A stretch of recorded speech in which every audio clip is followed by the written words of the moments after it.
Chapter 607.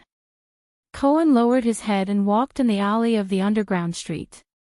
His eyes were absent-minded, and he ignored the beggars and tramps under the eaves on both sides of the street, as well as their secretive gazes.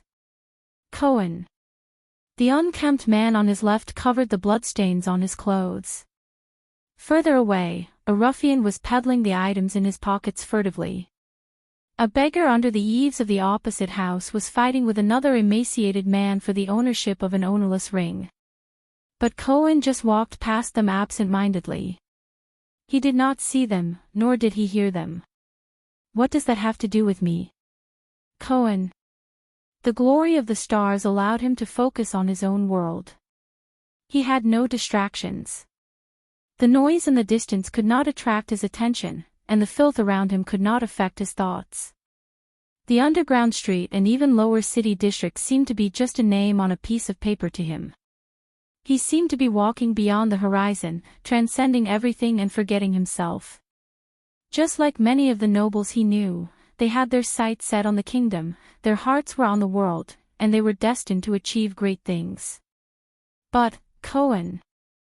Finally, Cohen, who was absent-minded, shuddered and staggered back to his senses. What's wrong? Cohen looked around subconsciously. Leorc was still 10 steps away. His attitude towards them was full of disdain and rejection. Glover dutifully guarded the prince by his side, using his body and expression to block all malicious gazes. Cohen lowered his head. The speaker. The second prince looked at him deeply. His gaze was full of inquiry. Pull yourself together. There was an unquestionable tone in Thales's words. You've been a police officer for 6 years. Morris' words shouldn't have affected you so much. What Morris said, Cohen's eyes were slightly dazed. You're not fighting against gangs, criminals, or even evil. You represent the power of this country. You stand in the position of the strong and face the resistance of the weak. Cohen shook his head furiously. No, it has nothing to do with what that scumbag said. It will not affect me, as if, Glover interrupted him coldly. Cohen stared at the zombie in a daze. He looked like he was struggling. Thales sighed. Listen, Cohen, you have to know that Morris is a member of the Brotherhood. Everything he said, no. Unexpectedly, Cohen suddenly spoke loudly, startling both Thales and Glover. Even Leorc frowned and turned his head. Thales frowned as he looked at Cohen. Cohen doesn't usually react like this. If it's not him, no. At this moment, Cohen's expression changed as he muttered anxiously. Hey. Glover patted Cohen carefully. At the same time, he glared at a few idlers who were attracted over from afar. You're fine, Cohen suddenly looked up. When you turned the situation around in heroic Spirit Palace and forced all parties to stop fighting and retreat, Your Highness. The police officer stared at Thales eagerly, as if he was searching for an answer. The extensions, were they moved by your words? Thales was stunned. Extensions, but Cohen shook his head, his expression bitter. My old man's reply was like this, words are only expressions, actions are only about the heart. As for, sweet words can bewitch the heart, this is just a beautiful fantasy of the writers. Thales' expression changed. He wanted to say something, but stopped himself. He said that it was not your words that moved the extensions, Your Highness. The police officer lowered his head dejectedly. It was their true thoughts, their personal experiences, and their interests. You were just the person who lifted the curtain and revealed their true intentions. Thales was silent for a while. Count Tarami Caribbean is indeed the descendant of the wise minister. The prince sighed. If there is a chance in the future, I will visit your father.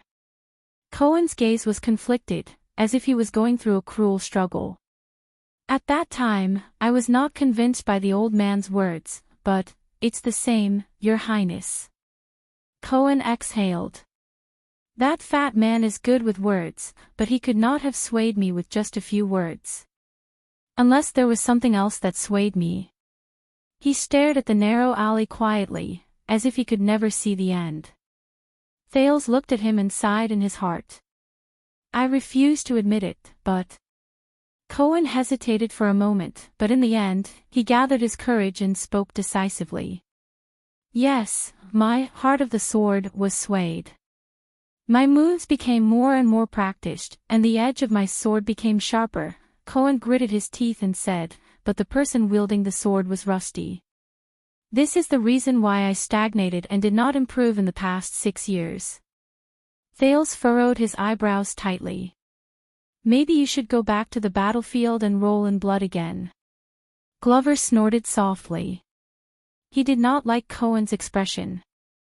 Instead of going out on the streets to catch thieves every day. Callan. Thales gave Glover a warning glance, and the latter did not say anything else. I am serious. Cohen did not show any signs of anger, but his gaze was dejected. But what swayed me was not that stupid fat man's nonsense. It was me. It was my experiences in the past 6 years in this city. Experiences in this city. Thales paused for a moment because of this sentence. The memories in the abandoned house were like a dream or fog, and they entangled around his feet again. Do you know, Your Highness, the little girl who stole your money just now? Cohen walked behind the prince and said absent-mindedly, she might not like to steal or extort money. When she grows up, she might not like to receive customers like her mother, or fool around like her father. But she had no choice. Thales and Glover froze at the same time. The former thought of the abandoned house, and the latter of Red Street Market. Cohen tripped over an irregular rock, but he didn't seem to notice it. He continued speaking. He continued, under the example of her mother and father, or perhaps just her mother's lover, she could only learn from them and become like most of the people on this street, shrewd, vicious, shameless, and narrow-minded. When she grows up, she will only become another numb prostitute like her mother, or an idle hooligan like her father. There is no other way. Thales and Glover sank into silence. Cohen clenched his teeth and pressed on the hilt of the sword at his waist.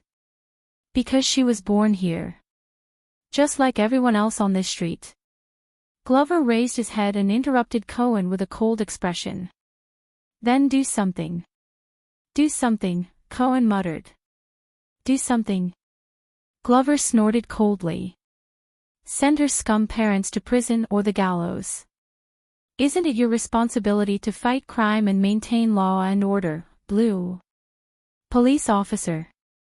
But Thales shook his head secretly. Cohen took a deep breath. Yes, but he paused and relaxed his chest. The words were at the tip of his tongue, but they did not have the strength to rush out. Cohen shook his head dejectedly. What happened? Thales asked in a low voice. Cohen was silent for a long time. It was so long that Glover was about to urge him, but he finally spoke. 6 years ago, Your Highness, when I first came here for a few months, I was full of confidence. I wanted to make some achievements and make some changes. At that time, I treated this place as a battlefield. I thought that my only opponents were the Brotherhood and Blood Bottle Gang. Only their filth and sins, only darkness and evil existed. But, Cohen's words came to a halt. What you fought was not even evil. Cohen clenched his teeth and shook his head. So I worked overtime to fight crime, maintain law and order, put an end to injustice and illegality, and brought security and law back here. But, the word appeared on the tip of his tongue again. In Lower City District, after arresting a batch of criminals, there will be another batch. After clearing out the nests, there will be another batch. Cohen's breathing became more and more erratic, and he spoke faster and faster. After arresting people, they will be released in a few days. After cleaning up the streets, illegal gangs will soon gather again. The sealed warehouses will soon become a cover for crimes. Every year, the number of corpses transported out for burial will be the same, or even more. Cohen's words were filled with bitterness and even a hint of helplessness. Strictly enforce the law and impartially punish people. All these things we learned in politics textbooks are not useful here. I don't know. Maybe I didn't learn politics well. Maybe my methods of stopping crime are too inferior.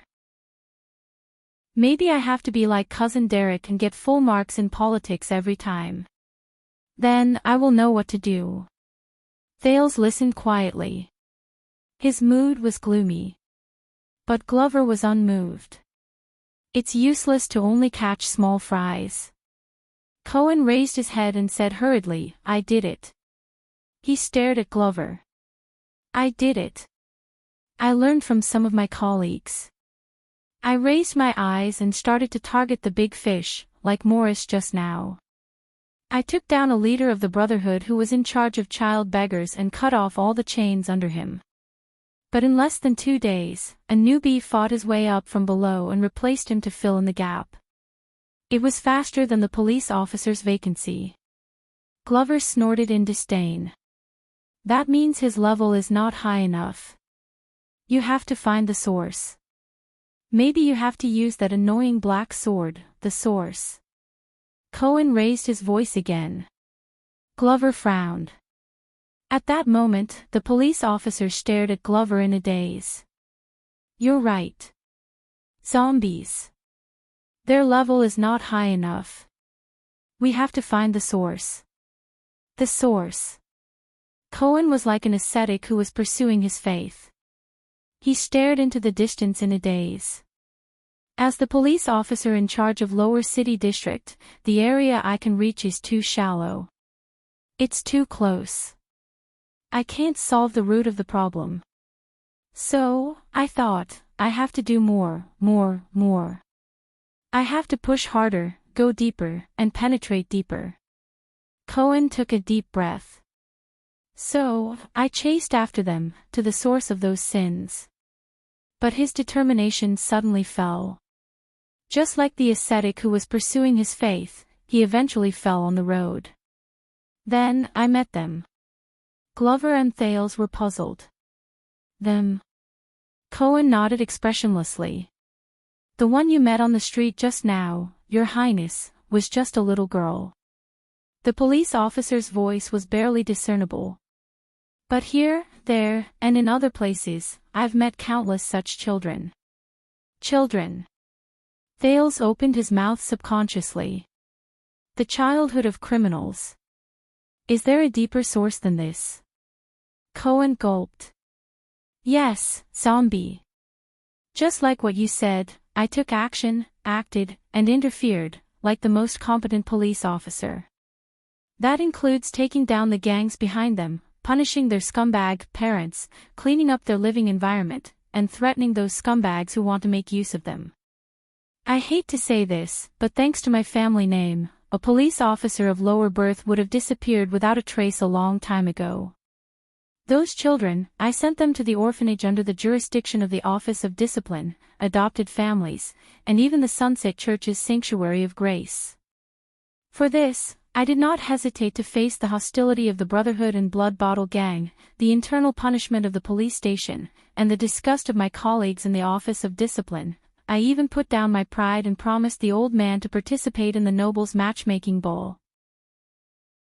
Only then could I get some money from his stingy hands to help some of the children who had no relatives, to satisfy their needs, and to prevent them from falling into depravity again. As they listened to Cohen's narration, Thales and Glover looked at him with increasingly different expressions. The more Cohen spoke, the more excited he became. Then, his emotions suddenly changed. But, the police officer seemed to be frozen in time. He was stunned for a few seconds before he spoke again. A few years ago, I rescued an orphan. At that time, he was a little over 10 years old. I asked the Office of Discipline to send him to the orphanage. Cohen's gaze moved slightly, and the colors in his eyes gradually disappeared. But a few years later, I caught a group of scumbags from the Brotherhood who collected debts.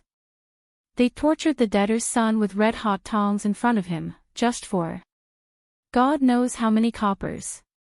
Glover's expression tensed. Cohen took a deep breath. That child, the child I rescued. He was among those scumbags. He was 14 or 15 years old. Cohen said in a daze, he was too old. He's too old. I can only send him to prison. Just like when I sent him to the orphanage. Thales closed his eyes, then opened them again. Cohen exhaled a pained breath. He wasn't the only one. I only found out a long time later that the children I thought I rescued, most of them will reappear on the streets. The children who originally had parents. After their scumbag parents became obedient for a while, they would basically revert to their old ways and continue to bring them up, just like that little girl just now. As for the others, they could not stand it anymore. They escaped from the orphanage or the families who adopted them. Cohen lowered his head sadly. You idiot. Glover suddenly interrupted. He said a long string of words, which was rare for him. Most of the orphanages are no different from prisons, except that the prison guards are worse. Rather than letting them go there, they might as well go back to the streets to steal bread. Cohen shuddered slightly. As for adoption, it's like a bet before your eyes. Glover's tone was cold. If you're lucky, you might be able to eat some leftovers in the stable as proof that your family can receive orphanage compensation from the Office of Discipline. If you're unlucky, the zombie tightened his collar and did not continue speaking. Cohen frowned. How did you know? Glover interrupted him coldly. I heard it. Cohen frowned. From whom? No one. Glover seemed to be extremely wary of this topic. He raised his index finger and warned sternly, enough. The problem ends here. Thales sighed softly. Although Cohen was extremely puzzled, he did not pay too much attention to it. He only sighed helplessly. Yes, the orphanage and the families who adopted them. I know about their situation. I went to take a look later. These good governance measures from the era of the virtuous king have long since deteriorated. Cohen lowered his head. As for the Sunset Church's House of God's Grace, it's even more disgusting, a deep voice was heard. Cohen and Glover were both shocked. They turned their heads. The quiet killer, Leork, who had appeared beside them at some point of time, snorted softly. His gaze was vicious. I once had a friend who went in. Cohen and Glover looked at each other, but Leork ignored them and said coldly, he continued coldly, there was a very good old priest in the House of God's Grace. He patiently taught him how to read every day, recited the sunset scriptures, and learned etiquette and morality. My friend was young at that time and had never received such care. He was very grateful, until one day. Leork snorted softly. He seemed to be smiling, but he did not seem to be smiling. That kind priest told my friend that as a devout believer of the sunset goddess, the grace of the goddess had once descended upon him. It was hidden in his underwear under his thick robes. The others frowned. The old priest untied his belt and encouraged the child with gentle words. He asked him to break through all obstacles and find the carrier of the grace of the goddess. He then tried his best to grasp it. He cherished it devoutly and pondered it with all his heart. He never left his mouth until he said, "Let the mortal body produce miracles and spray out pure white divine rain." When he said this, Leork burst out laughing. Ha ha ha ha ha, pure white divine rain. Ha ha ha ha ha. On the altar of the House of God's Grace, in front of the goddess' sacred elephant. Ha ha ha ha ha. He laughed in an extremely exaggerated manner. He even bent over, but there was no joy in his eyes. Instead, there was a frightening morbid look. However, the others, including Thales, only felt a deep chill and oppression. Your friend, Glover replied warily and coldly. He relayed it quite clearly. Leorc's smile faded and he glanced at him coldly. Because he was not the only one. The group was silent for a while. Then, Cohen sighed. I did not expect to say this, but, Leorc, I am very sorry. There is no need for that, Leorc rejected him mercilessly. Because the knowledgeable and holy master priest still made a mistake in the oracle. Many years later, on the day he retired, my friend and he discovered it together. When he heard this, Thales, who knew the tranquil assassin's nature, had a change in his gaze. I see. The so-called grace of the goddess, the divine rain. Leorc lowered his head and gently pulled out the blade hidden at his waist. There was a fierce glint in his eyes. It is bright red. Cohen and Glover's expressions changed slightly. They were silent for a while. Then, when Leorc sheathed his blade, he woke up from the silence. Cohen raised his head and looked gloomy. In short, when these children return to the streets, they either return to their old jobs, begging, stealing, swindling, or even following behind the scumbags to make a living. They imitate, assist, or even yearn to become them, because at least the latter can eat well, or, their lives are even worse. Without the organization and protection of the gangs, they are like weeds, and no one cares about them. I still remember that there was a child who spat at me. He said that rather than being rescued by the police station, he would rather return to the Brotherhood. Even if he was beaten up a lot, at least he had an organization and companions. He could survive, and if he was lucky, he could grow up to be as awe-inspiring as them and bully other bastards. Thales subconsciously clenched his molars. Because this is the only way to survive, Leorc, who had unknowingly joined the conversation, said in disdain. It is the only way for them to find their own kind, find happiness, and find a reason to live. And not the so-called relief of you upper-class people. Cohen snorted. He was dispirited. And almost every criminal, gamblers, robbers, swindlers, prostitutes, thieves, gangsters, and thugs, has had a similar bad experience since they were young. Sometimes, they had an irresponsible drunkard father, sometimes, they had an immoral playmate, sometimes, they had to live in poverty, sometimes, they had to deal with the cold and heartless society, and sometimes, they had to deal with this dirty street. Compared to these, even the Blackstreet Brotherhood and Blood Bottle Gang do not seem so ferocious and detestable.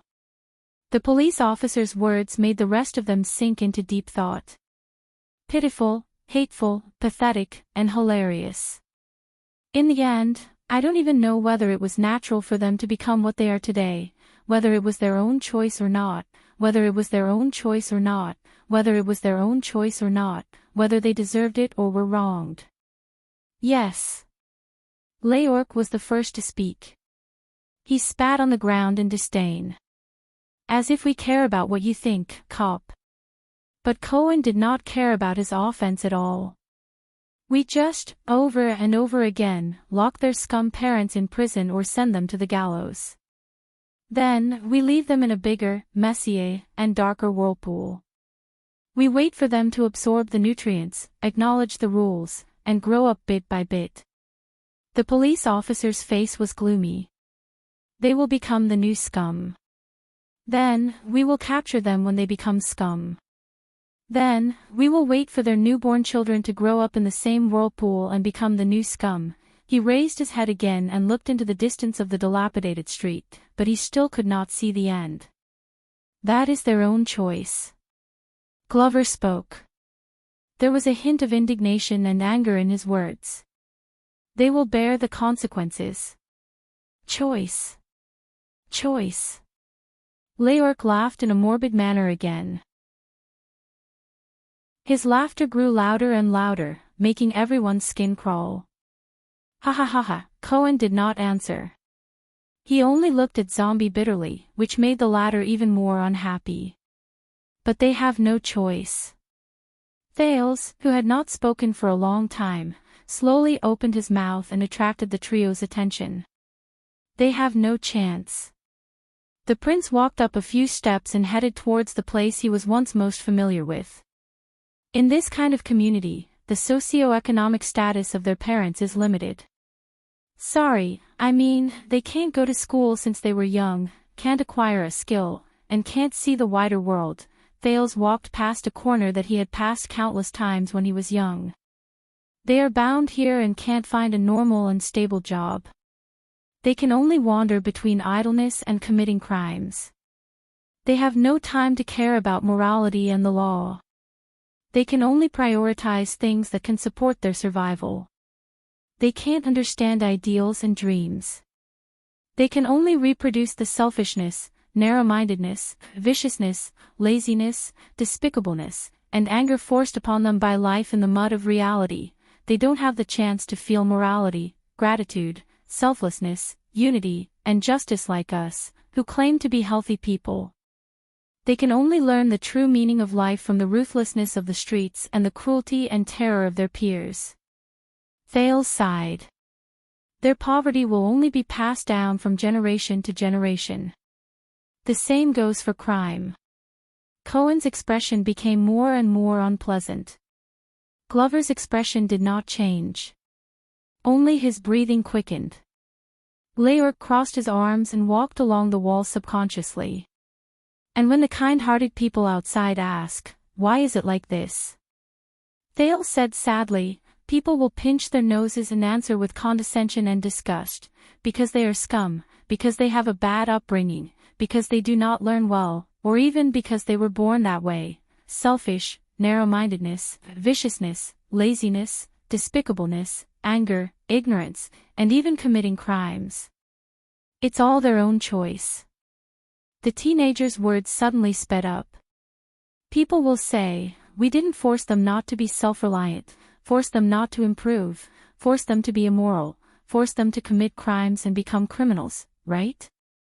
The prince's emotions shocked Glover. The zombie asked hesitantly, "Your Highness." Thales said absent-mindedly, "Some of what they say is true, but it's not just that. Not just that. If we really want to change the situation, and not comfort ourselves." Glover and Cohen looked at each other. Leoric still crossed his arms and said nothing. Thales slowly raised his head. "And when their existence and behavior, all nurtured in such a deviant environment, threaten the freedom and safety of people," Meng Chao said. "People will be filled with righteous indignation and will say, criminals must be hanged because they deserve it. People will say, as long as these scum die, they will not be able to harm others, and the future will become better." Cohen bit his lip.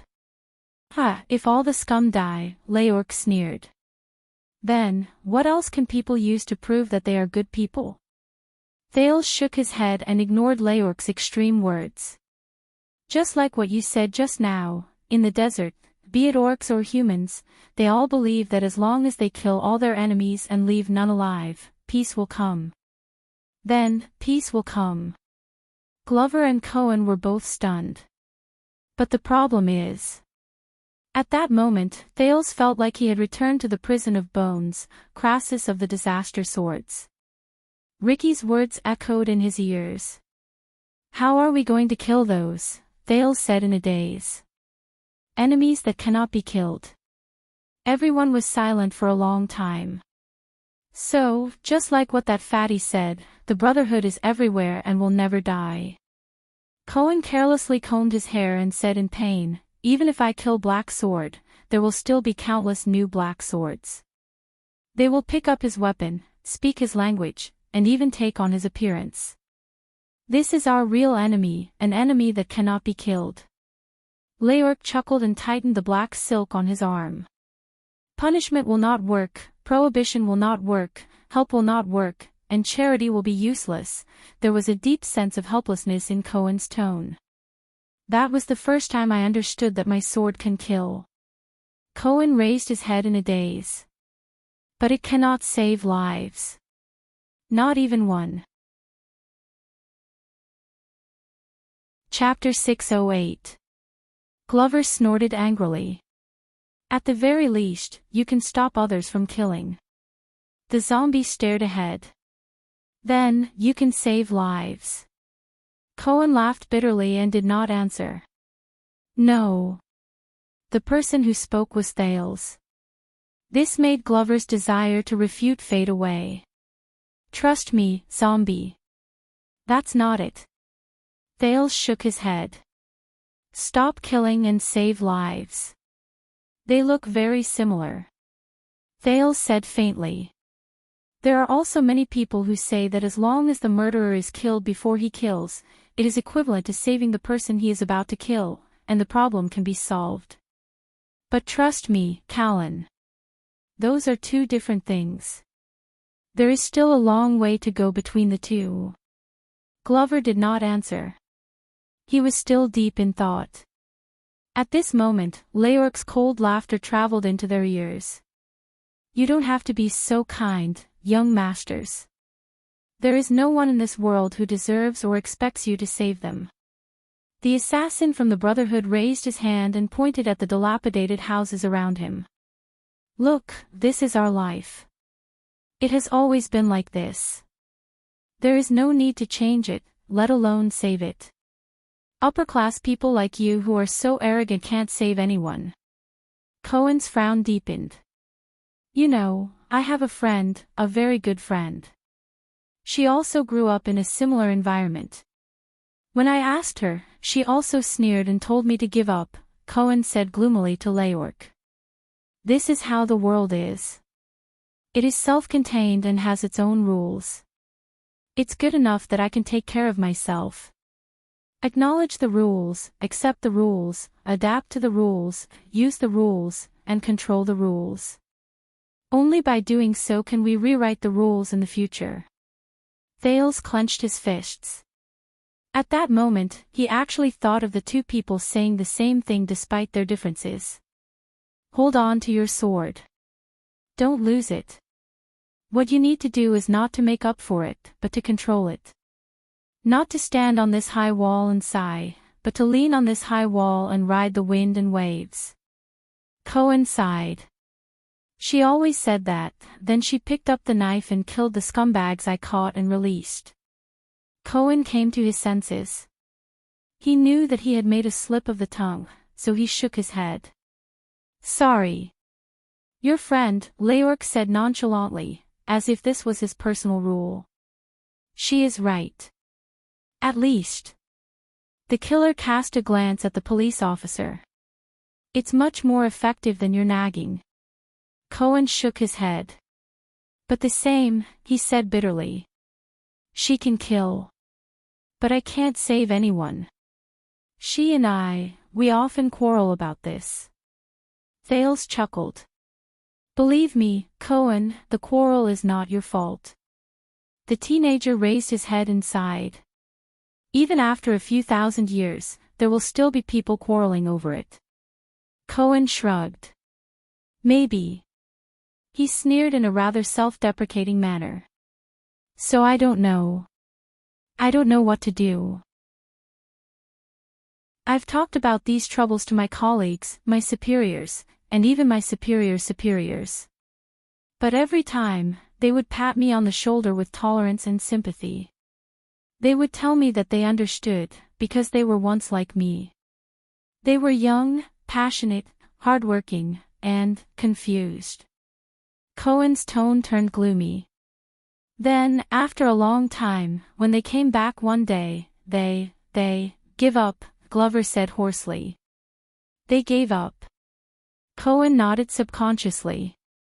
They're either used to it and become numb to it, or they're in cahoots with others to take advantage of the situation, or they don't care about it at all, or they're self-righteous and virtuous. Even if there are a few newcomers, they'll slowly be assimilated by the rules and regulations, the tiring work, and the fruitless effort. They'll eventually lose their original selves, Leorc snorted coldly. Unbelievable. These words came from a young master of noble birth who never worries about basic necessities. He glanced at Cohen. I promise you, cop, the quiet killer said casually. If I want to kill you in the future, I will be more precise. Cohen sneered without a care. If I want to kill you, I will leave your corpse intact, Glover coldly countered on behalf of the police officer. For your tour guide this time. Leork looked at him coldly. It doesn't matter what I think, Cohen sighed. Western District, Lower City District, West City Gate. These are supposed to be under my jurisdiction. I should be the guardian here. He raised his head haggardly and looked at the filthy road in front of him. But the truth is, they are like my nemesis. They devour all my fantasies. Glover pursed his lips and said nothing. Leork looked smug. Thales, on the other hand, looked at Cohen sorrowfully. I want to bring about some changes. When he said this, Cohen gritted his teeth and clenched his fists. But, his fists suddenly loosened, and he seemed to have lost his soul. That fatty Morris, and you, your highness, you made me understand that what I am fighting against is not just crime. Cohen said in a daze, I don't know. I don't know if what I'm doing is useful. Sometimes, I wonder if I'm really like what they say, an idiot who does useless work, a stupid police officer. Thales looked at him, unable to bear it, but he did not know how to comfort him. Even changing the position of a flower pot in the police station. Cohen smiled. His smile was a little sad. I can't do anything about it. Glover could not help but say, you are the young master of the Caribbean family. If even you can't, you are right. Cohen looked at him and shook his head with a bitter smile. It is precisely because I am the heir of the Caribbean family. But, Cohen lowered his head slowly. I only have one sword, and I am alone. The police officer looked at his family heirloom sword and sighed. But I have to face the wound that it has cut itself. It is too difficult. Thales sighed as well. Do you remember the girl in the pharmacy? The prince said softly. Yanni. The three of them turned their heads. She only has a pair of hands. Thales lowered his head and looked at the increasingly uneven road under his feet. He was focused on counting the pits. Just like you only have one sword. Who do you think is more difficult? Cohen was stunned. But Thales did not speak again. He just stared at the road under his feet. This material, this feeling of his feet, this direction. They are getting closer. A sense of familiarity and panic attacked him at the same time, making him unwilling to raise his head. But the journey would eventually come to an end. We are here. It felt like only a second had passed before Leork's cold and lonely voice rang in his ears.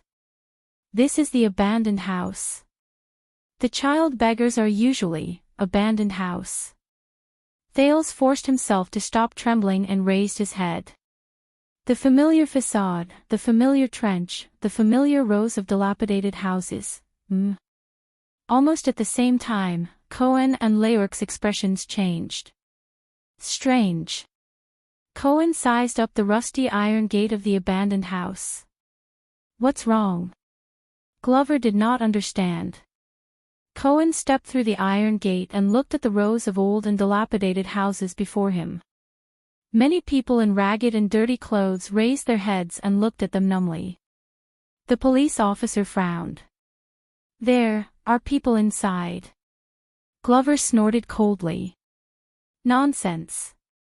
No, no, no. You don't understand, Cohen explained. A few years ago, I followed the police station's team to sweep the place. The abandoned house was always empty. The scumbags could always move ahead of time, including the countless street children under their control. They couldn't catch anything. Cohen walked forward, puzzled. It's just that I've never seen anyone living in it. Thales caught up with him and frowned. They walked on the terrible muddy road and passed by rows of stone houses that had not been repaired for a long time. They are all old, weak, sick, and disabled. Glover walked past a house and glanced inside. There are also tramps. There are also child beggars. But Thales still frowned. They turned a corner and walked on the road that the teenager was very familiar with, the 8th house, the 14th house, the 2nd house. Thales tried hard to regulate his breathing. On the road, beside the door, and under the eaves, there were poor people who were scantily clad and emaciated. They were either sitting or lying down. There were also people who stretched out their begging hands to them. That's not right. Leorc kicked away a tramp who extended his hand to touch his boots. He could no longer stand it. The abandoned house is not right. Glover turned his head in disdain. What's wrong with you? Leorc shook his head. I haven't been here for the past few years, but, he looked around vigilantly. The management of the abandoned house should not be so lax, and, according to the usual practice, there should only be child beggars and thugs here. And there should not be so many tramps. Some of them are not from the Brotherhood at all. Glover still could not understand, but Cohen narrowed his eyes. Thales was the only one who did not speak as he looked at the abandoned house that was filled to the brim by the poor people. At this moment, a lazy voice came from a broken recliner beside him. Hey, if you are here to rob, then you have come to the wrong place. The four of them turned their heads. A pitiful man with a sallow and emaciated face straightened his back on the recliner and yawned. The abandoned house belongs to Blackstreet Brotherhood. Leorc's gaze shifted. Mertessa. When he heard this name, the man with the sallow face shuddered. He struggled to get up from the recliner and stared at the quiet killer. In the end, he called out his name in a daze. You are Leorc? Yes. Leorc recovered from his astonishment. Why are you here?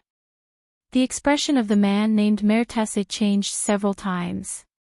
In the next second, he stood up, turned around, and left. Hey, wait!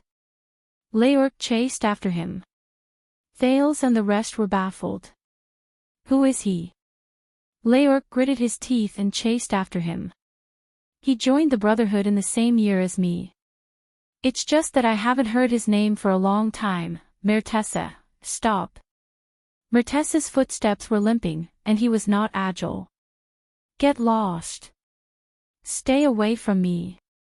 The man did not even turn his head around, but he retorted irritably. Leorc's gaze turned cold, and he suddenly sped up. Asterisk thud. Asterisk a dull thud rose. Mertessa felt his feet stumble. He then lost his balance and fell to the ground in pain. You forced me to do this. Leorc walked to his side coldly and watched Mertessa roll over in a pathetic manner. Now, tell me, why are you here? Leorc's words came to a halt. He saw Mertessa clenching his teeth with all his might as he propped himself up with only his left hand. Mertessa's other sleeve, where his right arm should have been, was empty. Did you see that? Mertessa turned his body sideways to cover his broken arm. He said angrily, Of course I'm here. Where else can I go? Thales and the rest rushed to their side. What happened? Leorc looked at the man's sleeve, then at Mertessa's haggard and sloppy appearance. His expression was complicated. Your arm. Mertessa seemed to be insulted, but he was not afraid of the silent killer. Instead, he roared loudly, What happened? You did it on purpose, didn't you? Glover and Cohen looked at each other. They did not know what happened. What? What on purpose? Leorc asked, puzzled. Mertessa's breathing quickened. His eyes were bloodshot as he stared at Leorc. 6 years ago. The one-armed man sat on the ground and said in pain, Red Street Market, the one-night battle, remember? The familiar term made Thales and Cohen's thoughts move. Leorc thought for a while. Of course, we won. Yes, of course the Brotherhood won. Mertessa trembled as he tugged at his empty sleeve. But I lost. The one-armed man spat out these words filled with hatred. He took a deep breath and turned his head away from them. Leorc was silent. They said that you went missing. Mertessa snorted coldly. Yes, I did go missing. That damned red bandana, and that damned explosion, I was buried under the rubble for 3 whole days, and it was the patrol team's steel skins who dug me out. When I woke up, I was already in prison. Didn't I go missing? Explosion. Thales looked at Mertessa's severed right arm. He felt complicated. They said that it was a miracle that I survived. But look at this, Mertessa sneered and shook his empty sleeve. What's the difference between a gang's thug becoming like this and being dead?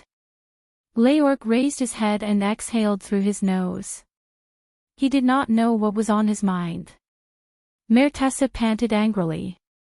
The others were silent for a while. Mertessa, what happened here? Leorc spoke again.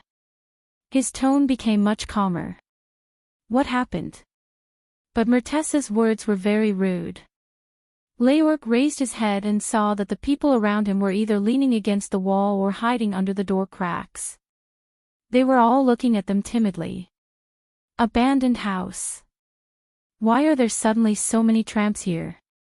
Are they members of the Brotherhood? And the child beggars, Mertessa interrupted him impatiently. Don't you know? Aren't you the one who killed Morris? How could you not know? I only care about killing people. Leorc lowered his head. I don't care about child beggars. Mertessa snorted disdainfully and spoke in a strange tone. Of course. After all, you are Morris's favorite. Look at your little round butt, Leorc sighed. In the next second, the quiet killer's expression turned cold. He moved his arm. Asterisk thud. Asterisk as Mertessa screamed in pain, Leorc forcefully pulled his left arm backward and pressed his face against the ground. Listen up, Mertessa. I'm not being polite to you because your butt is round. The quiet killer pulled out the blade at his waist with his other hand and said coldly, I'm also not interested in your severed arm and your bullsh asterisk T. Now, answer my question, or I'll make your arms more symmetrical. Cohen furrowed his eyebrows, but Glover pressed him down tightly and shook his head. Ha ha ha. Mertessa seemed to be a tough nut to crack. Even though the pain was unbearable, he glared at Leorc with hatred and spat out 2 words. F***CKU. Leorc's expression turned cold. He pressed Mertessa's face into the ground. At this moment, Moody. An old and gentle female voice came from the dilapidated house beside them. Mertessa shuddered. Moody. Where are you? Everyone saw a hunchbacked old woman walking out of the door shakily with the help of a tree branch. She tried her best to extend her hand into the air. Her gaze was lost, and her eyes were abnormally pale. Moody, I can't find our cauldron. The one with less rust and only 2 nicks. I'm afraid it was stolen by the people in the 6th house again, the 6th house. Thales was in a daze. Then, the sound of the old woman's branch tapping on the ground brought him back to reality. Mother, go back. Mertessa struggled to get his mouth out of the ground and shouted anxiously, now. Leorc stared blankly at Mertessa under him before he raised his head to look at the old woman. When Thales saw the old woman's expression, his expression changed as well. But we still need to fill our bowls with water for cooking. We don't have a container. The old woman with white eyes extended her hand in puzzlement. She turned her head and listened carefully. Moody. What are you doing? Who's with you? The old woman's words came to a halt. Damn it. She turned her pale eyes in Leorc's direction and put on a cold expression. No matter who you are. At that moment, the old woman appeared calm and collected. We don't have money. Mertessa struggled even more, but he could not resist Leorc since he had lost an arm. Leorc just stared at the old woman in front of him in puzzlement. Look at Moody. Not only did he lose his right arm, even the right side of his body is not very agile. The old woman sighed. How else can we earn money? You won't be able to get anything. Leorc was silent. But the old woman's words seemed to have angered her son. Damn it, mother. Myrtessa's face was filled with humiliation. Shut up and go back into the house. But the old woman turned a deaf ear to Myrtessa's words. Instead, she calmly spoke in Leorc's direction. If this doesn't make you stop, this old woman has a little friendship with the people in the Brotherhood. Moody is also a member of the Brotherhood. If blood is spilled, it won't look good. A few seconds later, Leorc quietly put away his weapon and let go of Myrtessa. He looked at the old woman, and his tone became much better. Mother Bess, your eyes, are they blind? Blind? Ha! The old woman widened her eyes as if she had heard a big joke. My ears are good enough to hear that there are 4 of you, 3 of whom are armed. The old woman's words came to a halt. Wait, you know my name. So, you're one of the brats in the Brotherhood. Leorc sighed. Don't worry, I'm just passing by. Leorc stared at the blind old woman, Bess, and lowered his head in disappointment. I'm just visiting an old friend. But the old woman named Beth ignored him. Instead, she asked her son, what's wrong?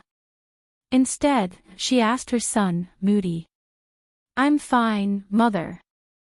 Myrtessa, who had escaped, sat on the ground and panted angrily. I said, just King, hurry up and go back. The old woman sneered. Maybe I'm not your real mother, Moody. Maybe I still need you to remind me so that I won't trip over the stairs. In the next second, Bess slammed her branch on the ground. She raised her voice abruptly. But at least I didn't let you freeze to death on the road or suffocate to death in the sewers when you were still a little kid who only knew how to cry. So, King brat, King son of AB TCH. Show some respect. The old woman's swift and fierce roar caused everyone to tremble involuntarily. Myrtessa rubbed his forehead in pain. He felt helpless and uncomfortable. Myrtessa gave up on talking back to his mother and sighed. All right, I'll talk to the 6th house about that stupid pot. Now, I beg you, go back to the house. Thales and the others looked at each other. That's good, that's good. Bess regained the old woman's weakness. She hunched her body and muttered as she turned around, the Brotherhood, ha. How much more do we owe them? That devil's black sword. Mother. Myrtessa began to roar angrily again. Bess snorted softly and stretched out her branch to explore the way. Then you guys have a good chat. After all, this may be the last time you see each other. The last time. What's wrong? Leorc glanced at Myrtessa's injured body. Is he terminally ill? Bess trembled as she touched the mud wall. No, I'm talking about you guys. Once you join the Brotherhood, you won't live long. Leorc stared at Bess fixedly. Mother. This was the umpteenth time Myrtessa had shouted angrily. But at the same time, there was another voice. Granny. Bess's figure froze. The old woman slowly turned around with an amused expression. A young voice. It's crisp, powerful, and changing. 15 years old at most. Thales walked forward and stared at the old woman. You said that your name is Bess. The blind old woman turned her head and sniffed a few times in Thales' direction. The smell of nobility, but it's somewhat familiar. There's also a hint of cosmetics. Why, did you just come back from Red Street Market? But Thales ignored her words. You said that you're a member of the Brotherhood. Thales stared at Bess's face. Why have I never heard of you? Bess opened her mouth and laughed hoarsely. Maybe it's because you haven't grown hair down there. Glover and Cohen had strange expressions on their faces. The old woman's expression immediately became stern. She raised her voice in Thale's direction. And your little chick is still as soft as a caterpillar and can't get hard on its own. Impolite little brat. Mère Tessa said in pain, Mother. Enough. Bess snorted coldly. Her white eyes were lifeless, but they sent chills down people's spines. Little brat, go find Morris in this neighborhood and ask him if he's heard of the black-hearted widow, Bess. And ask the other ungrateful brats in the Brotherhood how many of them have not been spanked by me. Thales was silent. I see. He looked at Bess's face quietly, searching for a memory that flashed through his mind when he was young. He grinned. Thank you. I'll keep that in mind. Mother Bess. Thales repeated Leorc's name. It's best not to, the old woman said coldly, unappreciative. This old woman would rather have some peace and quiet. She slowly but skillfully stepped over the pit on the ground and disappeared behind the wall, leaving behind only her swift and fierce voice. Moody, don't forget that pot. Thales quietly watched the old woman leave, as if he had returned to the past. The moment when he remembered the events of this world for the first time.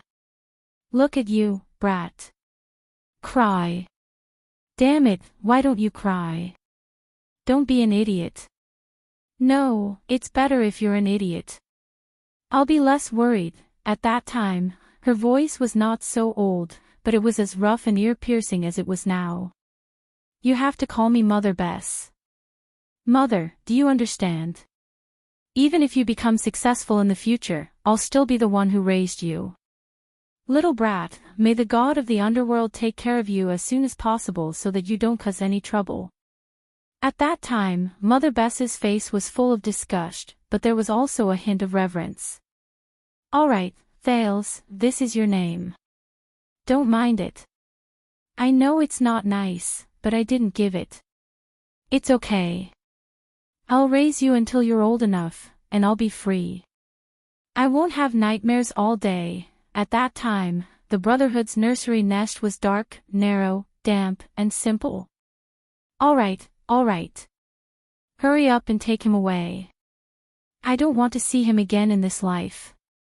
Why? You won't believe me even if I tell you, but he's destined to cause a lot of trouble.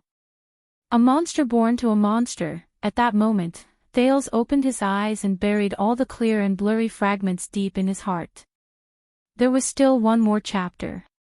He would finish writing it around 12:30. End of this chapter. Chapter 609. Seeing that his mother had left, Myrtisa heaved a sigh of relief and collapsed to the ground. Leorc looked in the direction where Bess had disappeared. His expression was complicated. You and Granny Beth have been living here for the past few years. Mère Tessa snorted in disdain. Leorc frowned. You know, Boss Morris can help, this is what Mommy wants. Myrtisa interrupted him rudely. She said that the Brotherhood has changed. It's getting bigger and more chaotic. She doesn't want to stay any longer. We might not live well like this. But we can survive. He straightened his body and stared at Leorc with jealousy and hatred. Not like you. Leorc was silent for a while. I remember that you were by Luo Da's side back then. Myrtisa laughed. His laughter was filled with resentment. Of course. Rhoda. Ironheart Luo Da. But hey, look at me. Mère Tessa turned around laboriously and showed his broken arm. He was filled with indignation. He doesn't need trash. And after so many years, how many of us, the so-called 13 generals, do you think, are still alive, other than you, Steel All, and Thunder Axe? How much? Leorc didn't respond to his question. He only gazed deeply at Myrtisa's broken arm. Count your days, silent killer. Mertessa snorted coldly and shook his head. In any case, it won't be long. The two old friends of the Brotherhood looked at each other in silence for a long time. Mertessa, right? Thales stepped forward in a low voice. What happened to the abandoned house in the past few years? Mertessa glanced at Thales. What kind of battle array is this? The man looked at Leorc in disdain. Who are these three? Your new lover. Leorc's expression turned cold. His hand once again touched the hilt of his blade. But Thales coughed. Look, Mertessa, people are watching us. The prince smiled and gestured to the curious faces around him. So, the longer you stay with us, the more those who stole your pot, the sixth house, right? Will be curious about what we talked to you about, or... Thales stopped smiling. How much money did we give you? Mertessa's expression changed. Bah! Mertessa said hatefully, you must be Morris's little bastard. You're as cunning as him. But Thales did not care. He just stared at him quietly. Now, do you want to answer the question? What's wrong with the abandoned house? Mertessa snorted twice. He looked at Leorc and the other two big men before he spoke in an unconvinced manner. If you still remember, Leorc, 6 years ago, on the day of the one-night battle, at this point, Mertessa glanced at her severed arm and spat fiercely. F***ck, no one else said anything. In short, when we were killing people in Red Street Market that day, something happened to abandoned house. Luo Da's son was in charge of looking after this place. In the end, that trash drank too much and killed a bunch of child beggars. The rest ran away. He drank too much and killed a bunch of child beggars. Thales listened to the story quietly with an expressionless face. It was as if it was someone else's story. Leorc narrowed his eyes. Quide. I remember that trash, and I also remember this. Mertessa nodded gloomily. Someone said that it was a conspiracy of the Blood Bottle Gang. In the end, that trash was killed by a few child beggars. Thales subconsciously raised his hand and pressed on the scar on his chest. But the worst thing was that the guy's father was my former boss. Luo Da destroyed Sunset Pub because of the child beggars. I heard that he even skinned the assistant who was in charge of abandoned house along with his son to go with his drink. Thales furrowed his brows. Mertessa shrugged. I know Luo Da, believe me, this is something he would do. Leorc's expression did not change. I know. Boss Morris talked to Ironheart, and they solved this matter. Mertessa spat in disdain. Solved my foot. He looked at Leorc in displeasure. After this happened, who in the Brotherhood would dare to take care of the mess that is abandoned house? Mertessa turned around and looked at the tramps around him. With this precedent, if something happens to the child beggars again, it will be a slap in Morris' face. He will definitely settle the score with you. Even if you manage the child beggars well, it will be worse. Luo Da is concerned about his son. If he knows that you are in charge of the child beggars, he will definitely find you an eyesore. Who knows, some of the child beggars will become restless. Just like what happened to Quide, they will slit your throat when you are drunk. Mertessa laughed mockingly. He sounded like he had given up on himself. With this, the only people who are willing to come to abandoned house will be the old, weak, sick, and disabled. Mertessa. Leorc hesitated for a moment. You, Mertessa spat in disdain. His tone was filled with pain and disdain. Do you know what is even more interesting? Luo Da has always believed that his son's murderer has not been caught, so he asked me to guard here and wait for the child beggar to walk into the trap. Look, this is a good reason. It is a good excuse to throw away trash. The last sentence was almost shouted out by him. Walk into the trap. Thales subconsciously raised his head and looked at Mertessa again. But Mertessa did not care how his words related to the person in front of him. He only laughed self-deprecatingly. You see, people like us. Ha, we are sloppy and do nothing. We open the door at dawn and lock the door at night. Over time, the child beggars gradually become naughty and lazy. Many of them run away. Even the street business is not profitable anymore. Mertessa said gloomily, the new thugs are even more unwilling to come. We have just taken over Red Street Market. Who doesn't want to go there and enjoy life?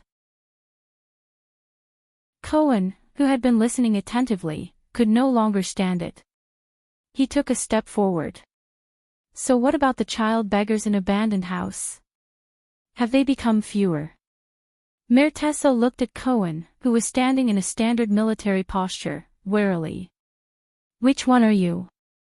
Cohen panicked.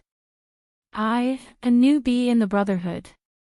Thales pushed Cohen back without changing his expression. A retired soldier from the army. And then? Mertessa looked at Cohen suspiciously. The Brotherhood has really improved and become more promising. He snorted softly. In the past, the soldiers who had served in the army were only willing to join Blood Bottle Gang. Mertessa, Leorc reminded him in a low voice. Mertessa waved his hand in annoyance. After that, for some reason, the city hall set their eyes on this place. When he said this, Leorc, Thales, and Cohen were all stunned. City hall. Yes, I don't know what bad luck they had. Mertessa was listless. Every once in a while, the government would send a mighty team of green skins, blue skins, and even steel skins to attack the abandoned house. The reason was to crack down on human trafficking, crack down on child labor gangs, and so on. The most exaggerated time was when the child beggars in the abandoned house had to be evacuated once a week to avoid inspection. It was chaotic, and even businesses in other places were affected. Cohen's gaze slowly changed. He scratched his head. Oh, I remember. There were a few big sweeps, but Thales pinched him and asked in a low voice, why? I don't know. Mertessa shook his head. I have a friend who is from the Green Skins Nest. He said that they did not want to come here. The leaders of the Green Skins also did not want to do this kind of unprofitable work. But the order was given by someone higher up.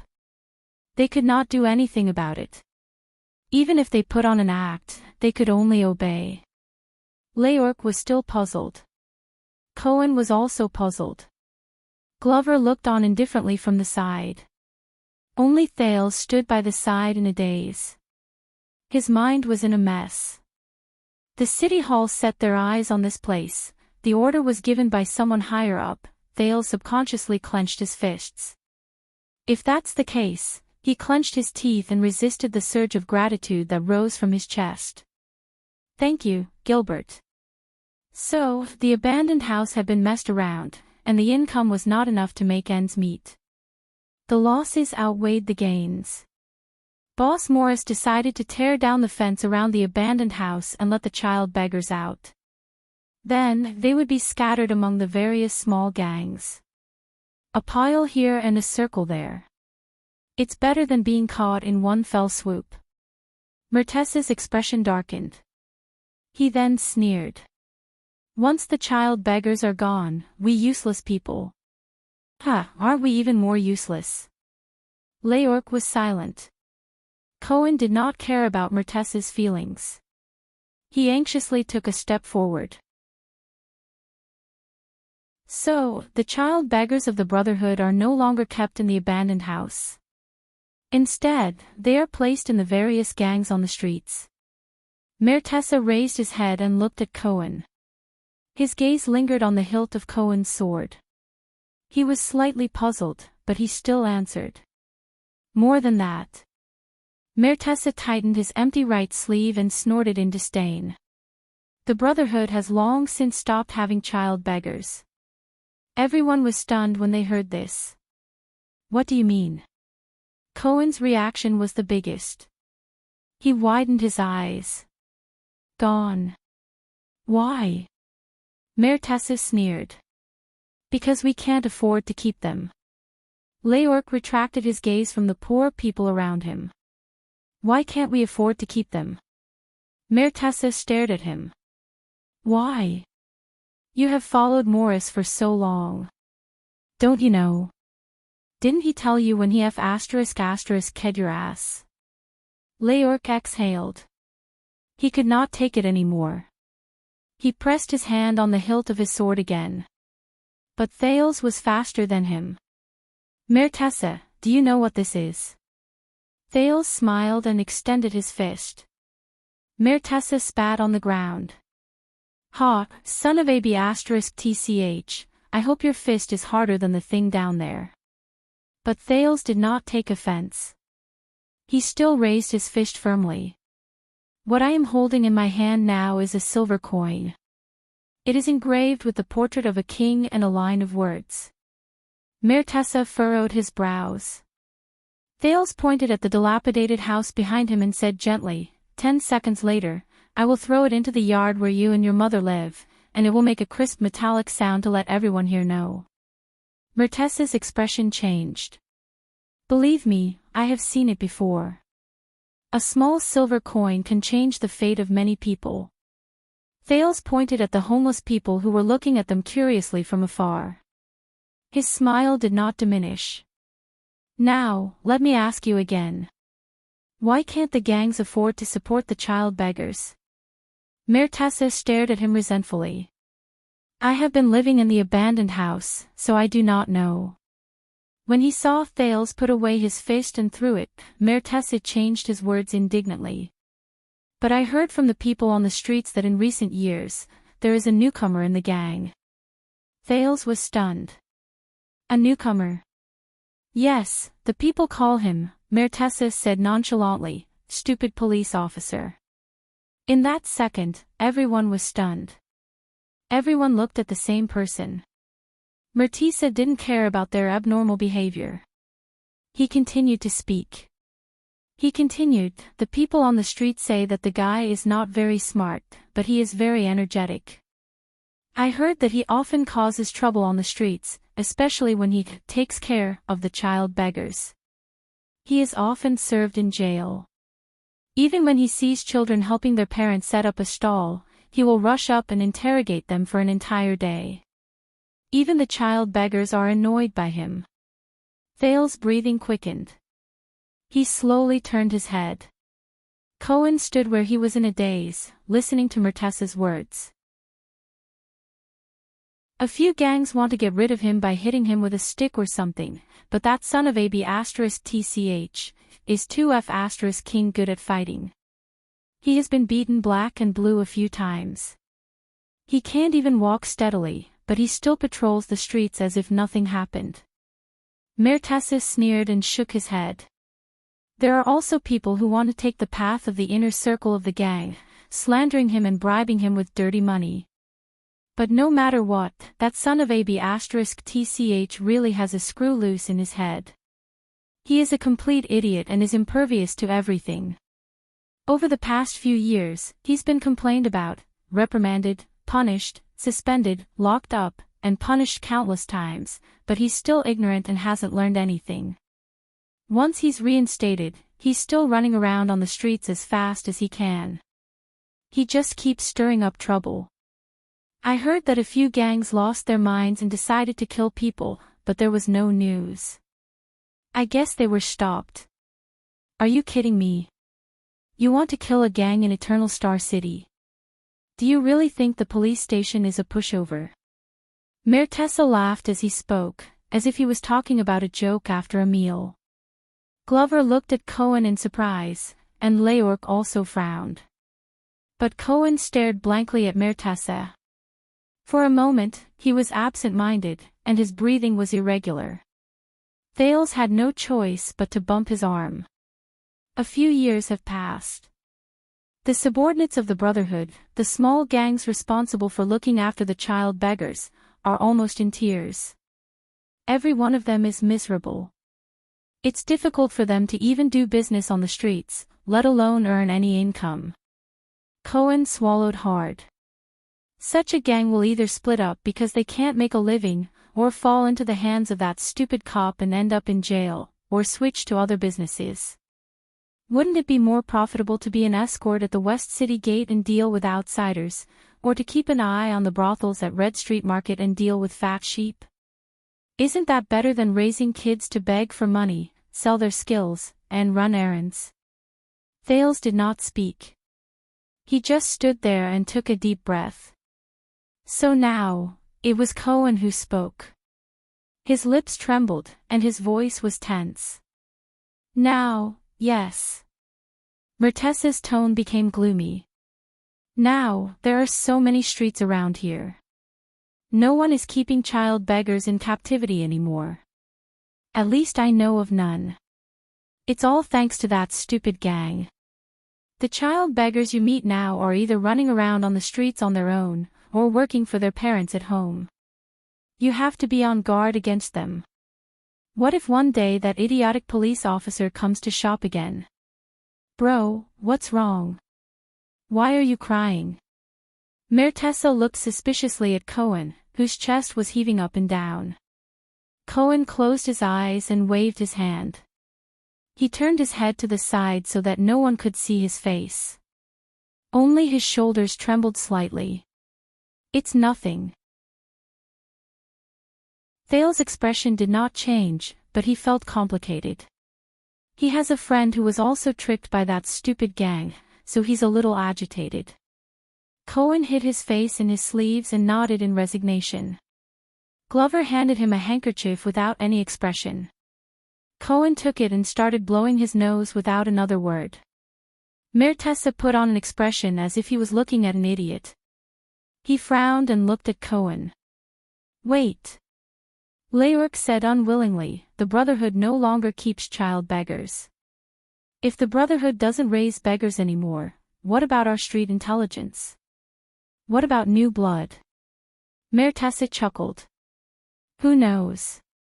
But it's only when we run into trouble that we secretly give the child beggars some money to work for us.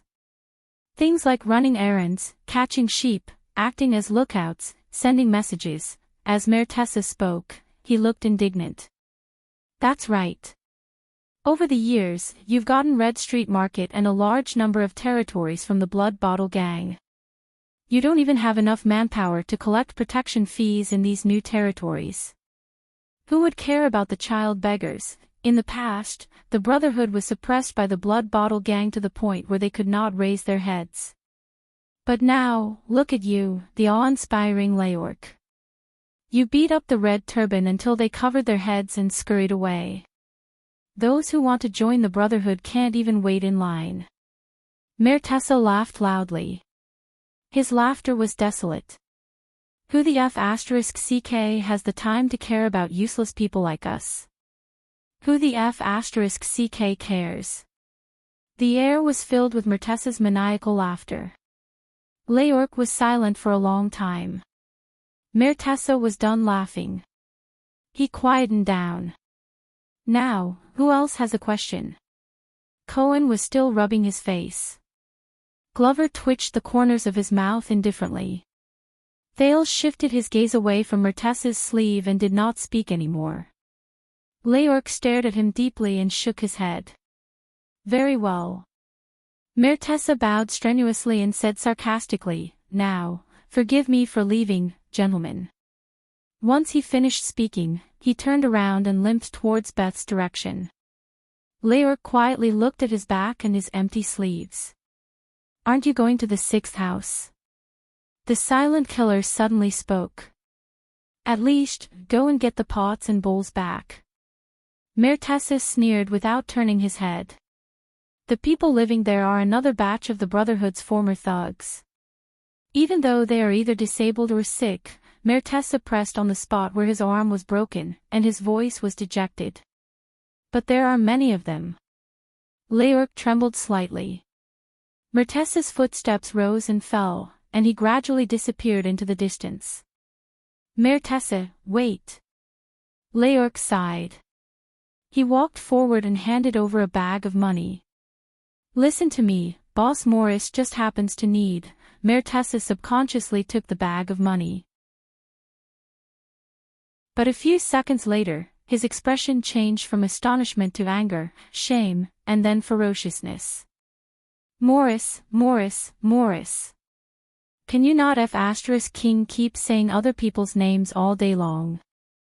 You are a human. Mertessa's eyes were bloodshot. He threw the bag of money away and roared, and he is not your father. Mertessa's violent reaction startled everyone. Leoric stared at the bag of money on the ground in a daze and took a deep breath.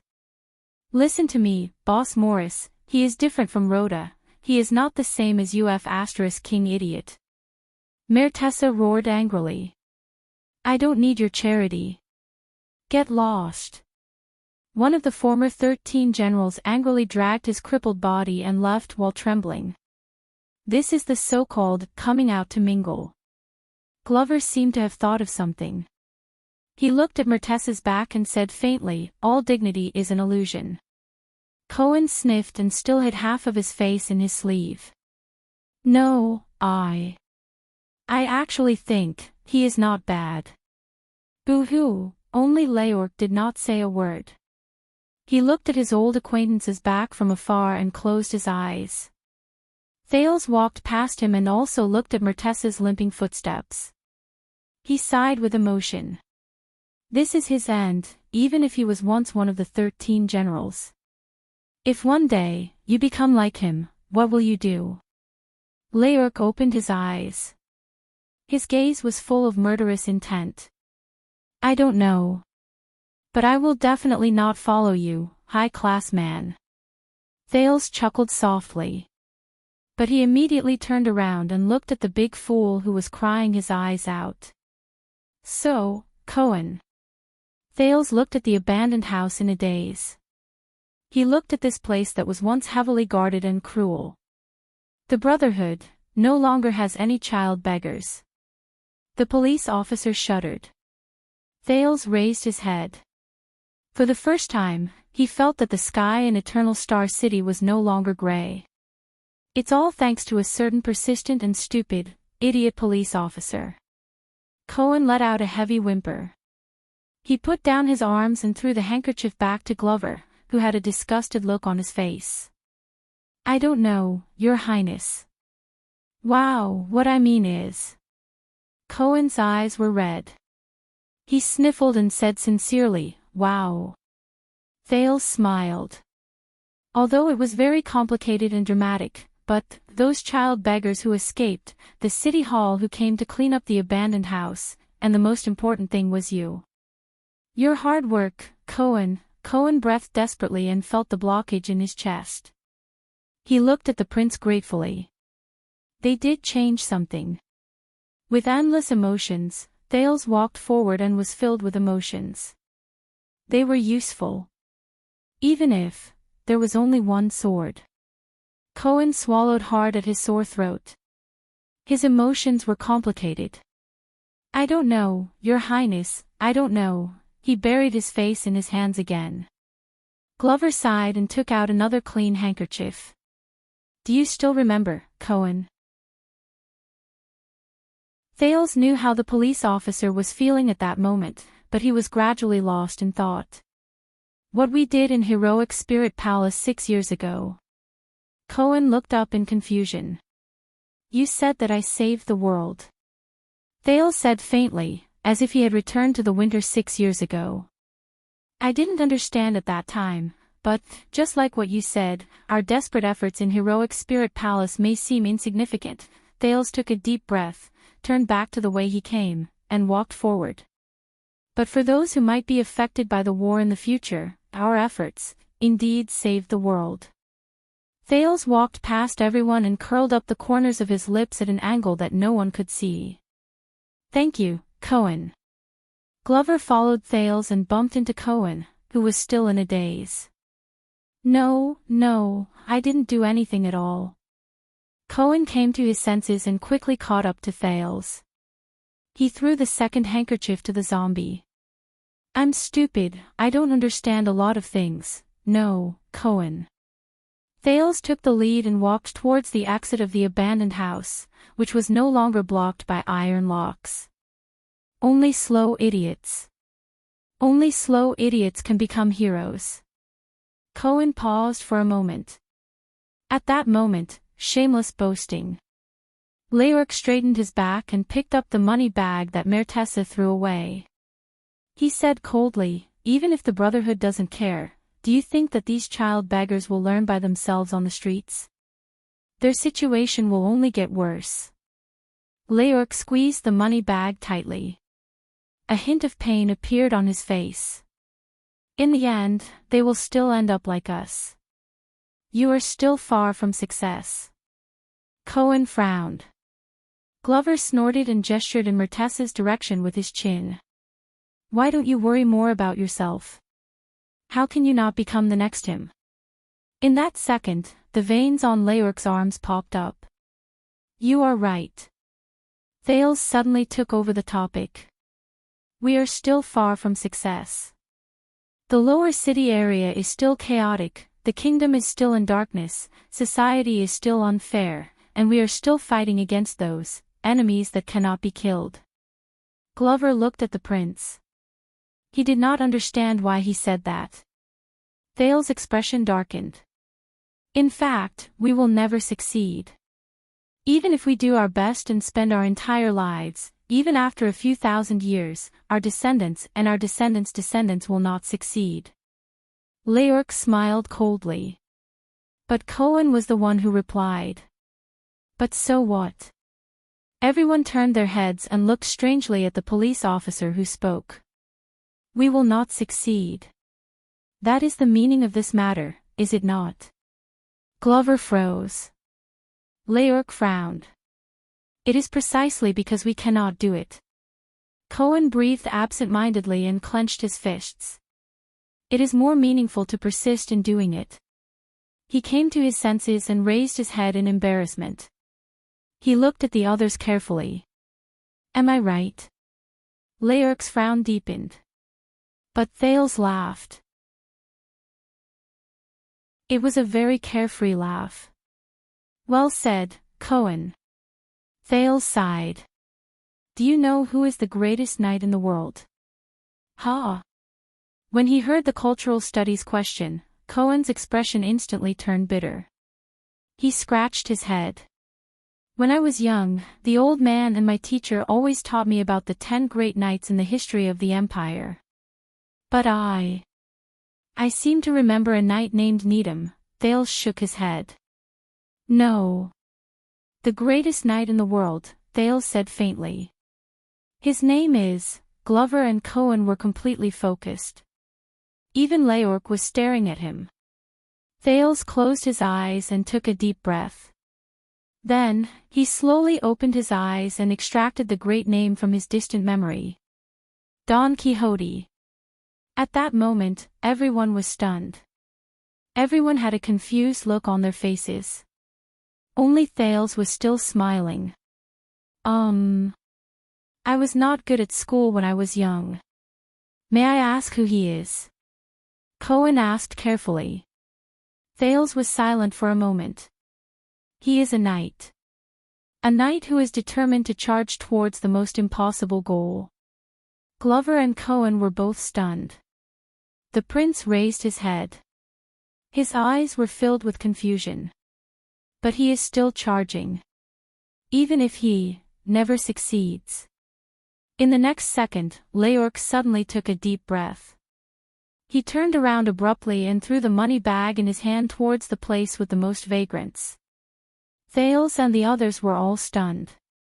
"I still have something to do."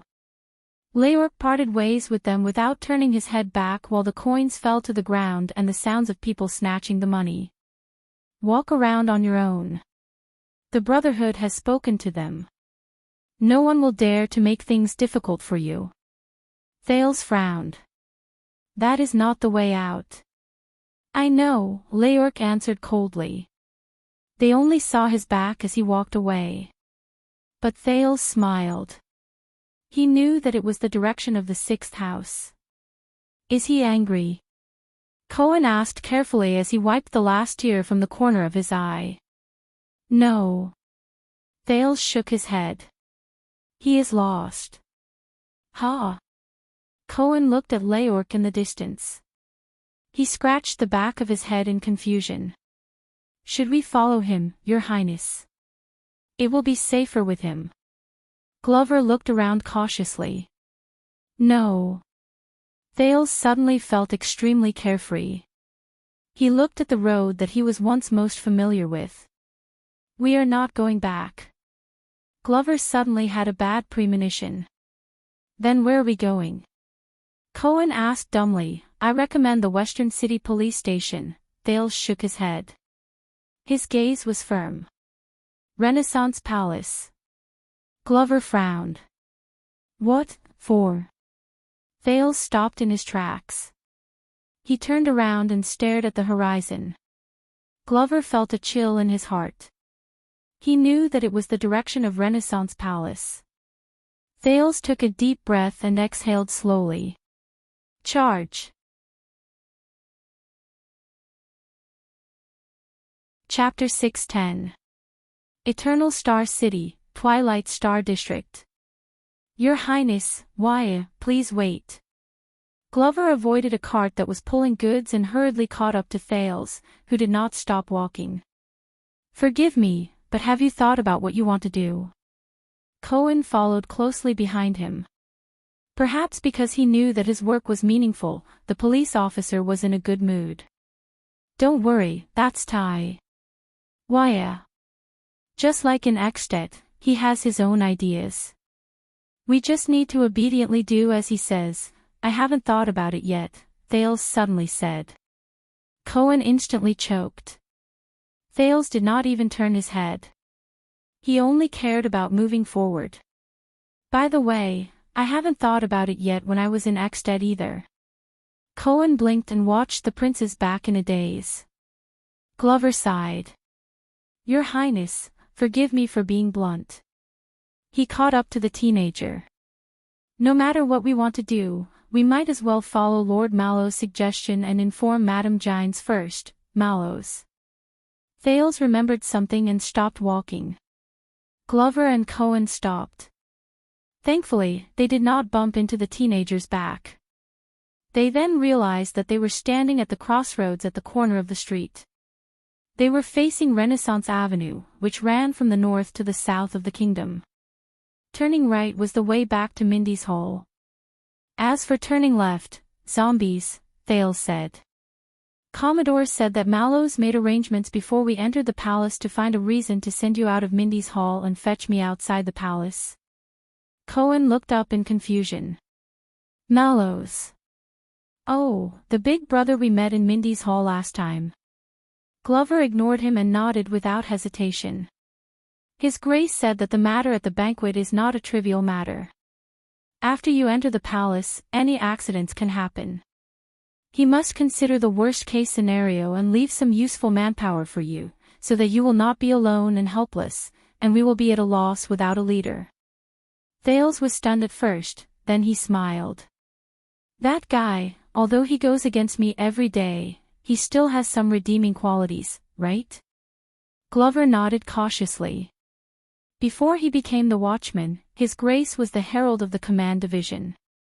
He was in charge of delivering Guard Captain Adrian's orders to each division. Most of the time, what he said was the Guard Captain's will. Thales snorted softly.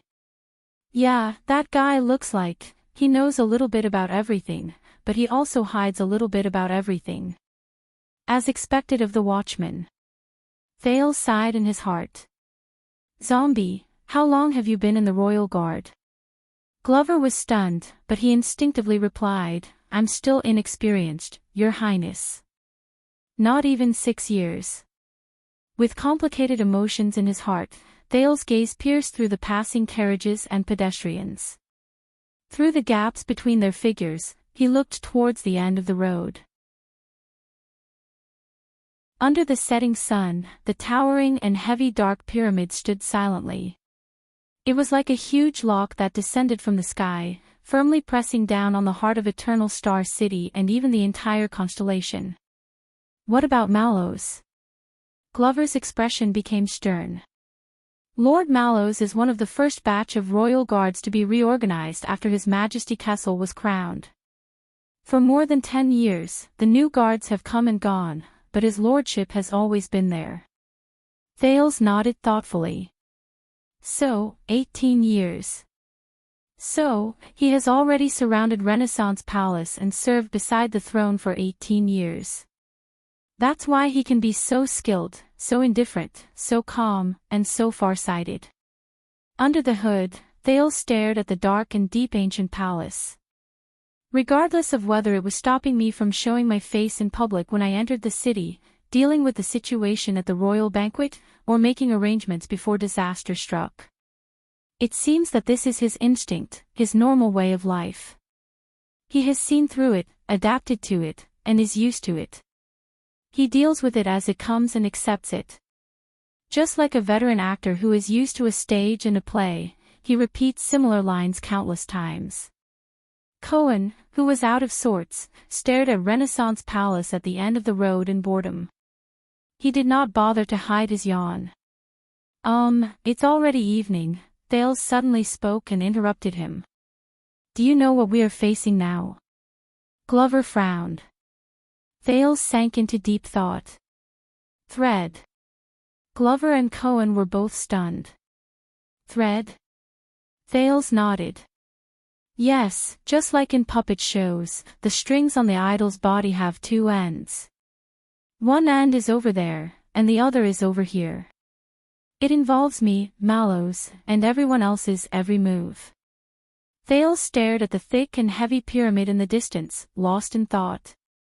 When he was young, the palace was like a layer of clouds floating in the sky. Although it could not be touched, it always made people look up and stare at it. Now, when he could really touch it, Thales slowly stretched out his left hand, bent his thumb and forefinger, and slowly trapped Renaissance Palace in his sight between his fingers. At that moment, it looked exquisite and delicate, as if everything was under his control. However, no matter how he retracted his fingers, all Thales could feel was the rustling autumn wind that blew past his palm. It left no trace behind, only a chill. Just like in Dragon Cloud City, Blade Fang's camp, and the Prison of Bones. The teenager frowned. In everything that happened, there was always a thread that pulled everything together, and in the end, it gathered into a torrent that surged forward. Cohen listened in a daze until he caught hold of a term he could understand. What? You went to the Prison of Bones. That place where you can only enter but not exit. Following Thales' movements, Glover looked at Renaissance Palace in the distance, and he became alert. Thread. You mean, whether it was the accident at the banquet or the disturbance today, you were used and manipulated by someone? Cohen glanced at the zombie, and he became equally alert.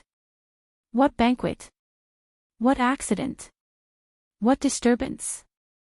Thales shook his head gently. No.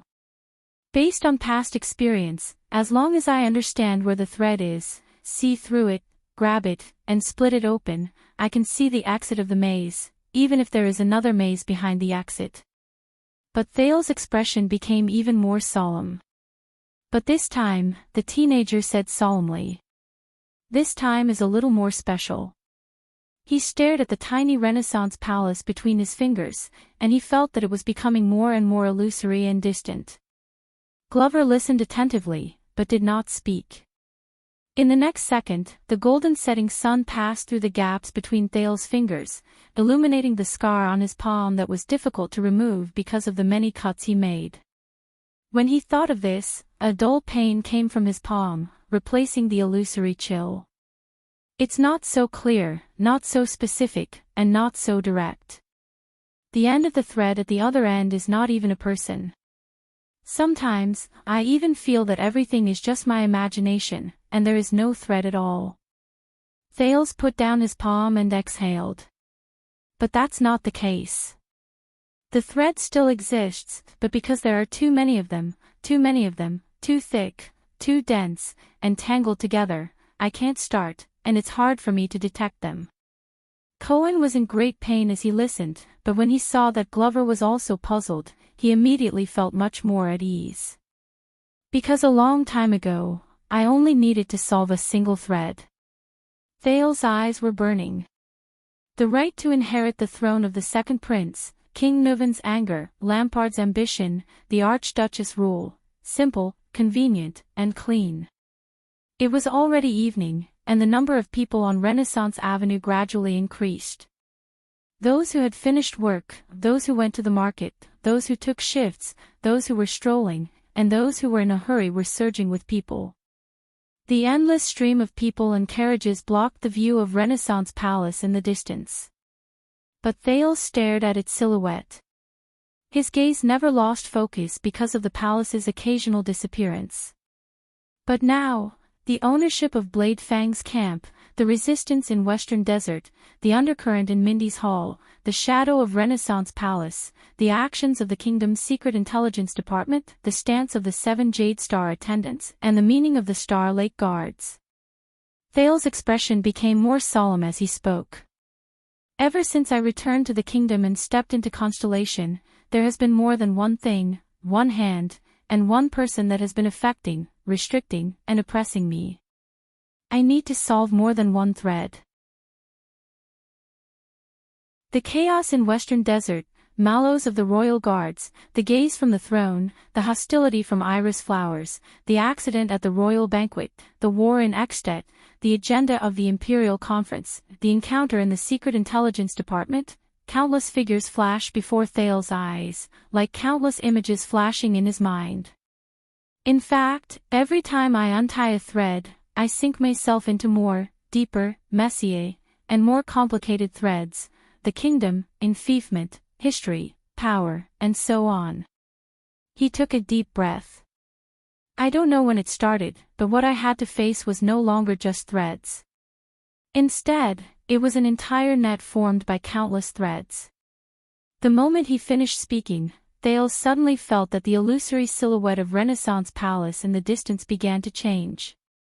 It was as if it had walked out of a painting. The edges and corners were so distinct that they seemed tangible. Glover tried hard to understand the prince's words. Cohen was drowsy from listening, so he decided to let his mind wander. That's why it's ethereal and mysterious. It's empty and formless, and its form can't be seen even in the clouds and fog. But it's also more oppressive and suffocating. The worst thing is that it's closely following my every move, word, and thought. Thales stared at Renaissance Palace in front of him. He felt that the oppressive and tangible feeling became clearer, as if it had a sharp blade, and it made him feel uncomfortable. Under its shadow, I'm no longer the me I know, and I'm no longer the Thales Jade Star who survived in the northern wastes. Every move I make is tightly controlled by it. I can no longer freely make decisions without any worries. Thales touched his heart. But when I draw my sword and look around, I'm at a loss and confused. I don't know where I should slash. Thales exhaled, but his gaze became more determined. Net. Forgive me for being slow, Your Highness. Glover shook his head. I don't quite understand. Ha, you don't understand. Cohen snapped out of his daze and was instantly overjoyed. Thales gave him a sidelong glance. You understand. Cohen was stared at, and his tone instantly became awkward. Very good. Thales raised his eyebrows. I knew you understood. Cohen's expression froze on his face. What a pity, Thales sighed and said. Others don't understand. Glover looked at this and that. He was completely at a loss. It's okay. We understand, and that's enough. Thales patted Cohen's shoulder with a gratified expression. In response, Cohen could only force an awkward but polite smile. A few seconds later, Thales snorted and laughed heartily. I'm not joking anymore. Actually, everyone has experienced that feeling, but most of the time, we don't realize it. Thales' tone became serious. For example, you, zombie. You come from a noble family and serve on the throne, but you've been through many hardships in the past, and you're covered in mud. The two of you are entangled with each other. Every time you try to reach out to one of them, the other will roll back like a wave, suffocating you. Glover's expression changed slightly. And you, Cohen. You're alone on the battlefield with only a sword, and you overcome all obstacles. But at the end of your journey, you realize that what you have to face is not just crimes and order, but everything in Lower City District. Cohen was stunned, and he fell into deep thought. Just like me, what you face is an entire net. Thales let out a long sigh and turned around again. He faced the seemingly endless Renaissance Avenue, and Renaissance Palace, which was hidden in countless people. They were silent for a while. Then, Glover's voice was hoarse and sluggish, as if he had encountered some difficulties and obstacles. What should we do? Thales' pupils shrank slowly. The scene reflected in his eyes had Renaissance Palace firmly in his mind. According to what the leader of Black Street Brotherhood said, first of all, Thales recalled the madness of Dragon's blood that night, and the corners of his lips curled up subconsciously. We have to change our minds. Glover's expression did not change, but his gaze shifted. Cohen was puzzled. How do we change our minds? Thales lowered his head and looked at the scar on his palm again. The net we face can never be cut, broken free, or even undone. As Thales spoke, he slowly extended his hand towards Renaissance Palace. He spread his fingers and covered every corner of the ancient palace. But it is also because of this, the prince said softly, as if he did not hear anything, you, me, him, and them, all of us are in it. The teenager's tone was cold, and his gaze was indifferent. Glover felt a chill run down his spine. We have been under its control for a long time. Thales clenched his fist tightly, and Renaissance Palace was completely in his palm. We are powerless to escape. In the next moment, Thales resolutely stepped out of the corner of the street and walked onto Renaissance Avenue. Glover and Cohen looked at each other. They were puzzled, but Thales was already far away. They could only chase after him. At this moment, Why? The three of them turned their heads at the same time and saw another cloaked figure hurriedly catching up to them from the other side of the road. When the other person came closer, Thales saw his face clearly and said in surprise, Commodore, you're awake. Gianluca Commodore, the second-class protector of the Royal Guards who was taken down by Cohen and Glover in Laurel Club, panted and trembled in excitement. He looked as if he had just survived a desperate situation. I was scared to death. When I woke up, all of you were gone. There was only a man who was pulling down his pants. Cohen frowned and looked at Glover. The latter was expressionless. Commodore's eyes were filled with tears. I went back to Mindy's Hall. All of you were not there, so I went to Renaissance Palace. The guards also said that all of you did not come, so I could only run to Eastern City District to call for help. Commodore suddenly saw Cohen's figure, and he instantly gritted his teeth. Hey, you're that bastard, Cohen was shocked. He quickly pulled down his hood. Ahem, Lorbeck, I am Lorbeck Dara, Commodore muttered this name, and his expression suddenly changed drastically. How dare you?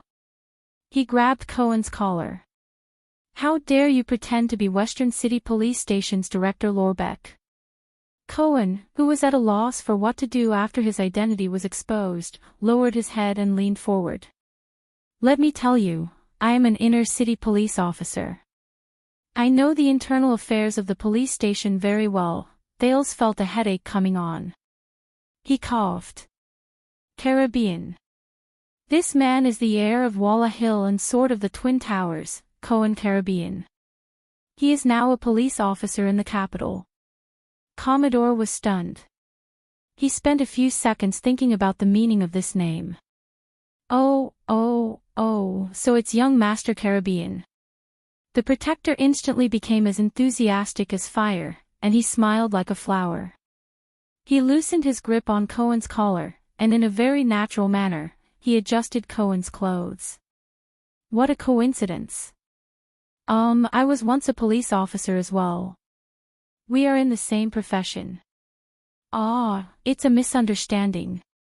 If I knew that you were visiting in secret, Cohen stared at him in a daze. He could not react to the situation. However, in the next second, another sobbing voice traveled into their ears from afar. Your Highness. The few of them were shocked. Another man in civilian clothes moved stiffly towards them with a limp. The passers-by looked at him. Glover saw the man's face clearly, and he covered his forehead in pain. Thales frowned.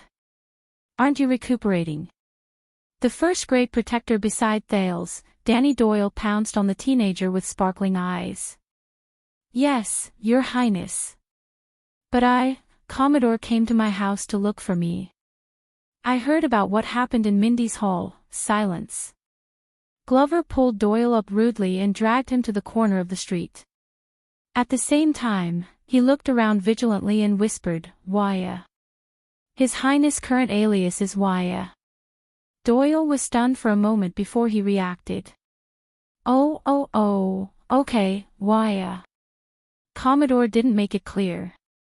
He said that all of you went to look for a woman, but you found an androgynous one.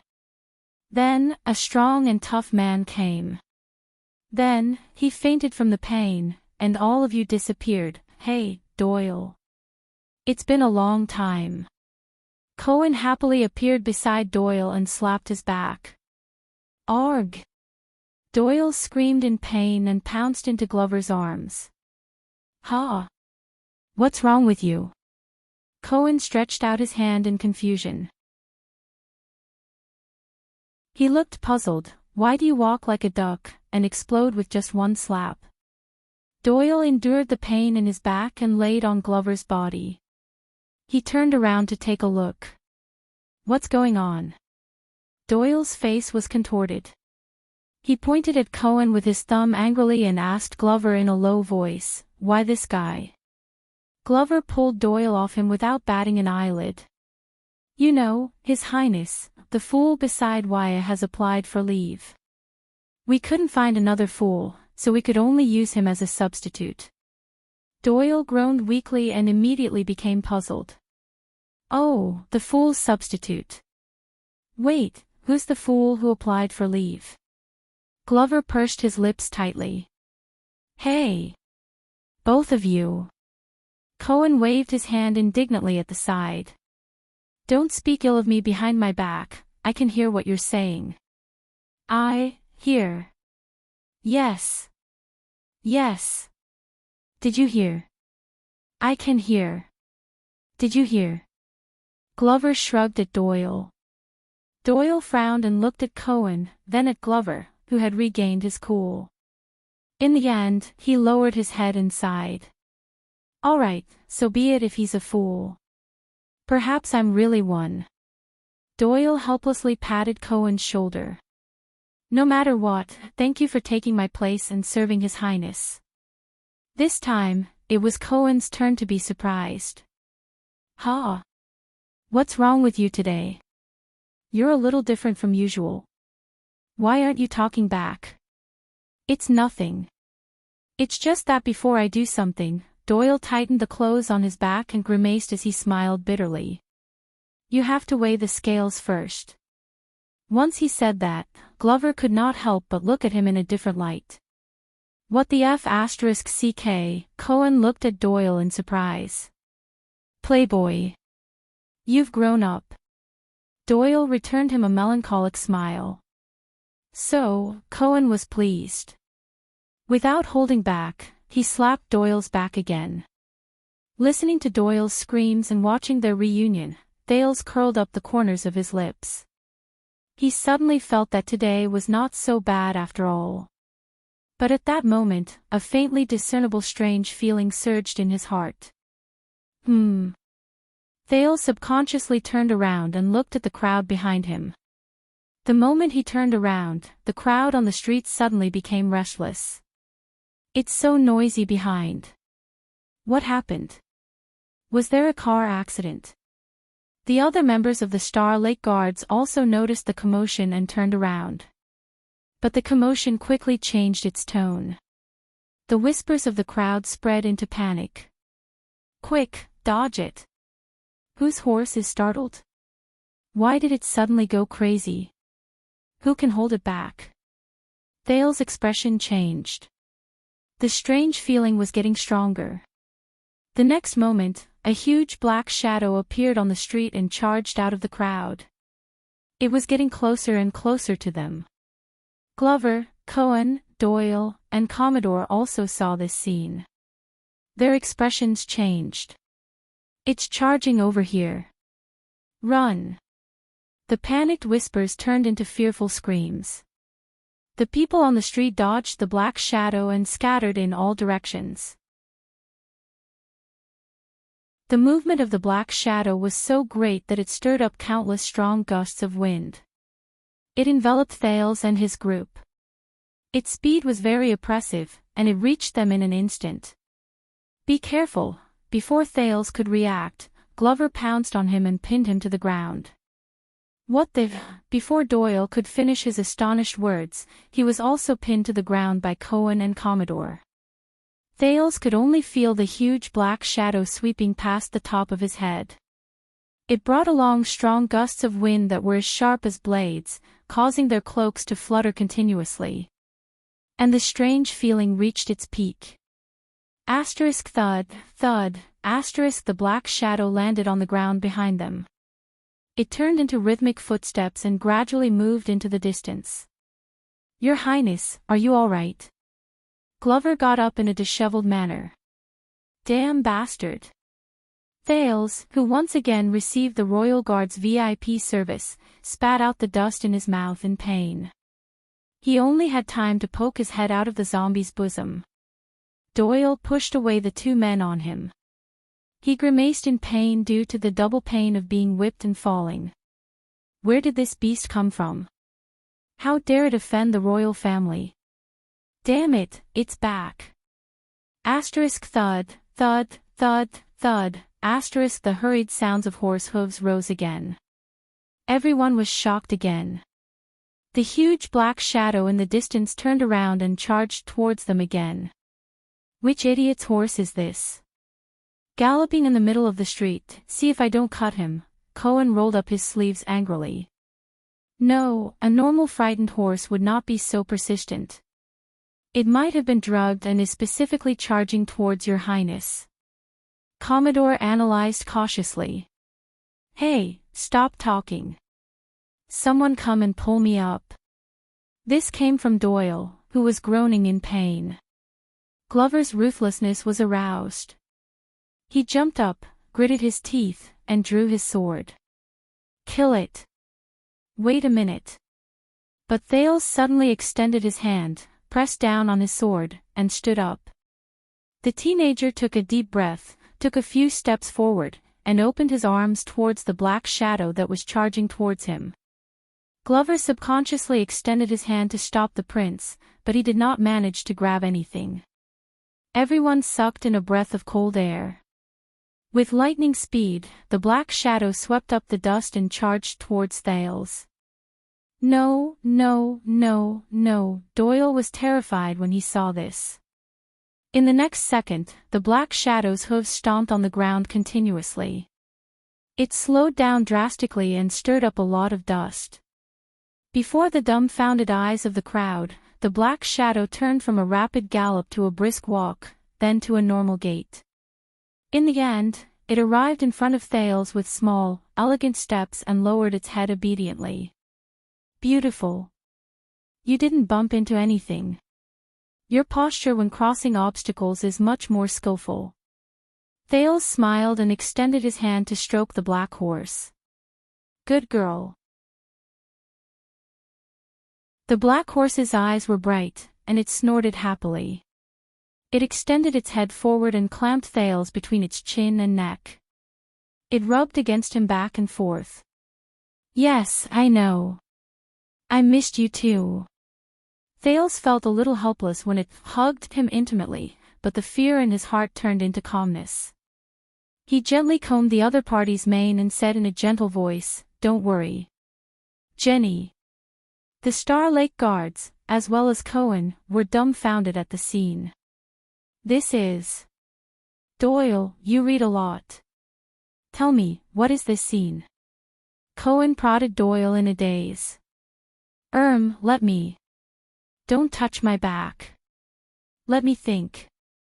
When Doyle saw that Thales was immersed in joy and did not have time to care about their situation, he frowned and thought for a while. A new lover. Commodore was observant. He waved his hands and dispersed the curious onlookers behind the mess.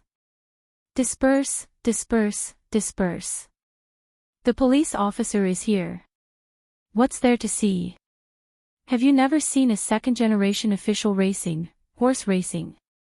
His sternness had some effect. The crowd slowly dispersed, but it was not as fast as Glover's methods.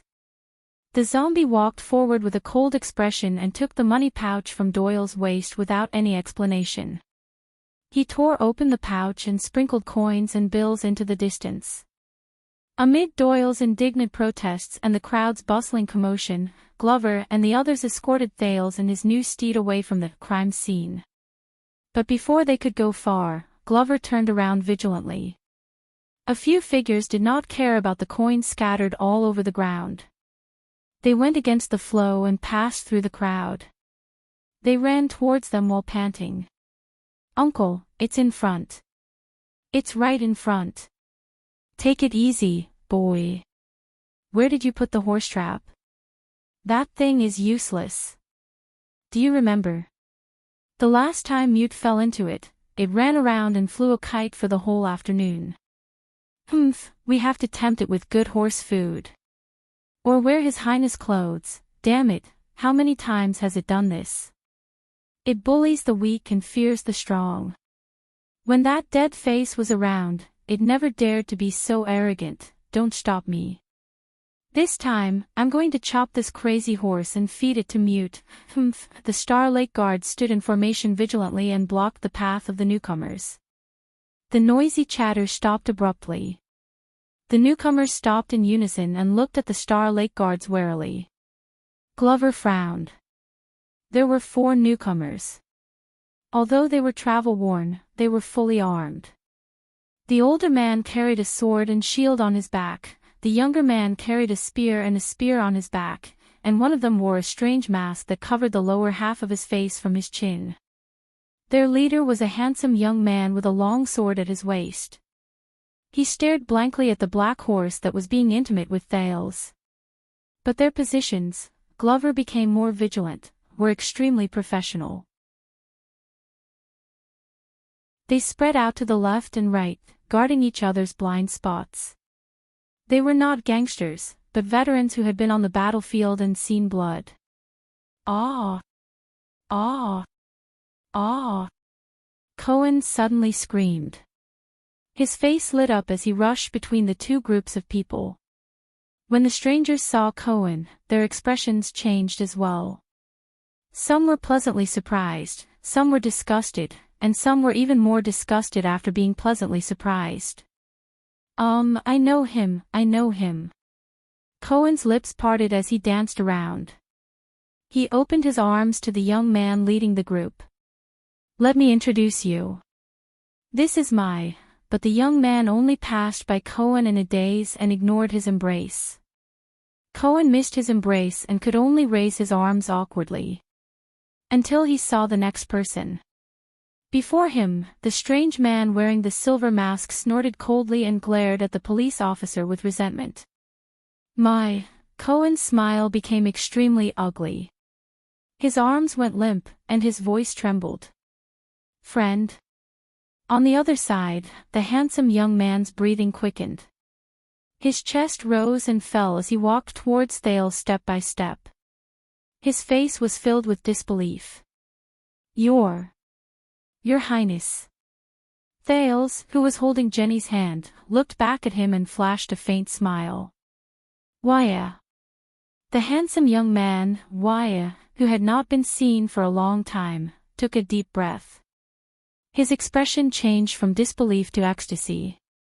He quickly caught up to Thales and said, "Your Highness, it's you, it's really you." But Glover raised his arm coldly and stood between Waya and Thales. Waya snapped out of his daze and stopped in front of Thales. He glanced at Glover and forced himself to recall Constellation's etiquette. He embarrassedly tidied up his messy and casual expression due to the many days of traveling, and bowed in a respectful and old-fashioned manner. Thales opened his mouth, but could only say a few words. "Yes, it's me." Waya blinked hard and adjusted his breathing. He turned around in surprise. "I was just talking to the mute." The strange man wearing the mask snorted coldly and hoarsely and turned his head away. Waya ignored him. He only sized up Thales excitedly and spoke incoherently. "You don't know, when you were kidnapped in Dragon Cloud City. Uncle Gened said that it was all your plan, but I couldn't believe it." The elderly man with the sword and shield on his back revealed a faint smile. "The Star Killer checked every single one of us from head to toe, until he returned to Dragon Cloud City covered in injuries." Waya was so excited that he spoke incoherently. "Until the news of your return to the kingdom came, but Thales smiled. He smiled in relief. In the next second, he stepped over Glover and the distance between the prince and the attendant. He extended his arms in a carefree manner, and under the attendant's surprised gaze, he hugged Waya tightly. Everyone's expressions changed at the same time. "Thank you, Waya." Thales pressed his chin against Waya's shoulder and tried hard to stop his voice from trembling. "Thank you for coming back." Waya was also stunned. He looked at the prince's unseemly and sincere action, and he did not know where to place his hands. Your Highness." Thales took a deep breath. He suddenly felt that the net he was in was no longer as thick and heavy as it used to be. You don't know what this means to me." Waya hesitated for a few seconds, but he still smiled in the end. He hugged the teenager in a natural manner and patted his back lightly. "I know, Your Highness, I know, just like before." "Yes." Thales closed his eyes. "Just like before." What the F***CK, this time, it was Doyle's turn to be dumbfounded. He stared at the newcomer who was being hugged by the prince. "What's going on now?" Cohen sighed. When he remembered his military career, he sighed and said, "Unfinished business."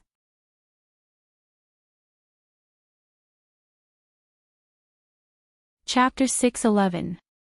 A few seconds later, Glover coughed stiffly. Thales then let go of Waya and rubbed his eyes. "Your Highness." Waya held Thales' shoulders and sighed. "It's been half a year. You've grown taller again." Thales smiled. "I want to say you too, but..." Thales patted him on the shoulder in relief. "I'm glad you're back." Thales left Waya. With mixed feelings, he opened his arms and walked to the next person. "But you..." When Ralph saw this, he quickly retreated while his hand gestures did not stop. "No." There was a hint of fear in his eyes. "Don't." "I won't." Thales, who knew the man's personality very well, smiled in a bashful manner. He lowered his spread arms again. "All right, you can forget about it."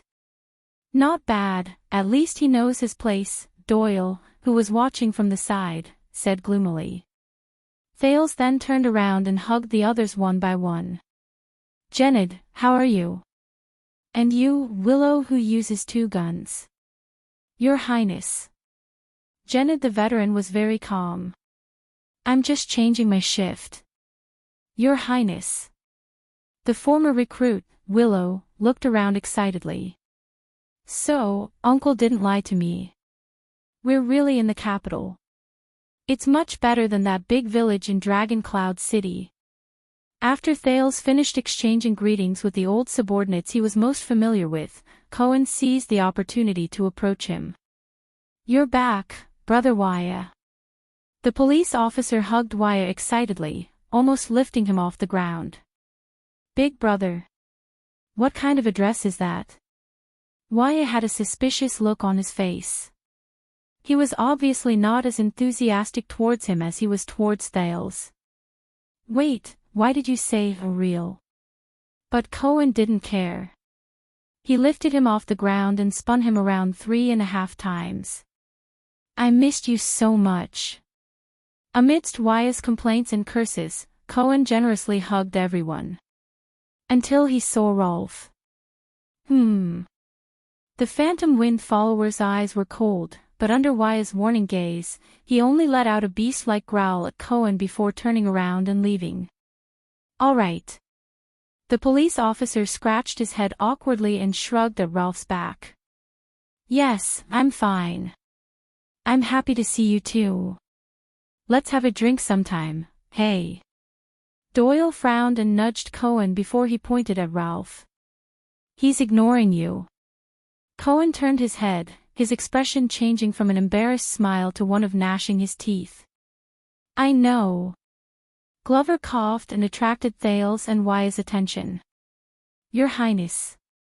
Doyle, on the other hand, elegantly straightened his clothes, scrutinized the newcomers, and then looked hopefully at the prince. Thales snapped out of his trance. "Everyone, I really want to introduce you, but now is clearly not the time." He patted Glover's shoulder and pounded Wyatt's chest. "Let's get to know each other on the way." Doyle's hopeful gaze dimmed, and he felt incredibly wronged.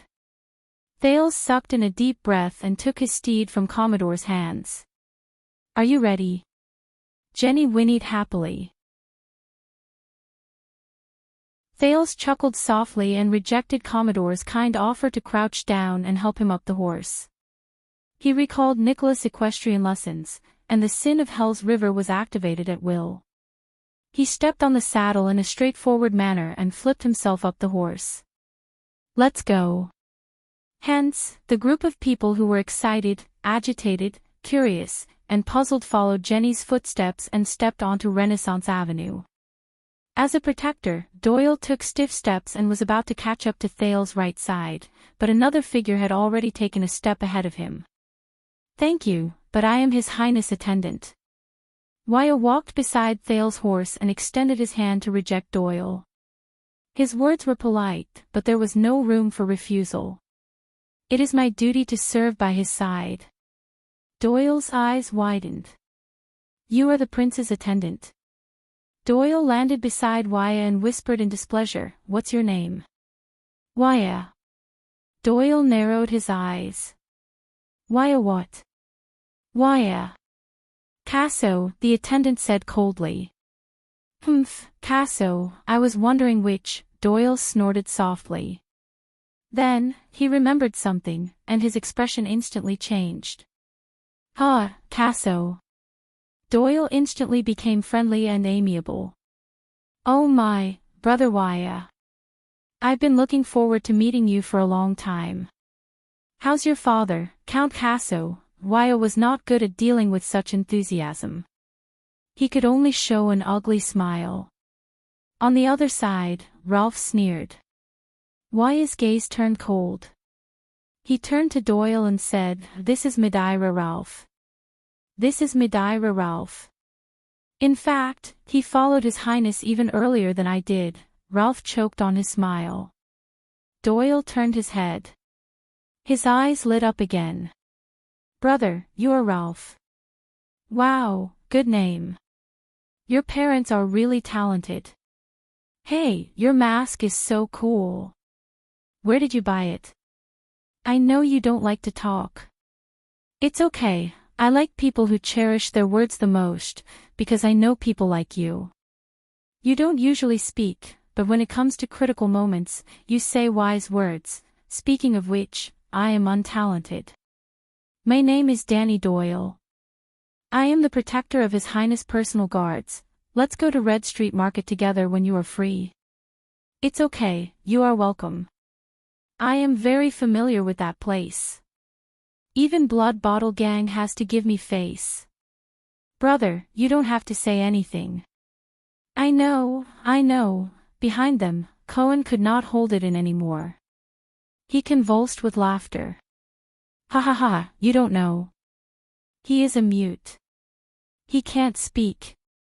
Doyle, who was disrupted, turned around angrily. So what if he's a mute?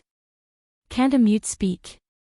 You are, Doyle's words came to a halt. He turned around pitifully and looked at the gloomy Ralph with a fawning and aggrieved look. That, I am sorry, brother. Cohen took pleasure in Doyle's misfortune and mouthed, idiot. But Doyle quickly thought of a way to remedy the situation. It's okay. You don't have to say anything. I understand.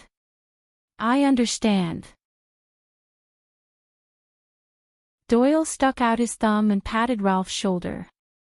He did not care about the latter's increasingly cold gaze. You are a real man.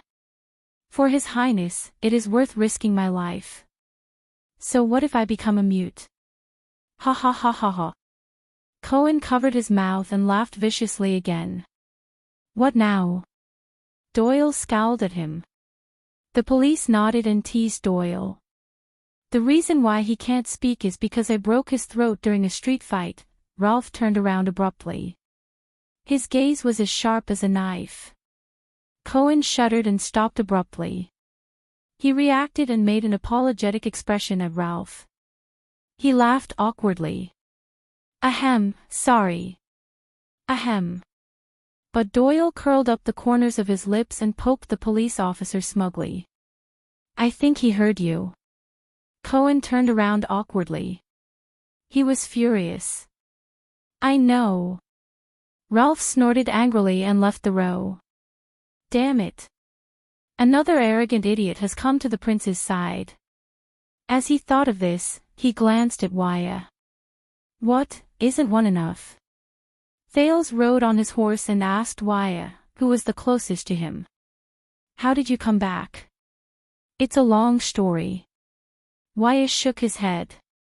Viscount Nemain is right. With you gone, we are insignificant to Dragon Cloud City, so the Archduchess ordered us to be released.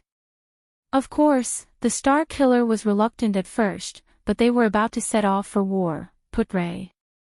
Thales thought of his old friend. Where is he? Viscount Nemain left halfway. Waya was also nostalgic. He said he had other important matters to attend to. Thales chuckled and shook his head. As always, mysterious. Waya perked up. In short, once we left Dragon Cloud City, it was much easier, but Thales thought of something and remembered what he saw at the royal banquet. Wait, according to Little Pot Lid, aren't you still stuck at the border between the two countries? The prince was puzzled. Why are you back so soon? Waya shook his head. No, Your Highness, we returned to Constellation 2 weeks ago. We stopped for a few days on the way. He was slightly puzzled. Little Pot Lid. Pot Lid. Oh. You mean the Archduke's son of Reformation Tower?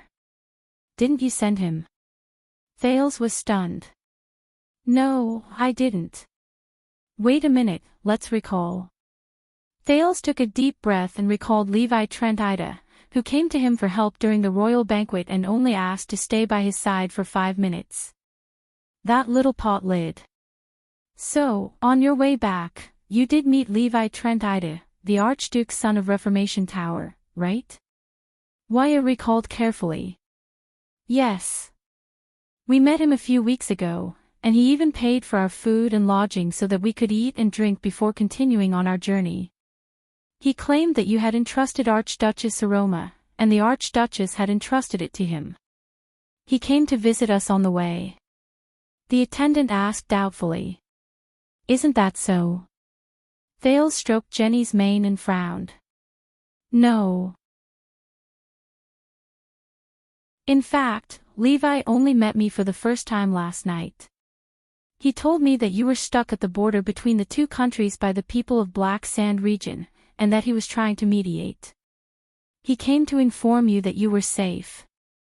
Thales slowly reacted. Isn't that so? Waya shook his head fiercely. No. Thales and Waya were silent for a while. So you didn't ask him to inform me. So he wasn't sent by you or the Archduchess. Both of them figured it out and exhaled in unison. Levi Trent idea. What a good way to get a prince with nothing. Quite like his father, Thales muttered the other's name and recalled the other's sly and flattering smile. He said indignantly, what a deep scheme. Waya was anxious. I'm sorry, did you lose anything because of this? Thales stroked Jenny's neck and said gloomily, yes. A few pieces of lettuce, a few minutes of chatting time, and a resume of, I had a pleasant conversation with Prince Thales. Waya looked confused. But the prince immediately felt relieved. Fair enough, because I didn't really want to help him. Thales recalled Levi running from both ends and dealing with the information gap, and could not help but chuckle softly. Your Highness, how are you? After the joy of meeting again, Waya was as serious as ever and said worriedly, we heard that you were made a duke, but there was an accident at the banquet. Thales waved his hand nonchalantly. It's okay, the prince said in relief, you know, it's my banquet. If nothing happens, he shrugged his shoulders and spoke his next words in his mind. Then should I still be called Thales? Waya lowered his head slowly.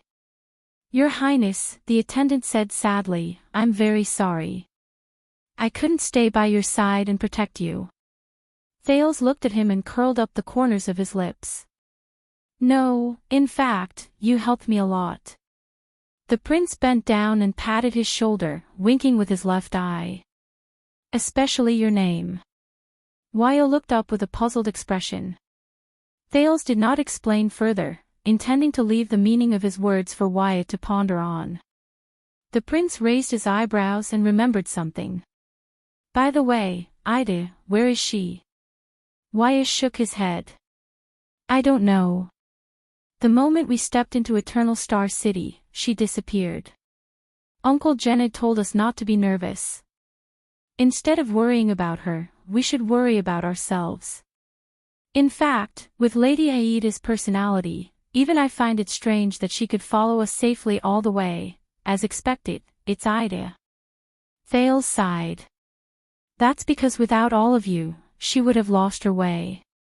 Waya thought for a while, then came to a realization. It's okay. Thales gestured at Glover and the others with his chin. Without her, we can still get things done. I saw that your guards have been upgraded. Waya looked at Glover, who was still vigilant, and there was a hint of loneliness in his eyes. Especially this man. I can feel that he's very powerful. Yes. Thales turned his head around and looked at Doyle, Commodore, and the others. He sighed and said, I have my own royal guards. Even though there are a lot of problems and I'm in a state of disunity, even though the leader likes to go against me, even though he can't even protect himself now, but without my attendant by my side, there's always something missing. Thales patted Waya's shoulder, and the latter's eyes burned with fighting spirit again. Of course, they are just guards, and I am an attendant. We are different. Waya was full of confidence. Ah. Thales held the reins again. He looked at Renaissance Palace, which was getting closer and closer. Of course you are. Glover, who was moving forward quietly, suddenly felt that something was wrong. He turned his head and saw the young man who had just hugged the prince staring at him with a burning gaze. The valiant young man extended his hand in a friendly manner. I am Waya, His Highness' attendant. Glover stared at the young man's hand warily.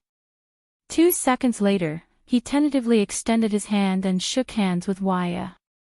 Caleb Glover. Royal Guard, Star Lake Guards, First Class Vanguard. Waya smiled. Thank you. Glover responded with a puzzled gaze. The prince's return to the kingdom seems to have settled down, and he has boundless prospects. However, those of us who have been by His Highness' side for years know that there are countless undercurrents and dangers lurking behind the scenes. Wyo looked at Thales, who was deep in thought on his steed. He needs more help. But he looked at Doyle, sighed, and said, "But today, when we meet again, among the people around him, only you seem a little more reliable." Glover's expression became slightly better. It seems that there are still normal people around His Highness. But he paused for a moment. "Wait, you said that your name is Waya." Waya's voice was solemn. "Yes." Glover's expression was a little strange. "Just Waya." "No, other names." "My name is Waya Casso, if that's what you mean." Glover looked like he had a sudden realization. "Oh, so you are the real Waya." Waya was stunned. "Sorry." "It's nothing, it's just that." Glover glanced at Thales' back. "His Highness often talks about you." Waya glanced at Thales, who was on the horse, and a special feeling welled up in him. We were supposed to serve by His Highness' side and protect him. But not only did we fail to fulfill our duties, we even got ourselves into trouble and almost became a burden. But not only did His Highness not blame us, he was even concerned about our safety. Waya sighed. "How can we repay this kindness?" But after he said this, Waya vaguely felt that Glover's expression when he looked at him seemed to be even weirder. "You, actually have already repaid him." Waya was puzzled. "Why?" "Because your name is Waya," Zombie replied briefly. Waya was stunned again. "That's strange." The attendant could not figure it out. His Highness seemed to have said that before. "Does my name have any meaning?" Glover coughed. "It's nothing, but you better not go to Red Street Market." "Why?" "Because your name is Waya." Waya was even more puzzled. Until Doyle's voice cut in. "Oh my, brother Waya, ignore him. You should have asked me about the Royal Guards, especially the defense division that protects the country." Hiss. Waya turned his head around in shock and saw Doyle approach him with tears in his eyes. "This. Danny, you. What's wrong?" "It's nothing." Doyle pressed his back and looked like he was about to cry.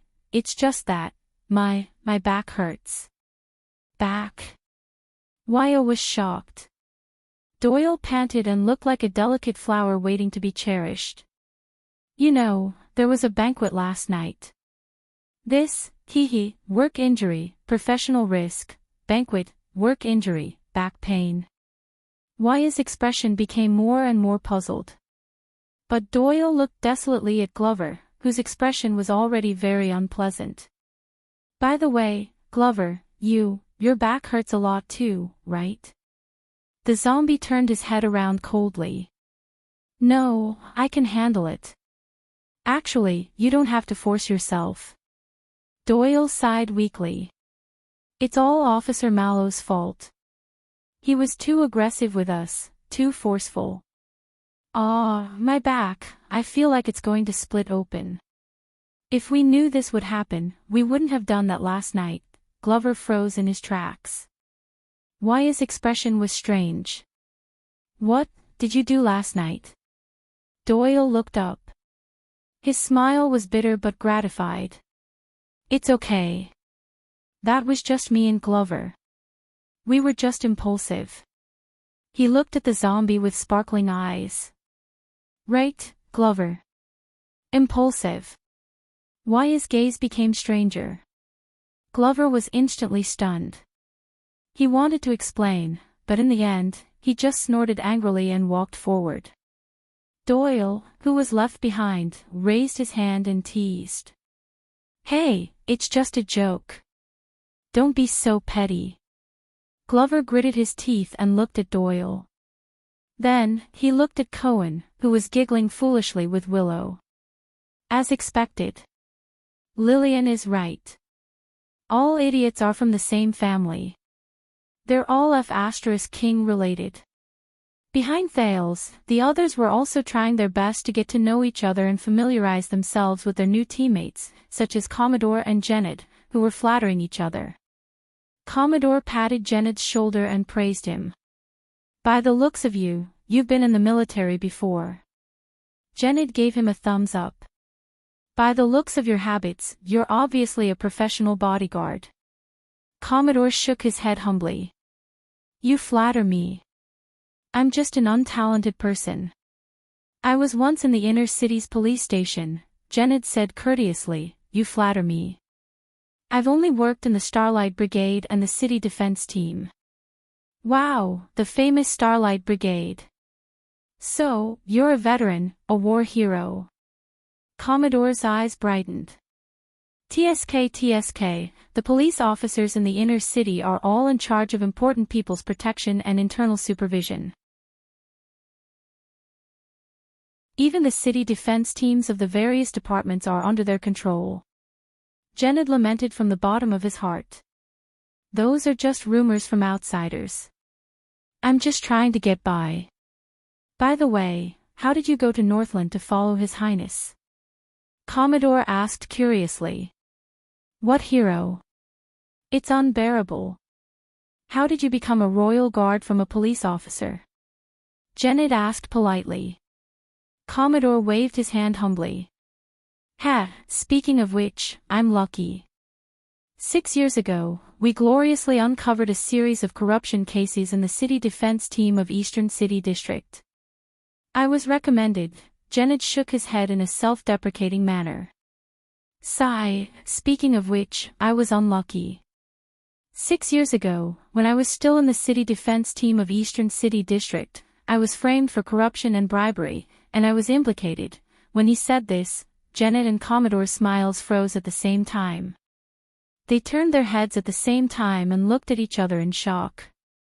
A few seconds later, the two of them turned their heads stiffly and mechanically, and their conversation fell completely silent. Just like that, the newly gathered group of people talked at once. Some were travel-worn, some were calm, some were used to it, and some were uncomfortable. They surrounded Thales, who was at the center of the group, and they moved forward on their horses. They attracted countless gazes along the way. They looked like a group of disbanded soldiers. Thales swayed as he rode on his horse, but he had a vague feeling that he was hallucinating. They were just like 6 years ago, the diplomat group that was hastily formed. They did not even know each other, and they all set off in a hurry. They trod on the snow and headed north to an unknown path. But now, Thales stared at Renaissance Avenue and Renaissance Palace at the end of it. He did not know what to think. Your Highness, Wyatt said with a sigh. Perhaps you don't know what returning to Constellation, returning to Eternal Star City, and reuniting with you means to us. Thales turned his head around. Oh. Wyatt stared at the familiar streets and sky, and his tone became lighter. It feels like the journey has ended, and we no longer have to work hard. And we can rest now. Thales was silent for a while before he spoke awkwardly. About that, Wyatt, right now, we might not be able to rest yet. We can't rest. Wyatt's expression froze for a moment. Your Highness, I'm sorry. Thales took a deep breath and looked seriously at the attendant who had followed him for 6 years. Wyatt, do you trust me? Clang. Wyatt subconsciously wanted to nod, but he stopped when he raised his head halfway. No, Your Highness, I've learned. I have a bad feeling. The last time you asked me this, Wyatt recalled Thales' glorious deeds in Northland. He was first terrified, then suspicious. You asked me to find Chapman Lampard. This name attracted the attention of his companions. Most of them turned their heads and looked at the prince. Thales' smile froze slightly. Just say it, Your Highness, Wyatt hesitantly looked at the smiling prince. What do you want now? Thales exhaled and laughed bitterly. Yes, I am very sorry.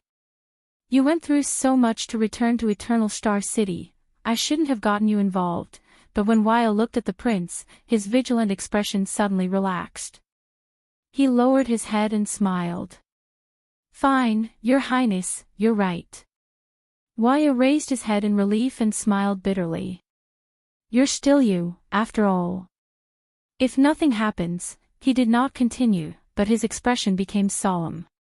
He punched his chest. No matter what you want to do, this life and this body are yours to command. I will not hesitate to die for you. This made Thales a little embarrassed. He twitched the corner of his mouth. Well, it's not that bad. Besides, Wyatt unclenched his fist, as if he had let go of a huge rock. We are people who have followed you through mountains of blades and seas of fire in Dragon Cloud City. Wyatt's smile was bright. There is nothing in this world that can scare us anymore. At that moment, Thales sank into silence. All sorts of feelings welled up in his heart. The teenager looked up. Really? Wyatt looked at Ralph and gestured with his chin. The Phantom Wind follower's gaze was cold. He gestured for them to move forward. Thales smiled in tacit understanding and looked at the others. We will follow you wherever you go. Janet bowed deeply. Willow, who was beside him, also bowed nervously. The royal guards will naturally go through fire and water for you. Commodore's face was filled with loyalty. Thales nodded. Doyle looked to the left and right before he cleared his throat.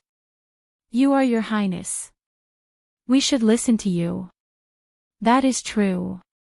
Doyle's emotions were initially stirred up, but they slowly calmed down. But you also saved my family. He patted the horse's belly with great emotion. Not every prince can choose not to sacrifice his pawn. Jenny turned her head around and neighed fiercely. Doyle, who had been brewing his emotions, was so frightened that he immediately retracted his hand. You have listened to my story, Your Highness. While everyone laughed, Glover was silent for a while before he spoke slowly. I will listen to you as well. Thales stared at him deeply. Thank you. When Cohen saw that everyone's gazes were directed at him, he was extremely nervous. He struggled for a long time before he came up with a strange word. Don Quixote. Charge. Aside from Glover, everyone else was stunned. They sized up Cohen as if they were looking at an idiot. Thales snorted and laughed heartily. But, yes. The teenager took a deep breath and sat up straight. Don Quixote. Very good, the second prince said solemnly. Everyone, listen up. We are going to Renaissance Palace now. Wyatt tightened his grip on his single-edged sword and answered calmly, Of course, what do you want us to do? Thales did not answer immediately. He looked straight ahead and walked forward along Renaissance Avenue until he ran into the dark and deep Great Pyramid. That was Renaissance Palace. It was a net. It was also his windmill. At that second, Thales curled up the corners of his lips and spoke softly. Rebellion. In an instant, the group, including Cohen, who had been talking and laughing, suddenly became quiet. The street was still bustling with activity. People came and went, and it was filled with the smoke of a citizen's life. It was a stark contrast to the dead silence of this small group. It felt like a century had passed. Conspiracy, conspiracy, Wyatt's hoarse voice came out with great difficulty, but he could not form a sentence. In this atmosphere where everyone was as silent as cicadas in winter, Thales raised his head and turned his head around. Tell me. The setting sun was golden. With Renaissance Palace as a backdrop, the young duke's smile was clear, and his attitude was calm. What does it feel like to be a king? No one answered him. Only the black horse, Jenny, who did not know much about the world, neighed excitedly. She continued to take small steps in response to her master's caress. Happy and excited. A journey into the unknown. End of this chapter.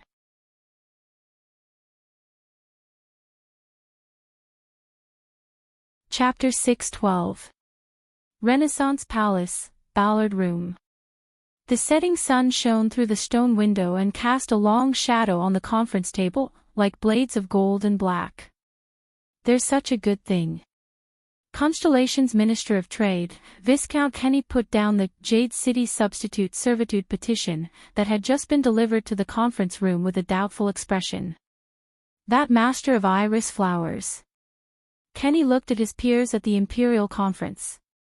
Duke Covendier actually volunteered to pay taxes to substitute servitude, reduce the number of recruits in Jade City, and even support the royal family's expansion of the regular army to fill in the important national defense positions left behind by the recruits. The ministers at the Imperial Conference looked at each other. Only the scarred man from the kingdom's secret intelligence department, who had returned with this petition, stood quietly by the side without saying a word. Setting aside his position, doesn't he know the risks of doing so? Viscount Kenny narrowed his eyes, his expression subtle. If Jade City really does as they say in the letter, challenging tradition and shaking their interests. When every conscripted person in every level of fief refuses to serve the Lord because of this reason, Covendier will become a vassal, no, the target of the entire kingdom's noble system. Not the entire system. Military advisor Sauter Ryder was in high spirits, excited by the arrival of the letter. Only those aristocratic suzerains who are conservative, old-fashioned and backward, stubbornly clinging to the conscription of militia, and unwilling to accept taxes in lieu of servitude. Viscount Kenny put down the letter and said slyly, "That's pretty much everyone except the king's partisans." As soon as he said that, the Imperial Conference burst into laughter. This letter came at the right time. It speaks up for us and shifts the pressure, Sauter said with a smile. Whether it's the reduction of the Jade Star private army or the expansion of the regular army, we have strong political support and foreign ministers, as well as the substitute servitude tax paid by Jade City. Kirkirk, the budget issue you mentioned, but the chief of finance rolled his eyes and did not comment. On the other side, Gilbert took the letter with iris flowers wax seal from Kenny's hands and studied it carefully, refusing to miss a single word. Even though this was the third time. Finally, someone realized that the Foreign Affairs Minister's expression was extremely unpleasant, which was incompatible with the relaxed atmosphere of the conference. This letter. Gilbert mumbled, "What exactly is it, old friend?" Sauter noticed Gilbert's state and looked worried. "Is there any problem?" The silence of the few people in the meeting affected the atmosphere just now, and Ballard Room gradually quietened down. Gilbert did not answer. He only took a deep breath and slowly raised his head to look at the end of the long table. It was as if he was asking for an answer. However, on the other side, the king's figure was hidden in the darkness and did not move for a long time. Until another chubby hand reached out from the side. What a coincidence. Just when we were thinking about how to reduce the number of recruits without incurring public anger, and how to find the budget to expand the regular army, the host of the Imperial Conference, the Prime Minister of the Kingdom, the Duke of the Eastern Sea, Bob Cullen, took the petition with a rare sullen expression. When we were still treading on thin ice, fearing that this matter would shake the foundation of the country and cause a civil war, this letter came. Giving people, giving money, and giving gossip. Prime Minister Cullen's words caused everyone in the Imperial Conference to fall into deep thought. Cullen's gaze left the beautiful and calm handwriting on the paper and glanced suspiciously at the scar-faced spy from the kingdom's secret intelligence department on the other side. But the scar-faced man remained quiet and respectful. He turned a deaf ear and did not say a word. The Duke shifted his fat belly, waved the letter in his hand, and snorted softly, "That's right. Where's Zane himself?" The scar-faced man seemed to have just returned to his senses and replied respectfully, it is reported that the Duke of South Coast has left the capital and returned to Jade City to deal with urgent matters. Urgent matters. Cullen re-examined Zayn's letter, occasionally looking at the end of the long table, and let out an unsettling laugh. Indeed, it's too urgent, too urgent. It was obviously good news, but the unusual attitudes of the Prime Minister and the Foreign Affairs Minister left the elites of the Imperial Conference bewildered. They all looked at the owner of the room. But King Kessel remained seated in his seat, not moving an inch. Only the setting sun behind him shone countless golden pillars of light through the window and enveloped him. From afar, he looked like a blade guarding the throne. Or a prison pen. "Prime Minister, Your Grace." Viscount Kenny asked tentatively. But Cullen only raised his finger slightly with an amused expression. "Sodder, I thought at first." Prime Minister Cullen's words were like the evening bell of a monastery, gloomy and meaningful. "Your meticulous report on the war situation in the north today, and your extreme praise of Axtet's lesson, was just to show goodwill to Prince Thales and praise his little lover from Dragon Cloud City." Military advisor, Sodder Ryder was momentarily stunned.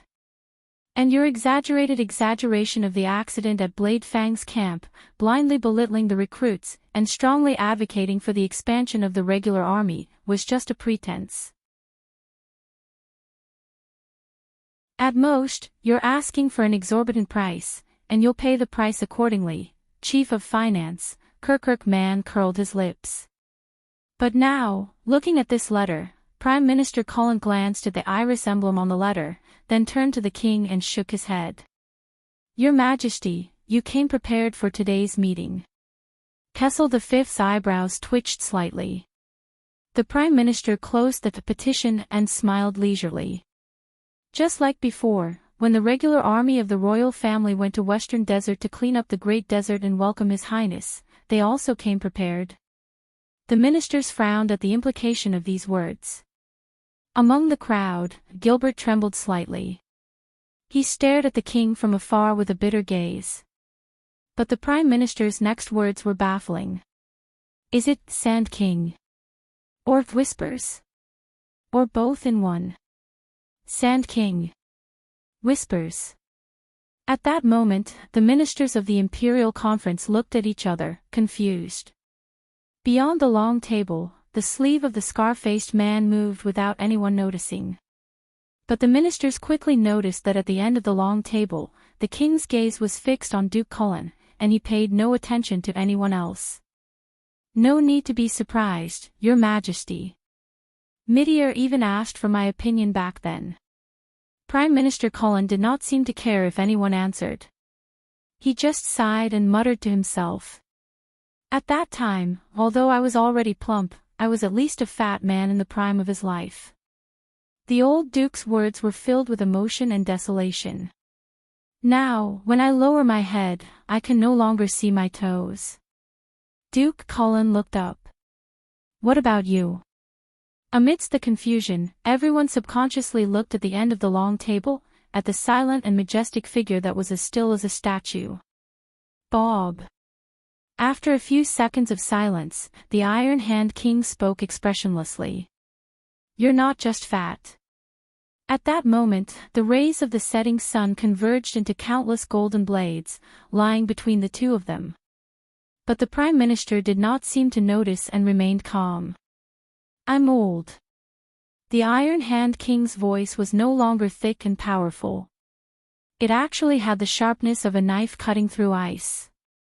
"And tired." King Kessel and Duke Cullen's gazes crossed the long table and met in the air. The ministers all frowned. "Yes, I'm tired." A few seconds later, Cullen avoided King Kessel's gaze and said slowly, "Not like the kingdom's prosperity, where the wheels roll forward."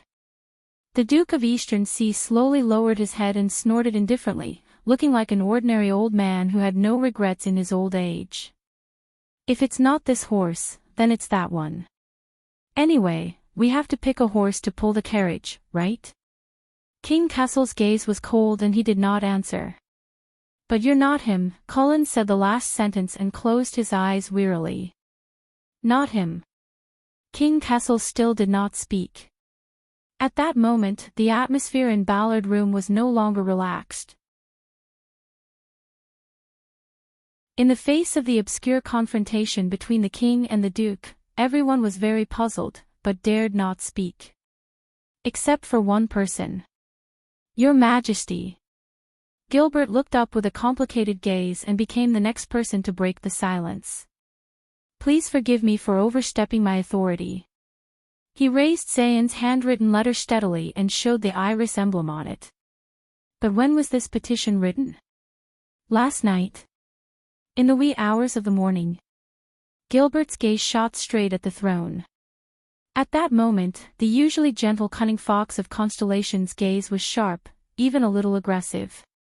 Prime Minister Cullen snorted and added, intentionally or unintentionally, or just now. Low whispers could be heard among the officials. A few seconds later, the king slowly turned his head and shifted the focus of his gaze to his once most trusted foreign minister. His gaze pierced through the setting sun like ice, instantly dispersing the warmth. King Kessel stared at Gilbert but did not say a word. The atmosphere of the imperial conference became increasingly heavy and suffocating, until someone could not take it anymore and interrupted. Is it because of the royal banquet? On the other side, the kingdom's chief of finance, Kirkirk Man, gulped and asked cautiously.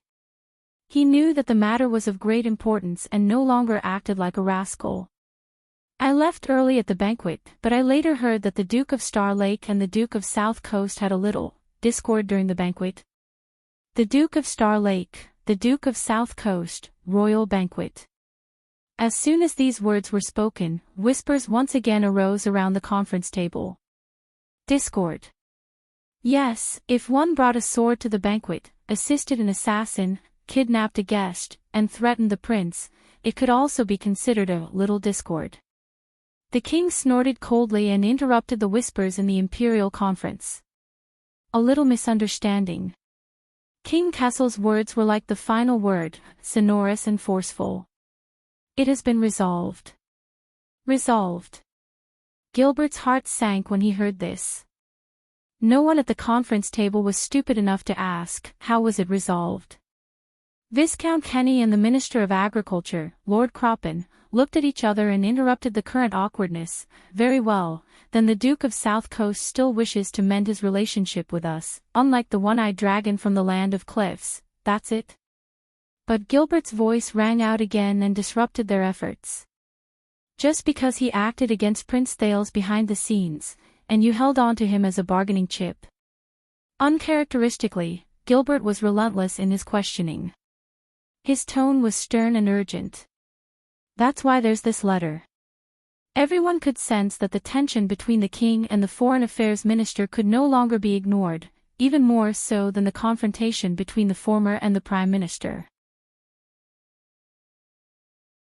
Gilbert had always been popular. Sauter, the military advisor, gave him a discreet wink. Archdeacon Stylianides tapped the table without batting an eyelid, and even Kirkirk, the treasurer, coughed pretentiously. Zayn is a clever child, the Iron Hand King finally spoke slowly and calmly. He understands everything with a hint. Whenever he does something wrong, he knows how to make up for it. Quite a number of people looked at the petition in Gilbert's hands and seemed to be deep in thought. Make up for it. At that moment, Gilbert stared at the king with an indescribable feeling. Is that so? The cunning fox of Constellation sounded tired. 6 years ago, after Prince Thales' diplomat group was attacked by vampires in the birch tree forest, you and him solved and made up for it in this way, right? The vassals who did not know the story were instantly shocked. 6 years ago. Vampires. Even if you knew that Duke Covendier was related to the attackers? Gilbert's tone was almost interrogative. No one dared to speak. This time, the king of Constellation at the end of the long table was silent for a long time. The essence of politics, my friend, King Kessel said slowly. It is the binding of interests. Hearing this name, Duke Cullen frowned slightly. Gilbert's expression became increasingly bitter. Yes, I remember. These were Prince Midier's exact words. Hearing this name, everyone shuddered. So, Gilbert, my friend, if you want to repay kindness and enmity in a straightforward manner, the Iron Hand King snorted coldly. His tone took a sharp turn. You might as well read more about knights. In the face of the king's merciless words, Gilbert's expression dimmed. Very good, very right, your majesty. The Foreign Affairs Minister put down the letter in his hand and closed his eyes. But Gilbert's voice was as weak as a mosquito. Prince Thales, does he know? Many people's gazes shifted. King Kessel was silent for a moment. His gaze inadvertently glanced at the scar-faced spy from the Secret Intelligence Department. He knows now. Gilbert then lowered his head dejectedly and said no more. Dusk had arrived. The color of the sunlight gradually turned from golden to dark red. At that moment, the Supreme King bathed in the setting sun even appeared a little scarlet. Only his face remained dark and indistinct under the backlight. The Imperial Conference fell silent. Enough, everyone. Just as the participants were at a loss for what to do, another voice rang out. It was resolute and broke the silence. No matter how this letter came to be, since it is already here, we cannot let it go to waste. The military advisor, Sauter Ryder, glared at him. Whether it is voluntary or involuntary, whether it is compensation or a trade, since Duke Covendier kindly sacrificed his reputation and interests, even at the cost of being condemned by the masses, to submit a petition to His Majesty, to pay taxes in lieu of service, to share our political pressure, and to cheer for Renaissance Palace, he didn't. Sauter Ryder turned his head in shock. Gilbert still had his eyes closed and was massaging his forehead. Sorry. Gilbert took a deep breath. As far as I know, during the last years of the late King Aedes' reign, under the rule of the former Guardian Duke of South Coast, Leinster Covendier, Jade City's regular military service system had already been disrupted, loosened, and even ceased to exist in name. At the Imperial Conference, the ministers who did not understand South Coastal were taken aback. Prime Minister Cullen's eyebrows twitched. I see, the younger generation will surpass us in time. South Coast is ultimately not Western Desert, the kingdom's prime minister laughed involuntarily. The others remained puzzled, until Gilbert sighed. After the bloody year, due to the depression of the territory, and to repair the damage, the old Duke Leinster granted some of his vassals permission not to respond to the compulsory conscription. They did not contribute any able-bodied soldiers, but instead paid in lieu of service fees, so that he could hire professional mercenaries to deal with large-scale battles such as suppressing bandits. Gilbert explained patiently, slowly returning to his role as the king's advisor. To this day, the military service system under Jade City's jurisdiction is no longer complete and sound, exceptions have gradually become the norm, and it has been extended layer by layer. When the conscription order comes, every family can be exempted from service as long as they bribe enough. Instead, the conscription system has become a legal loophole for the recruitment officers to plunder the people and stuff their own pockets with the conscription books. The military advisor, Sauter Ryder, was deep in thought. Everyone's expressions slowly changed. King Kessel listened quietly to the Foreign Affairs Minister's explanation, his thoughts unknown. I remember now, during the National Conference 6 years ago, when everyone was discussing whether to send troops, Prime Minister Cullen shook his head, seemingly having gained some insight. It seems that Zayn wasn't completely lying at that time. Gilbert nodded, his mind preoccupied. In other words, this seemingly costly petition is but a favor at little cost. The Duke of South Coast described the established situation in Jade City as his own sacrifice and loyalty, brought the tacit convention to the surface, and turned it into a decree in black and white. He even claimed that this was a need for the king and the regular army. He didn't have to pay anything.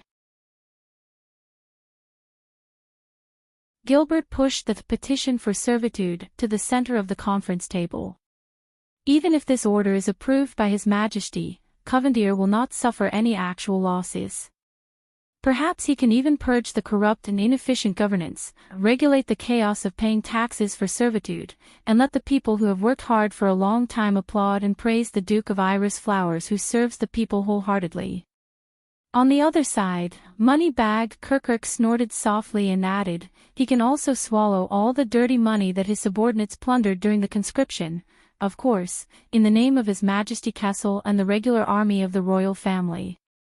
The Chief of Finance rubbed his hands in envy. Covendier has been rich for many years, he really has a way. Gilbert's expression was cold. Also, as Lord Cullen said, the next time there's a war, South Coast Hill will be able to refute with reason at the National Conference that they have received the King's permission to pay taxes for servitude and not send troops. The fat Prime Minister nodded benevolently. Gilbert turned to the astonished advisor Sauter. As for what you said, Sauter, Iris Flowers' political support and solidarity for Renaissance Palace, Gilbert paused for a moment. Don't forget, Zayn only presented the petition to His Majesty after he was publicly accused of being the mastermind by Prince Thales at the banquet. Prime Minister Cullen continued Gilbert's words. He shook his head and appeared to be in a good mood. If the news gets out, as long as it's done properly, this will not be a symbol of Iris Flowers siding with the royal family, but merely a helpless move by Covendier under pressure from Renaissance Palace. Not only will Jade City not be blamed, but it will also receive the sympathy of his vassals and even the suzerains in the country. The king must have forced him to do this. The Prime Minister blinked thoughtfully. Is that so? No one answered him. Instead, it's Renaissance Palace. Gilbert's voice sounded again, becoming unhurried, gentle, and drawn out. This matter is sensitive to begin with. If we bear the infamy of forcing vassals, whether it's the reduction of conscripts or the expansion of the regular army, the pressure we face will only be greater. He did not continue, but the atmosphere in the Imperial Conference grew heavier. What a pity. Chief of Finance Kirkirk slapped his thigh in frustration. If only Prince Thales had not howled at Covendier after finding out the truth, but had instead suppressed his temper and quietly reported to His Majesty. So, Cullen looked at the end of the long table, intentionally or unintentionally. Young man, you can't be too hasty. Gilbert's analysis completely chased away the excitement that the Imperial Conference had because of this letter, leaving not a single trace of it behind. Everyone was already exhausted, and now they were even more disappointed. But, everyone. The military advisor took a deep breath, pulled himself together, and raised his hand to attract the attention of the Imperial Conference. Perhaps Iris Flowers has its own plans, but this will not affect our choice. Sauter tried his best to convince everyone. Most importantly, if this letter comes to fruition, we will have the surrogate labor tax that Covendier will pay, and expand the regular army, but he was interrupted. I'm not trying to pour cold water on you, soldier. The Chief of Finance's familiar sarcastic tone sounded again, causing Sauter to frown. But, relieving every suzerain of the obligation to recruit soldiers to assist in battle, replacing it with a special tax item, using the collected money to expand the regular army, and in turn, filling up the defense and maintaining law and order of the disbanded conscripts. Sounds like a good idea. Steward Kirkirk cocked his cheek with a smile that did not reach his eyes. However, I have to deal with those profiteering suzerains of Jade City every season. Believe me, they can't do anything else, but every time they collect taxes. Sauter scoffed angrily. They dare to evade taxes. Worse. Kirkirk narrowed his eyes. They know how to keep accounts. Sauter was taken aback. What? Many people frowned. Prime Minister Cullen glanced at Gilbert and revealed an expression that said, I knew it. Kirkirk shook his head disdainfully. I say, their accountants are no less skilled than the Camions. The tax accounts are crystal clear, without a single concealment. But whether it's the calculation of tax rates, the choice of tax items, or the flow of tax, it's all extremely complicated. Can you believe it? Jade City is obviously rich, their land and sea trade has been growing year after year, and their total cash flow is enough to buy several small dukedoms. But their books are still in the red. And our tax collectors can't find a single mistake in their books. Not only do they have nowhere to scrape money from, they might even have to give back their taxes. The chief of finance flipped open the petition, stared at it in disgust, then threw it down again. As for the surrogate labor tax mentioned here, tell me, Sauter, do you think they'll find their conscience and give you a large sum of money out of thin air? Saldus' eyes widened, as if in disbelief that such a thing could happen. Kirkirk turned to the king and his tone became much more respectful. If this is the budget you've been waiting for, your majesty, Sauter. With all due respect, it didn't succeed. As for the expansion of the regular army, let's wait until next quarter's revenue. The king said nothing. Sauter, on the other hand, clenched his fists tightly. The words of the chief of finance brought the entire imperial conference back to reality and plunged it into a disappointed silence. So, Jade City's letter is just empty talk. I mean, if our proposal really passes, they won't have lost anything, and they'll appear reasonable and even make a fortune. The Minister of Agriculture, Lord Croppen, spoke shakily. But we, on the other hand, look like we've gotten the short end of the stick, but end up being the bad guys and losing our underwear. Cunning Southerners, Viscount Kenny threw the petition on the table and cursed unhappily. Say, do you think Iris Flowers is going to react to every move that comes their way, or have they been preparing for this for a long time, and have been waiting for this moment? The ministers looked at each other. They had no answer. Until the king spoke. Of course, this is not the best solution. King Kessel's tone was calm as he steered the conversation back in the direction he wanted, but this is already the greatest concession Jade City can make. The Iron Hand King looked at the letter gloomily. That sword from the banquet isn't enough. Gilbert could only sigh inwardly. Damn it, that young master from the western desert at the banquet, why did he only kidnap the guests?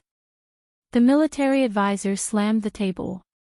If only he had committed a bigger crime, such as assassinating a prince, Gilbert reacted and rebuked angrily. Sauter. But Sauter just waved his hand nonchalantly. It's all right, you know that's not what I meant. Sauter turned around and looked at the letter on the table. He sighed and said, Gilbert, think again. Is there really no other way? This letter has finally solved our political and budgetary problems at the same time. Without waiting for the Foreign Affairs Minister to speak, Kirkirk stabbed him coldly from the side. Didn't you listen in class, soldier? It can't solve anything. Gilbert nodded tiredly. If His Majesty approves the proposal of this petition and starts reforming the military system from Jade City, taking this first step that is fraught with controversy, he glanced in the king's direction with mixed emotions. Then, Renaissance Palace will have to swallow all the bitter consequences I've mentioned. Aside from the Duke of South Coast's hypocritical support and the taxes that we don't know where they'll come from, the benefits are really limited. It's not even up to us to approve of it. Duke Cullen seemed to be in a good mood. This is different from a small matter like reorganizing the Jade Star private army. As long as this petition is made public in the form of an official document or warrant, the reform of the military system will definitely cause a huge uproar in the kingdom. We will be at the heart of the storm, and we will not be able to retreat. In the dark corner of the long table, the king's pupils gradually shrank. After all, asking for a sky-high price is just a tactic, Cullen said as he looked at the dejected Sauter. Just return the money on the ground. You can't really hope to sell it for a sky-high price. These words made the military advisor even more depressed. Majordomo Kirkirk yawned discreetly, looked around, and said tentatively in a tone that concluded the meeting. Then this letter, just ignore it. Gilbert's tone was both resigned and resolute. Bury it among the countless official documents and letters in Renaissance Palace every day. Drown it out without causing a ripple. In the Imperial Conference, he was answered with an awkward silence. Until the king's voice sounded again. So, King Kessel chuckled softly, but without the slightest hint of a smile, making everyone shudder. We've been sitting here for a day, and my son was attacked by an assassin at a banquet and almost died in a duel. At that moment, the Iron Hand King's face was revealed under the setting sun. There was an inexplicable strangeness about it. And all we got in exchange for this? All the officials in the Imperial Conference lowered their heads. No one dared to answer the question. Only Cullen calmly took a sip of tea and cast his gaze at the end of the meeting table. It's a pity, Your Majesty, but this letter cannot give you what you want. That's right, the wheels roll forward. The Duke of Eastern Sea put down his teacup and adjusted his crooked belt, satisfied. But not by brute force. At the end of the long table, King Kessel was silent under the setting sun. Only his eyes flickered slightly in the darkness.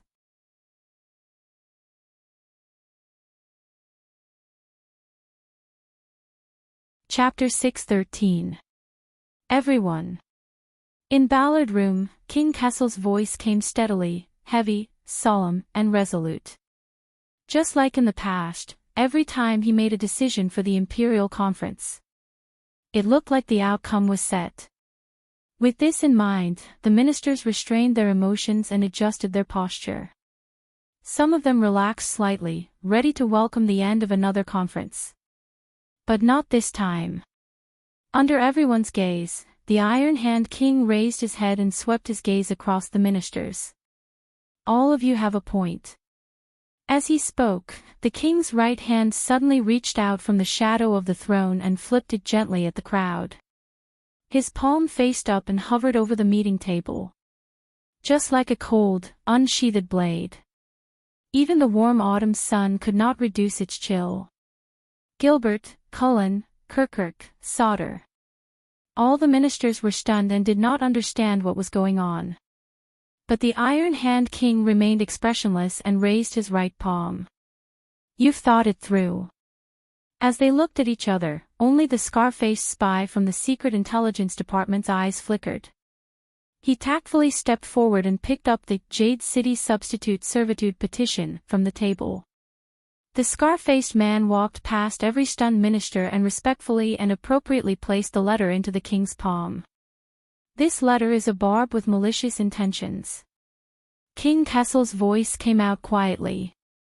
It appears to be compromising, but in fact, it has seized on Renaissance Palace's weakness and is hiding a trump card. The king slowly lifted the letter up, revealing the iris print on it.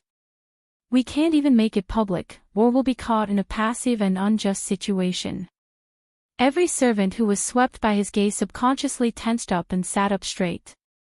It's better to die for a friend than to perish for an enemy.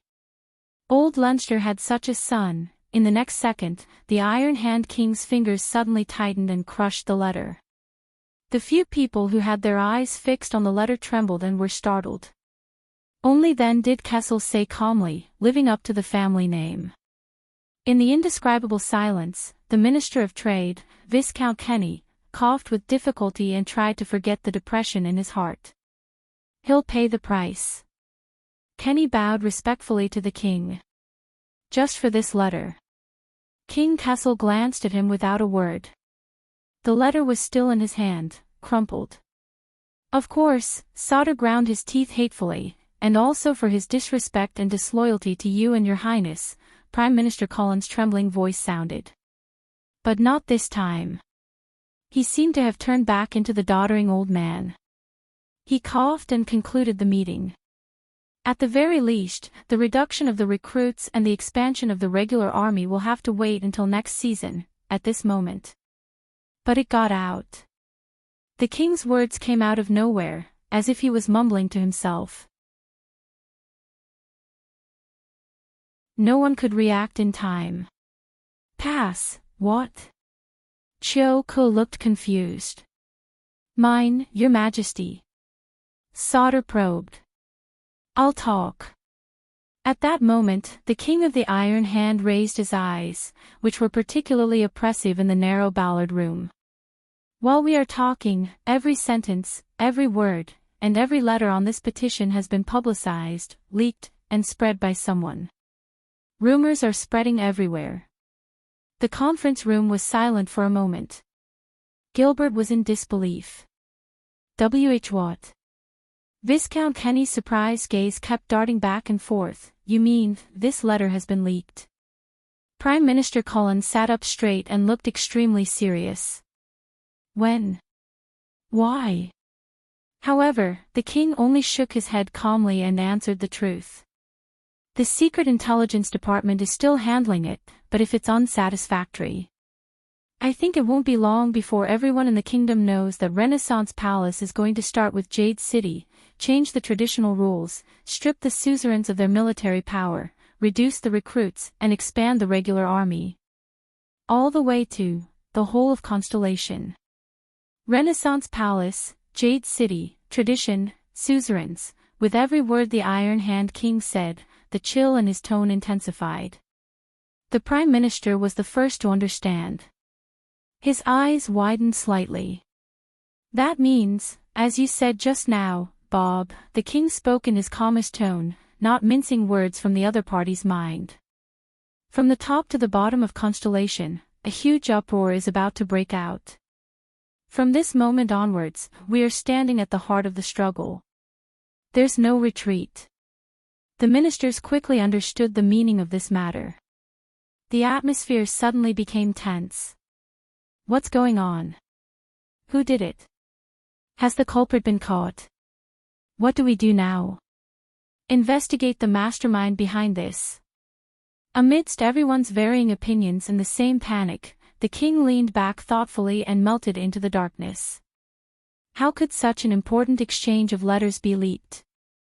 Advisor Sauter turned angrily to the other side and said accusingly, "What did the Secret Intelligence Department say?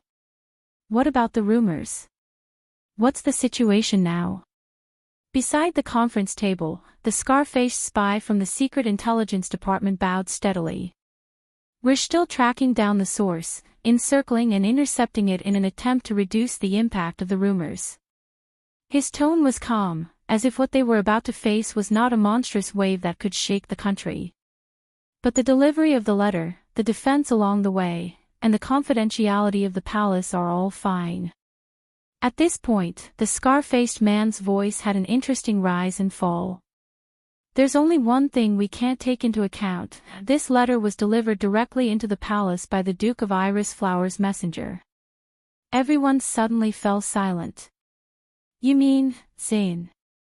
Prime Minister Cullen frowned. When he delivered the letter, he made up his mind to leak the contents and spread the rumors. The scar-faced man neither denied nor confirmed it. "We're still investigating." With a target in mind, the anger of the Imperial Conference erupted like a tidal wave. "Covendier, how dare he? Damn it, he's more cunning than his father. Did he fly into a rage out of humiliation and overturn the chessboard?" Among the officials, Gilbert only observed quietly at first, but at the end, he sighed softly. Perhaps after the banquet, when His Majesty questions him for his crimes, the Foreign Affairs Minister put away his dazed expression and said tiredly, "Jade City saw our weakness from the terms of the negotiations." But Prime Minister Cullen scratched his chin and looked solemn. "Something's not right. Zayn is not a good person, but he's not a lunatic either. The fact that he wrote this letter is enough to prove his slyness and self-preservation." The Prime Minister pondered. "He's not stupid enough to force Renaissance Palace and himself into a dead end. That's even worse, it's done by someone else." Viscount Kenny looked suspicious. "Plotting against both of us at the same time. Someone is looking forward to chaos in the kingdom, just like back then." Amidst the chatter, the voice at the end of the long table rang out again. "It doesn't matter anymore." Everyone fell silent and looked at the king. "Whether he did it or not, it doesn't matter anymore. A cold glint flashed in the king's eyes. The kingdom never lacks enemies. What's important is, how should we deal with it? After King Kessel said this, he let the petition slip from his fingers and fall between the sunset and the shadows. The wrinkled iris insignia faced the ceiling alone. A few seconds later, like a pride of lions awakened by a crisis, the Imperial Conference was no longer languid and slow, and everyone became shrewd and capable. Let the Secret Intelligence Department work overtime. At the same time, we will send a letter to clarify and put an end to such rumors. We might be able to find some clues from the feudal nobles who have expressed their dissatisfaction recently. We have to be careful with the wording of the announcement. There may still be room for maneuver. We need to make contingency plans immediately for the reaction of the nobles, especially the feudal vassals. Send special envoys to appease the feudal lords of the grain-producing areas and explain to them. I'm afraid the preparations for the military reform will have to be delayed. We cannot leave any clues that could lead to misunderstandings. Amid the intense discussion, only Prime Minister Cullen and Gilbert remained silent. The former gazed at Covendier's letter quietly, while the latter quietly tidied up the documents beside him, both deep in thought. Meanwhile, Kessel V sat quietly in his seat, expressionless, indifferent, as if he was the only outsider. Bang. There was a muffled sound. It was military advisor Sauter striking the table with his palm, attracting the attention of the Imperial Conference. Everyone. Saldus' expression was solemn. His gaze was slightly hesitant, but it quickly became focused and determined. I think, at this point, things are unavoidable. Our next choice is actually simpler. Gilbert frowned and turned his head, as if he had expected something. Sauter said resolutely. Since there's no way back, why not go forward with all our might? At that moment, the military advisor was in high spirits.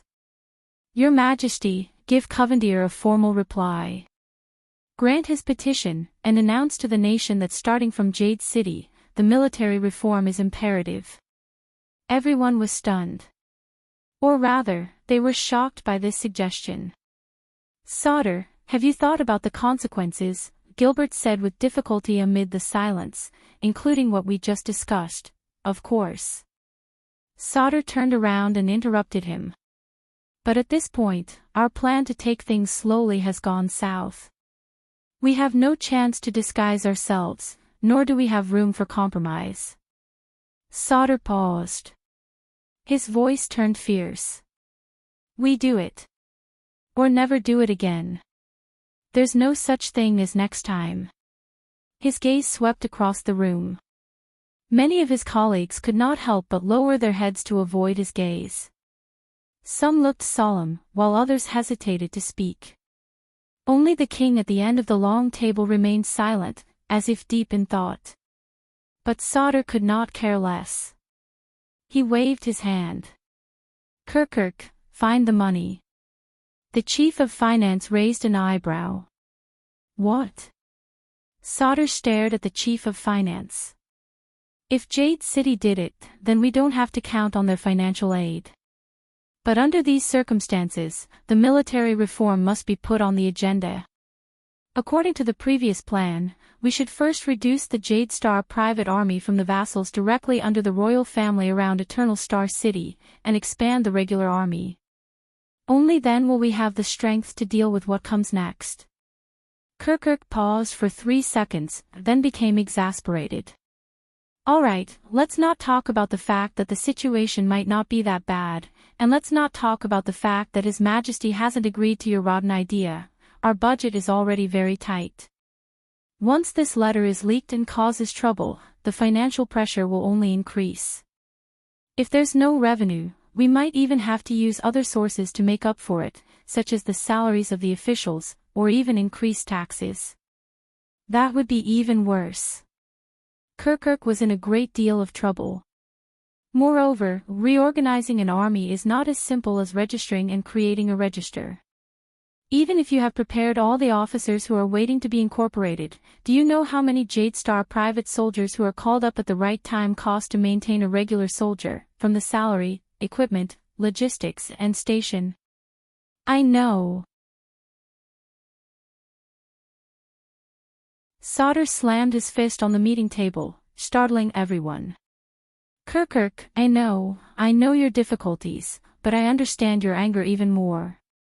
He shouted angrily, whether it's the indignation you felt when you were fooled by those southern bumpkins with their account books when collecting taxes, or the anger you felt when Covendier turned the tables on His Majesty, I can relate to it all. Kirk pursed his lips. Sauter stood up abruptly, pressed his arms on the table, and leaned forward. But I swear to you, Kirk, the regular army is the key to changing all this. Expansion and restructuring are just the beginning. There was an indescribable fanaticism in Saldus' expression, which made Prime Minister Cullen frown involuntarily. The price of a moment is for the future prosperity of the kingdom. And one day, the kingdom's wrath will personally walk into Jade City's Palace of Clarity with His Majesty's decree, surrounded by countless soldiers, and persuade Zayn Covendier and his cunning accountants to pay their taxes honestly, and recover all of today's costs. It's a sure win without loss. At this point, Saldus' eyes shone with an unquestionable light. A sure win without loss. Kirk answered Sauter with a sneer. Yes, when I was young, I had a relative who liked to gamble. He said the same thing when he came to my house to borrow money for business, until he was taken away by the Blood Bottle Gang loan sharks. At this point, the chief of finance got up from the back of his chair and leaned forward. What's the difference between you and him? A gambler.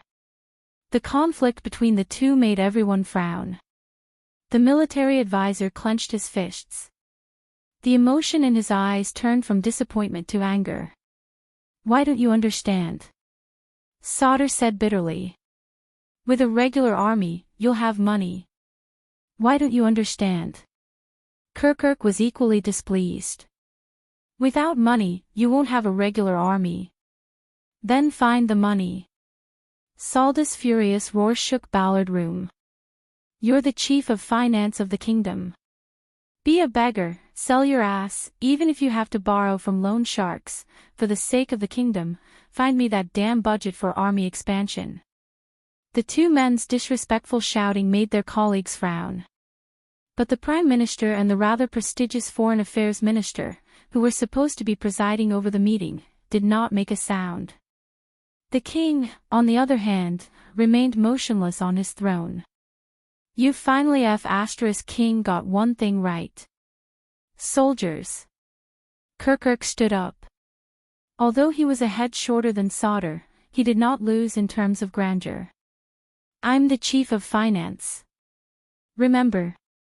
Last year, it was precisely your military affairs sector that shamelessly boasted here, bragged about the benefits of sending troops to the heavens.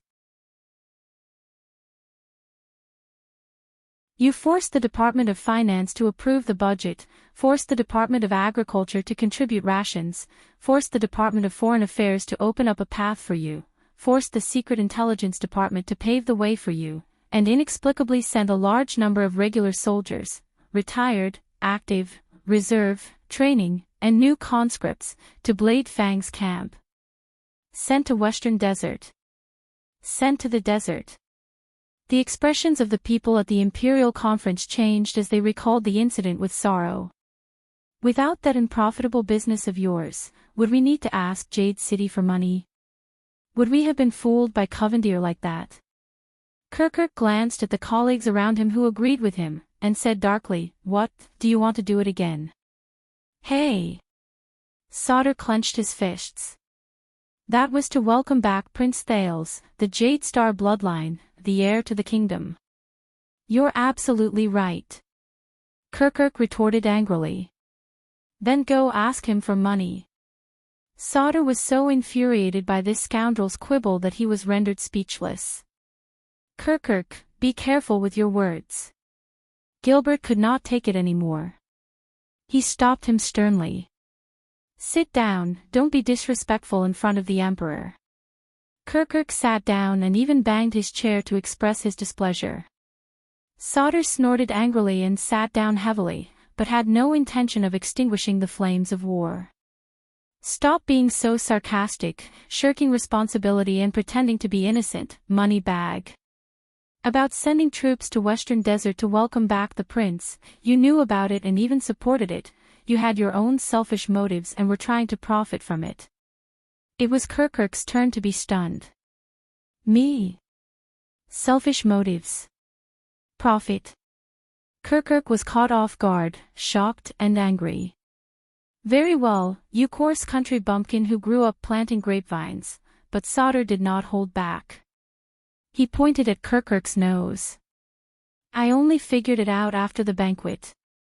But that's right, Kirkuk, it's you. After the Desert War, many nobles in the Central Territory targeted Western Desert, where the situation had changed drastically, and illegally invaded and annexed land for personal gain. Now, the deadline for the land assessment order is approaching, and they're trying every means possible to clear their names. Kirkuk's face paled. Back then, you supported our expedition to the desert, and even privately bribed several frontline officers, all because you wanted the regular army to cause a huge commotion and turmoil in Western Desert. You wanted to catch these greedy nobles and landlords off guard, force them to give themselves away, and turn them into a rolling source of income for the Department of Finance to confiscate and confiscate. The news that the military advisor revealed was no trivial matter. The Imperial Conference was in an uproar, and King Kessel's gaze shifted.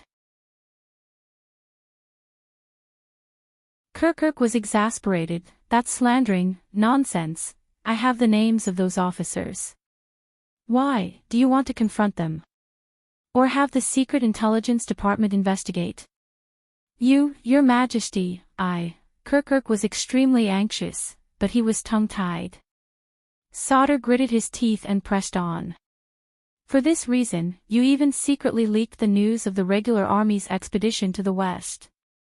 And that unlucky Doyle of Mirror River who got into trouble at the royal banquet. They're just one of the fat sheep on your list. At the Imperial Conference, the ministers were surprised and could not help but look at Kirkuk in a new light. Viscount Kenny coughed and asked worriedly, well, my father-in-law's family also has a few businesses in the Western Desert. You wouldn't. How could I, Lord Kenny? Kirkuk smiled obsequiously. But he immediately turned to the king and put on a mournful face.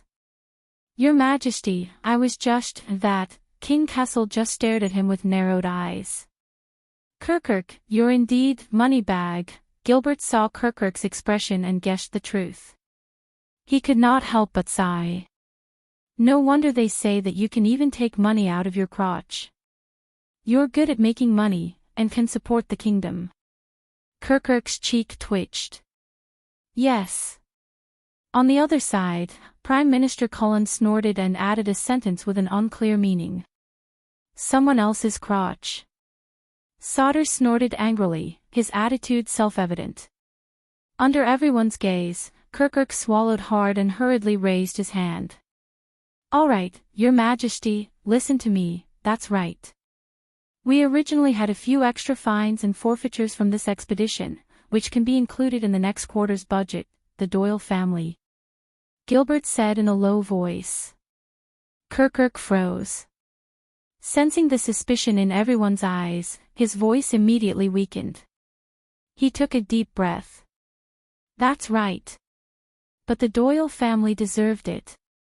Over the years, they've crossed the border to occupy land, illegally rented tenancies, smuggled taxes, concealed the population, and violated tradition. All these crimes should have been dealt with long ago. Our Department of Finance is dedicated to the kingdom and does things impartially. Cut the crap. Where's the money? Sauter ignored his excuses and went straight to the point. Now, it's been several months since the prince's return, and our mission is complete. Your Department of Finance should be full by now, right? The military advisor was aggressive. Why did you make all sorts of excuses during the Imperial Conference about being poor? When South Coastal forced us into a corner, you still held onto your wallet tightly and obstructed His Majesty's military reform. Kirkuk was both shocked and angry at the same time at this accusation. He looked around, but none of his colleagues dared to interrupt. Saldus' gaze was sharp and threatening. Kirkuk felt dizzy. He had to take a deep breath and yelled at the top of his lungs, "Prince Thales." As soon as these words came out, everyone was stunned again. "What?"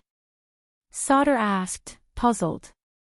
Kirkuk panted a few times and said angrily, "I'm sorry, I didn't want to say what I'm about to say here, after all." He calmed his breathing and said in resignation, "That's right. Sauter, based on the standard of the regular army, Doyle's case is enough for you to expand the staffing of 800 to 1,000 heavy cavalry, plus their squires, equipment, logistics, and perhaps more." Sauter slammed the table and mouthed, "I knew it." But Kirkuk changed the topic. "But after Prince Thales, I mean the incident at the banquet, Doyle's case was exposed to the public. From a simple case, it became a hot potato that attracted the attention of the entire nation. Even the case files were taken away by the kingdom's secret intelligence department overnight. Someone could not help but turn around. The scar-faced man from the kingdom's secret intelligence department was expressionless, as if he had not heard anything. Sauter frowned. "Western Desert is vast. Your sources of income are definitely not limited to just them." Kirkuk sighed pitifully. "Yes. But don't forget, Prince Thales stood up for the Doyle family last night in the name of His Majesty. Now everyone thinks that Doyle is backed by the Duke of Star Lake, the heir to the kingdom. This has implicated our other cases. Now, no one dares to touch anything that involves land annexation or the old and new nobles, let alone handle it." Saldus' expression changed slightly. Kirkuk said angrily, "So when I said, ask Prince Thales for money, that's true." Gilbert rebuked him angrily. Kirkuk reacted and waved his hands regretfully. I know. That's why I said, sorry. I didn't want to say that either." No one dared to speak rashly when the matter involved the royal family. Many stole glances at the king at the end of the long table. But King Kessel remained unmoved, as if what Kirkuk had just complained about was not his son and heir. The chief of finance regained his composure. Seeing that no one spoke up, he regained some of his confidence. "All right, let's not talk about the prince, so don't always blame it on me, soldier. If you had done a better job in Western Desert, more frugal, more efficient, and more profitable, would we have ended up in this state?" Sauter wanted to retort, but hesitated again and again. "For more than half a year, we mobilized a large force, traveled a long distance, and even fought a war with our own family for no reason. How much money and rations did we waste in total?" Kirkuk spoke more and more smoothly, to the point that he slammed the table fiercely. His voice spread clearly throughout the narrow meeting room. "And what did you bring back?" "A report saying that you were going to expand the army." "We ate up such a large sum of the kingdom's budget, but not only did we not accomplish anything, not to mention the spoils of war, we didn't even earn back the money we spent on horseshoes. What else do you want?" Sauter could not hold it in any longer. He slammed the table and stood up. "Do you want my warriors to shed blood in Western Desert and attack the ruins? Plunder Wing Fort? Or take over Brave Souls Fort? Ransack the homes of all the local nobles? Do you want to burn the entire Western Desert to the ground and send all the spoils of war to the Department of Finance, so that you won't have to complain so much when you're sitting here leisurely counting your copper coins?" Kirkuk scoffed. "Then why don't you do it? And the result? It turns out that you were just there for a vacation. Even the prince himself was sent back by the Western Desert nobles." The military advisor said angrily. "Do it? His Royal Highness' whereabouts are uncertain in Western Desert, and you even took a sword and a flag from them." Chroma and Bosdorf escorted him back to the capital in a grand manner, and they were very respectful. "What can we do? What should we do? What should we do?" Kirkuk, who had regained his confidence and was knowledgeable, said without fear, "Then why are you yelling at me?" "To find the prince." "Why don't you tell him about your suffering? Ask him why he mixed with the enemy, blocked your army, cut off my source of income, and even gave Covendier an opportunity to take advantage of him." Everyone was at a loss, and His Majesty was in a dilemma. In the end, he ruined the kingdom's military reform. "Enough, both of you," Gilbert reminded him sharply. "You'll never understand, money bag." Sauter was so angry that he laughed. He did not hear the Foreign Affairs Minister's reprimand at all. "You'll only see the reflection of copper coins and hear the hum of gold coins. You'll never understand the meaning of us sending troops to Western Desert. You won't understand that for the kingdom." Thud. Thud. Everyone turned in unison to see the scar-faced spy from the Secret Intelligence Department standing apologetically. On the ground was a broken teapot. "I'm sorry." The scar-faced man hurriedly bowed. "It's my fault. I was just thirsty." Only then did the officials turn their heads around. "Yes," Prime Minister Cullen mumbled with his head lowered, but his eyes lit up. "It's indeed your fault." Interrupted, Sauter and Kirkuk snorted and sat back in their seats, turning their heads away from each other. But the Foreign Affairs Minister was furious. "Sauter, Kirkuk, watch your language. This has nothing to do with His Highness Thales." Gilbert's words were harsh. "His Highness's body is priceless. His safe return to the capital is the greatest contribution to the kingdom. Nothing else. And don't forget, we are here to discuss countermeasures to deal with the predicament brought about by the leak of this letter. This is a kingdom's official business. Don't turn this into a personal grudge." Sauter and Kirkuk's expressions softened a little. But the Prime Minister coughed at that moment. "Don't blame them, Count Casso." Sauter and Sir Kirkuk had no choice either. Duke Cullen shook his head. "Whether it's the expedition to Western Desert or the royal banquet, it's His Highness's fault for appearing at such a coincidental time, just like this letter." The Prime Minister shook his head at the king, implying something. "He's forced us into a tight spot. There's no other way."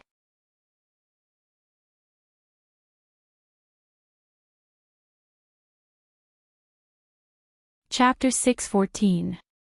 The ministers shuddered as they listened to Prime Minister Cullen's words. Gilbert could read between the lines and could not help feeling anxious. "Prime Minister." At that moment, a third voice joined the discussion. "In fact, if the kingdom has no other choice but to bite the bullet, perhaps," the unfamiliar voice attracted the attention of most of the people. The ministers turned to the interlocutor, the only participant in the imperial conference who did not speak, the Archdeacon of the Sunset Church, Stylianides. Stylianides nodded slightly.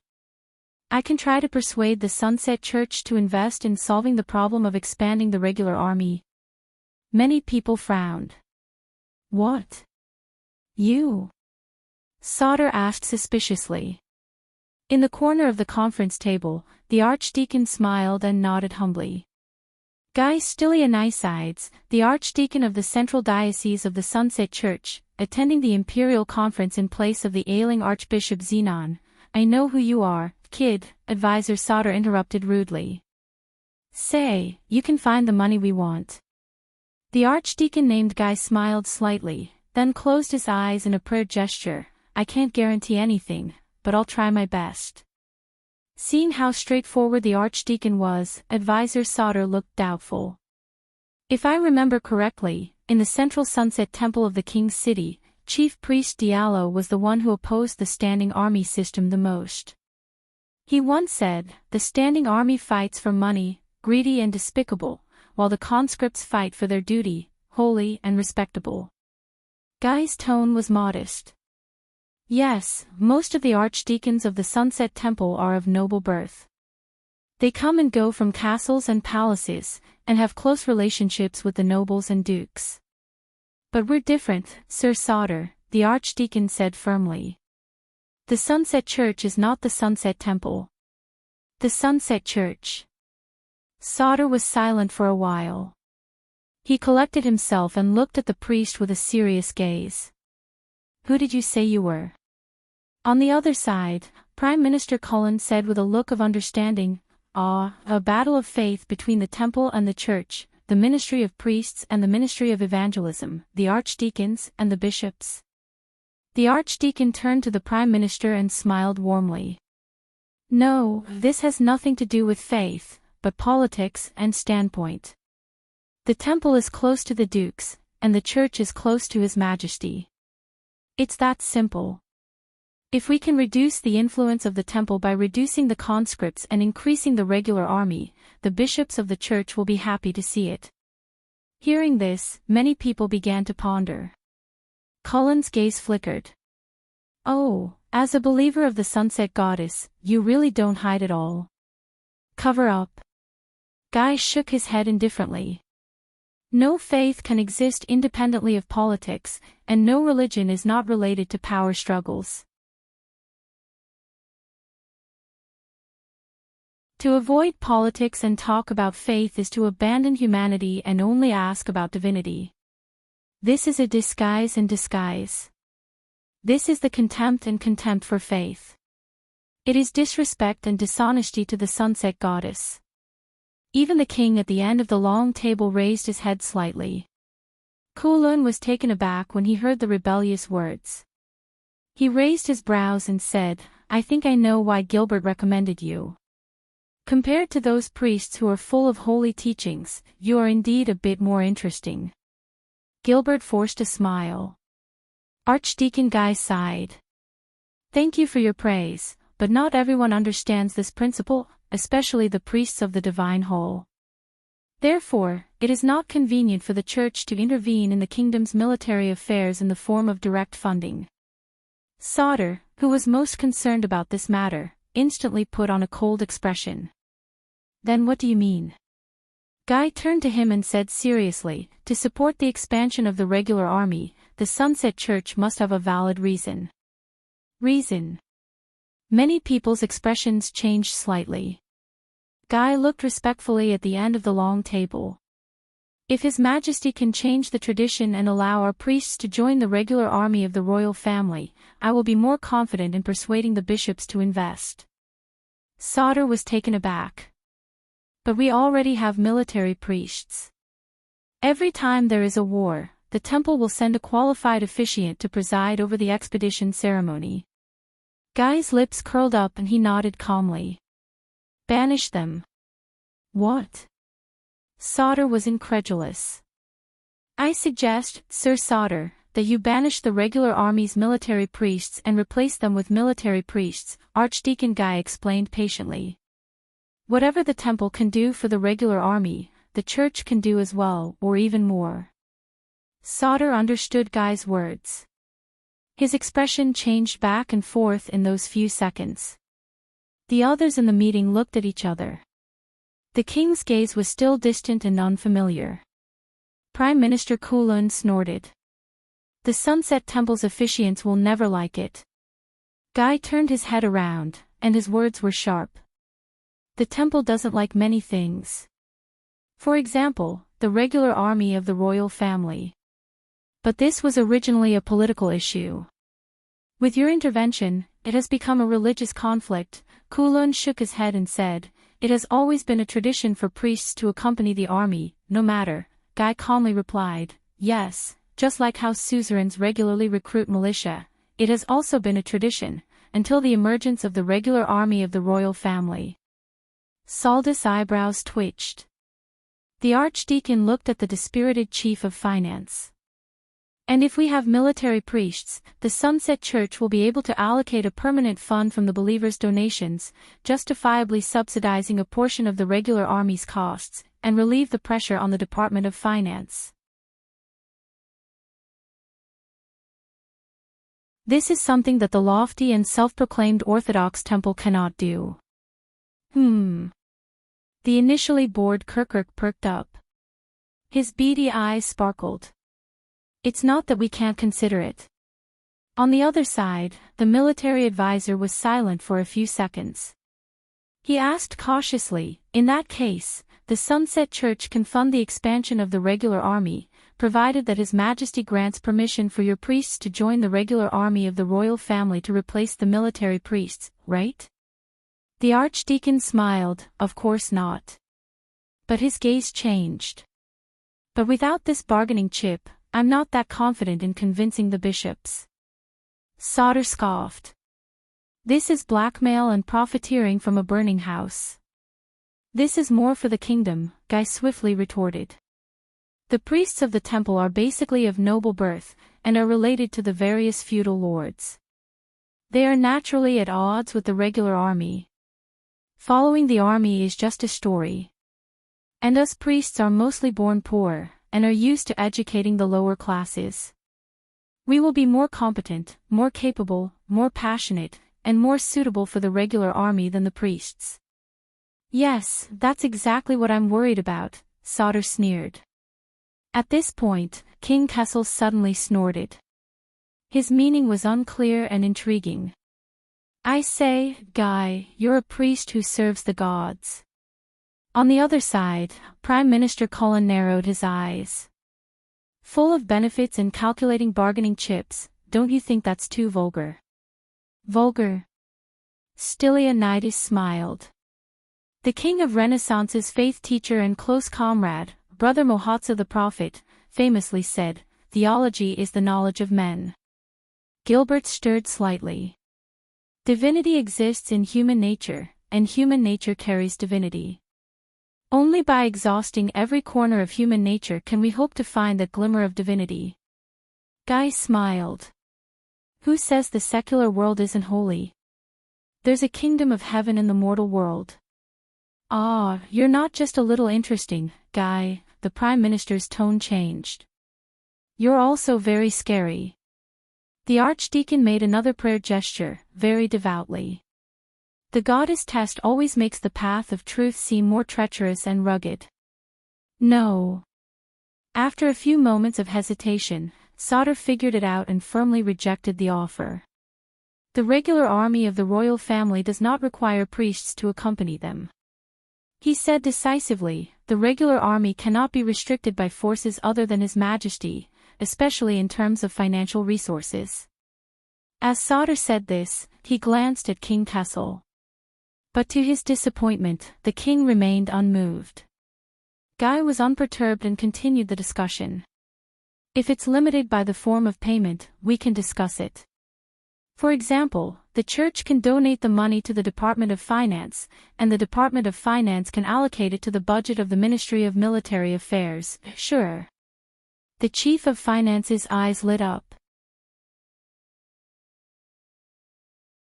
If this succeeds, you'll have saved my life, Guy. Stylianides nodded politely. Thanks to the goddess, I dare not claim credit. But Saldus' attitude remained the same. What's the difference? Constellation spent 500 years, with endless sacrifices and bloodshed, to drive religion and theocracy back to the temple. As long as I'm in charge of the Ministry of Military Affairs, history will not regress.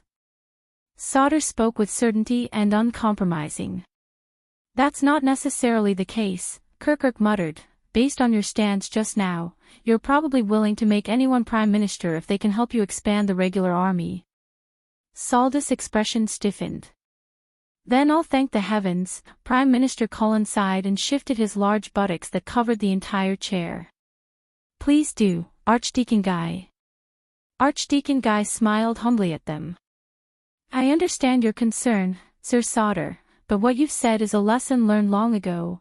The priests of the temple fell into the self-righteous path of the youngest, arrogant, greedy and corrupt, allowing their selfish desires to overshadow the public, condoning lies to obscure the truth, flaunting the might of the gods for worldly gain, fighting for power through faith, and never turning back. Archdeacon Guy nodded, as gentle as ever. And it was precisely because my ancestors, the priests of the missionary department, saw their mistakes that they broke away from the temple and established themselves, upholding the teachings of the goddess, and established the Sunset Church. It's been nearly 4 centuries since then. The head priest and the archbishop are not subordinate to each other. The priest department and the missionary department abide by their boundaries, we do not. Sauter waved his hand impatiently and cut him off. The temple or the church, the priests or the priests, in my opinion, there's no difference, they're all jackals of the same tribe. When we were weak, we asked for help, of course we'd be obedient. When we're strong, we're greedy and bound to take a mile when given an inch. He said warily, times have changed, the days when the Sunset Temple had unlimited authority and hundreds responded to a single call, and even dared to challenge Renaissance Palace and interfere in the succession of the throne are gone forever. These words sent a chill through the entire Imperial Conference. Guy heaved a long sigh, making no attempt to conceal his disappointment. I understand, Sir Sauter. It looks like the wishes of the priests to serve the country can only be realized in the future. At the end of the long table, the king's cold gaze was once again overshadowed by the setting sun. In that case, in the face of such a dilemma, it's unlikely to force through military reform, Prime Minister Cullen, who presided over the Imperial Conference, said with a sigh. Hearing this, Sauter glared at Kirkirk again. Don't look at me. If you want money, Guy and the church have it. Kirkirk knew what the other party was thinking and was unconcerned.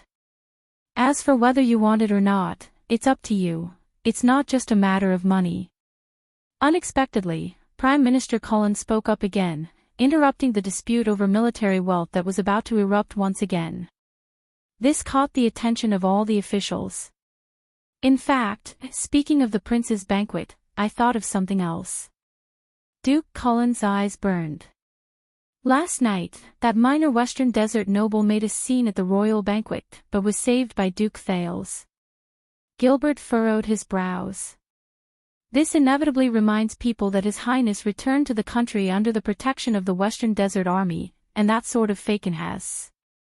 This could easily give people false expectations, or even be interpreted as the royal family's stance. Things will be troublesome, especially at this juncture. Cullen shook his head as he spoke, seemingly extremely regretful. Prime Minister. Gilbert reminded him sternly. Cullen shuddered slightly, as if he had just understood, and smiled apologetically. But after hearing the Prime Minister's words, many people nodded thoughtfully. Right, the Doyle family in question, the Minister of Agriculture, Lord Croppen, who had not spoken much all day, spoke up. Their Mirror Lake district has been a major grain-producing region for the past few years, and also an important source of soldiers for the Jade Star Private Army and the Central Regular Army. Moreover, they are part of the 7 Jade Star attendants, which may affect the attitudes of the other families. This will also affect the process of military reform. He looked at everyone cautiously. I think we need to determine the nature of the case as soon as possible, sort out the clues, and make a judgment. Indeed, the incident at the royal banquet has brought us a lot of trouble, whether it is the upcoming military reform or this letter. King Kessel's figure moved slightly on the throne. Viscount Kenny glanced in the direction of the king. Seeing that he did not react, he cleared his throat. Forgive me for being blunt, but I heard that Mindy's Hall has become the new place that everyone in the capital flocks to. Look at the Doyle family, they made a huge mess, but His Highness still risked his life to protect them. I do not want to criticize Duke Thales, but his attitude at the banquet is sometimes easy to misunderstand, Kenny. Gilbert sensed the direction of the meeting, and he was shocked and angry. There is no problem with His Highness's handling of the matter at the royal banquet. He is merciful, magnanimous, and impartial. Governor Kirkirk shrugged his shoulders. But now, looking at this letter, what we need the most is merciful and magnanimous. Viscount Kenny nodded in agreement and added, and impartiality. Gilbert was incredibly anxious. Regardless of the consequences, His Highness has saved 2 lives and 2 families with his superb skills, preventing a worse situation. But it is a barbaric method of a bloody duel, another voice said. May the setting sun forgive him. Gilbert turned his head around in disbelief and stared at his best friend. Guy. Archdeacon Stylianides nodded apologetically. Before I entered the palace, the bishops were discussing this matter. The officials exchanged glances and understood each other's intentions. The archdeacon made a penitential salute. With the setting sun as witness, the Duke of Star Lake dueling in person and resorting to the ancient rites of barbarism and heresy, that's a terrible signal and demonstration. No, that happened at night, Prime Minister Cullen scoffed sarcastically. It should be, witness of the North Star. All the officials in front of the Emperor lowered their heads. Gilbert sucked in a deep breath and explained to his good friend. Guy, my friend, as far as I know, the duel was unreasonably proposed by the other party, and Prince Thales agreed to the duel out of pity. Putting himself in danger was just an expedient measure. Guy nodded in understanding. Of course, I understand the prince's difficulties, and I admire his benevolence, magnanimity, intelligence, and wisdom. But do you think that after this story spreads throughout the kingdom? Duke Cullen clicked his tongue and shook his head. When people mention a duel, will the first thing they think of is the prince's benevolence or Jade Star's violent duel? Gilbert furrowed his brows. The archdeacon smiled as well. What Lord Cullen said is not without reason. Just like how the bishops of the church are also worried. In Northland, the Extension warriors may have given His Highness the courage to fight to the end, but they also numbed His Highness' thoughts in the midst of violence and bloodshed, causing him to not reject the barbaric and backward ancient rites. Gilbert stared at his good friend deeply. He could not hide his disappointment. And the king still did not move. As time goes by, His Highness, as the heir to the kingdom, has not avoided heretical beliefs and rites time and time again. Guy's tone became worried. This will have a profound impact on people's attitudes and ways of doing things, causing young people to be hot-blooded, desperate people to take risks out of desperation, and imitators to advance wave after wave. This will be greatly detrimental to the kingdom's existing governance. Moreover, the goddess will not be happy to see her believers bleed because of barbaric duels, and the same goes for her believers. Count Kroppen looked at everyone's expression and interjected with great interest. That, I also think, enough. The Foreign Affairs Minister's rare outburst of anger silenced the gossiping crowd. Everyone. His Majesty did not summon us to this room for us to judge right from wrong and pursue the matter to its roots. Gilbert's breathing quickened. He stood up and glanced angrily at each of his colleagues. Sauter, I know that the regular army's expedition to the Western Desert has involved a great deal of effort, but it was not a complete success. You have your own difficulties and are brooding over it. The military advisor pursed his lips. Chief Kirkirk, I also understand that the accident at the banquet caused the Department of Finance to lose a considerable amount of forfeiture money, and caught you off guard. The Chief of Finance crossed his arms in annoyance. As for the Prime Minister, you are trying your best to avoid unnecessary conflict between Renaissance Palace and the vassals, so you have used His Highness as a target to divert attention. The plump old Duke chuckled nonchalantly. Viscount Kenny, please be rest assured that no matter how popular His Highness is, or how he recruits talents, it will not affect your position as a pillar of the King's support party. The Minister of Commerce's expression darkened slightly.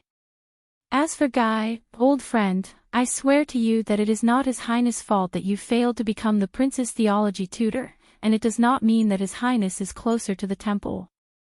The Archdeacon closed his eyes and lowered his head. And Lord Kroppen, you have been silent for the entire day, and that is already smart enough. Echoing the crowd at the end will not make you look smarter. The Minister of Agriculture coughed in embarrassment. Gilbert took a deep breath and calmed his emotions after he made all the officials in front of the Emperor shut their mouths. He resisted the urge to look at the figure at the end of the long table. That's right. I can feel it. I know that all of you have your reasons, your thoughts, and your resentment, the Foreign Affairs Minister said solemnly, but, all of you, I implore you to put yourselves in the prince's shoes and understand his situation. Then you will understand that for the kingdom, His Highness has many times no choice, many things he has to do, and many encounters are beyond his expectations. And he has done his best in those tasks that he should have completed. Gilbert slowed down his speech, and unknowingly, there was a hint of regret in his voice. From the National Conference to Dragon Cloud City, from the Great Desert to Mindy's Hall, in the face of the covetous Northland vassals and the turbulent domestic politics, any one of us, even His Majesty, even Prince Midir back then, could not have done better than him. His voice was loud and impassioned, and it shook Ballard Room. Not to mention that we all owe him a favor, be it for stopping the Northlanders from moving south, or stabilizing the Jade Star royal family and Constellation's political situation. On the throne, King Kessel leaned against the back of his chair again. His gaze was distant, and no one knew what he was thinking. As for the other unexpected consequences caused by Thale's actions, be it the chaos in the Western Desert, Doyle's case, the duel, the dispute, or this damned letter and the predicament it brought, they are, in fact, the result of our lack of consideration and planning. This is the dereliction of duty and incompetence of our servants, and it is the responsibility that we should bear. Gilbert exhaled, paused for a moment, and looked at everyone. Everyone turned their heads away to avoid eye contact with him. When Gilbert said this, he felt bitter. Shift the blame to His Highness. This will not cover up our incompetence, nor will it solve more problems. And that child should not be responsible for a mistake that he is unaware of. At this moment, Duke Cullen suddenly spoke. Even if he is a Jade Star. Gilbert's expression changed. He turned around abruptly and showed no signs of weakness. It is precisely because he is a Jade Star. Prime Minister Cullen frowned. After pausing for a few seconds, the Prime Minister sighed. I know, Count Casso, you are his teacher, but Gilbert quickly interrupted him. I am not saying this just because he is my student. Gilbert turned around and faced his other colleagues. His tone was resolute and brooked no room for doubt. It is also because of Prince Thales himself. Whether it is his courage and achievements in going north as a hostage, his experience in traveling thousands of miles back to the country, or his courage in saving people at the banquet, all of these prove that he is worthy of being the Jade Star descendant, the Duke of Star Lake, and the bloodline of the kingdom. When he said this, Gilbert's voice trembled slightly. We should all feel honored and proud to have such a prince. We should be the long swords in his hands, not the stones in his boots. We should help him, not obstruct him. When he finished speaking, Gilbert raised his hand and pressed it against his eyes. He took a few deep breaths. The Imperial Conference was silent. The king's gaze was still like a sharp blade in the snow, emitting a cold glare. Vice Bishop Guy sighed and patted Gilbert's arm, gesturing for him to sit down. Gilbert. Gilbert flung his friend's arm away and took a deep breath. Please forgive me, everyone. He tried hard to adjust his emotions and calm his tone. Just as Your Majesty said, I am tired and old. Ballard Room was silent. At least you are not fat. Prime Minister Cullen took over the conversation. He was a little dispirited and sentimental. I will not be an eyesore to certain people. This sentence had a profound meaning, and no one dared to continue.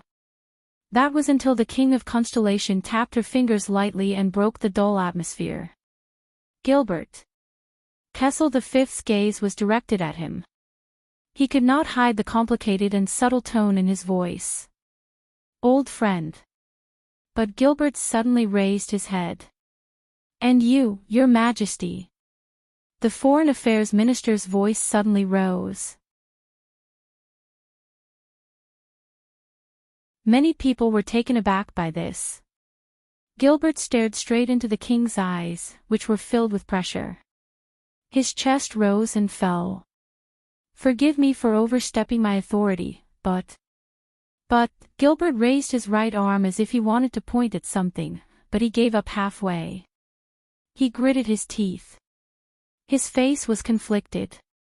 But until today, all the unfair scrutiny, accusations, criticism, and difficulties His Highness has received since he returned to Constellation, in Eternal Star City, and even at this table, in the face of King Kessel's sharp gaze, Gilbert made up his mind and spoke through gritted teeth. He said through gritted teeth, "It is all because of your attitude towards him."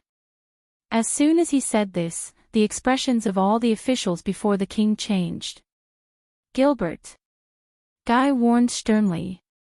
Prime Minister Cullen's face was tense as he sank into deep thought. But the king only stared back at Gilbert quietly and did not say a word. Only Gilbert gulped, closed his eyes, and sighed. "To be honest, Your Majesty, I am not very competent as a subject or as a father. I have no right to lecture you. But as a friend." Gilbert opened his eyes. He was sincere and serious. "Kai, Your Highness, Fifth Prince." These titles made everyone's thoughts stir. King Kessel did not speak. But at that moment, his fingers that were tapping on the table stopped. "You really should be proud and gratified that you have such a son. You should be proud and gratified by his awareness and ability, his character and intelligence, his strength and optimism, and the fact that he didn't collapse under the heavy burden of the entire kingdom." Gilbert stared at him from afar. "I believe, and I am not the only one. We all believe from the bottom of our hearts. Prince Thales will be the future that we all look forward to." At that moment, no one in the Imperial Conference spoke. The silence lasted for a whole 10 seconds. "You give him lessons every day, Gilbert." The king's deep voice traveled, and his emotions could not be discerned. "You are too close to him." Gilbert was stunned for a moment before he smiled. "No, you are the one who is too far away from him. Just like the late king." At that moment, the Iron Hand King's eyes suddenly moved. It was like the first crack on a flawless iron wall. "But at that time, you still had Mindy's Hall." Gilbert looked at the throne quietly, but he seemed to be looking at something else. "And now, he has nothing." King Kessel seemed to be fixed in his chair. Even his gaze did not move. "Get close to him, Your Majesty. At least try to get close to him. At least, talk to him." Gilbert took a deep breath and sat down shakily. He pressed against his eyes and flashed an ashamed smile at the people around him. "My apologies, everyone." Ballard Room seemed to have sunk into an ice cellar. The king and his ministers were all silent. They either lowered their heads in silence or looked at each other. Only the sound of breathing remained. After a long, long time. Everyone trembled slightly. King Kessel's voice was like the first ray of sunlight that broke through the ice and broke the silence. "Don't worry about my son. I have already talked to him." At the end of the long table, the Iron Hand King slowly raised his head, but he did not look at anyone. "He will not be a problem." He closed his eyes and exhaled softly. "Everything is under control." His voice faded away. Prime Minister Cullen curled his lips. Gilbert forced a smile onto his face. The others had different reactions. They were all worried. Duke Cullen picked up his teacup, sat up straight, and performed his duty. "All right, everyone. Now, back to what we were," but the Prime Minister's words came to an abrupt halt. Everyone looked over in confusion. Only then did they realize that Cullen's expression had changed. The Duke of Eastern Sea was staring intently at the teacup in his hand. There were tiny ripples on the surface of the teacup. Almost at the same time, the ministers in Ballard Room sensed something amiss and turned around. Thawed. Thud. Thud. Asterisk. The sound of footsteps in groups came from outside the room, causing an obvious tremor. This was a rare occurrence. The ministers looked at each other, not understanding what was going on. These footsteps, there are at least 30 people. As a military advisor who had served for many years, Sauter looked up warily. What happened? But no one answered him. On the contrary, different orders were faintly heard through the crack in the door. Vanguard Division, gather reinforcements. Run, run, run. The situation is unclear. Guard Division, deploy on the spot. Something was not right. The ministers were alarmed and uncertain. The king also frowned. Strange. Gilbert frowned. Is the Royal Guards having a drill today? Near Ballard Room. The next second, a rapid and ear-piercing ring of a bell penetrated the wall and rang in everyone's ears. Ding! Many people were startled and looked around in panic.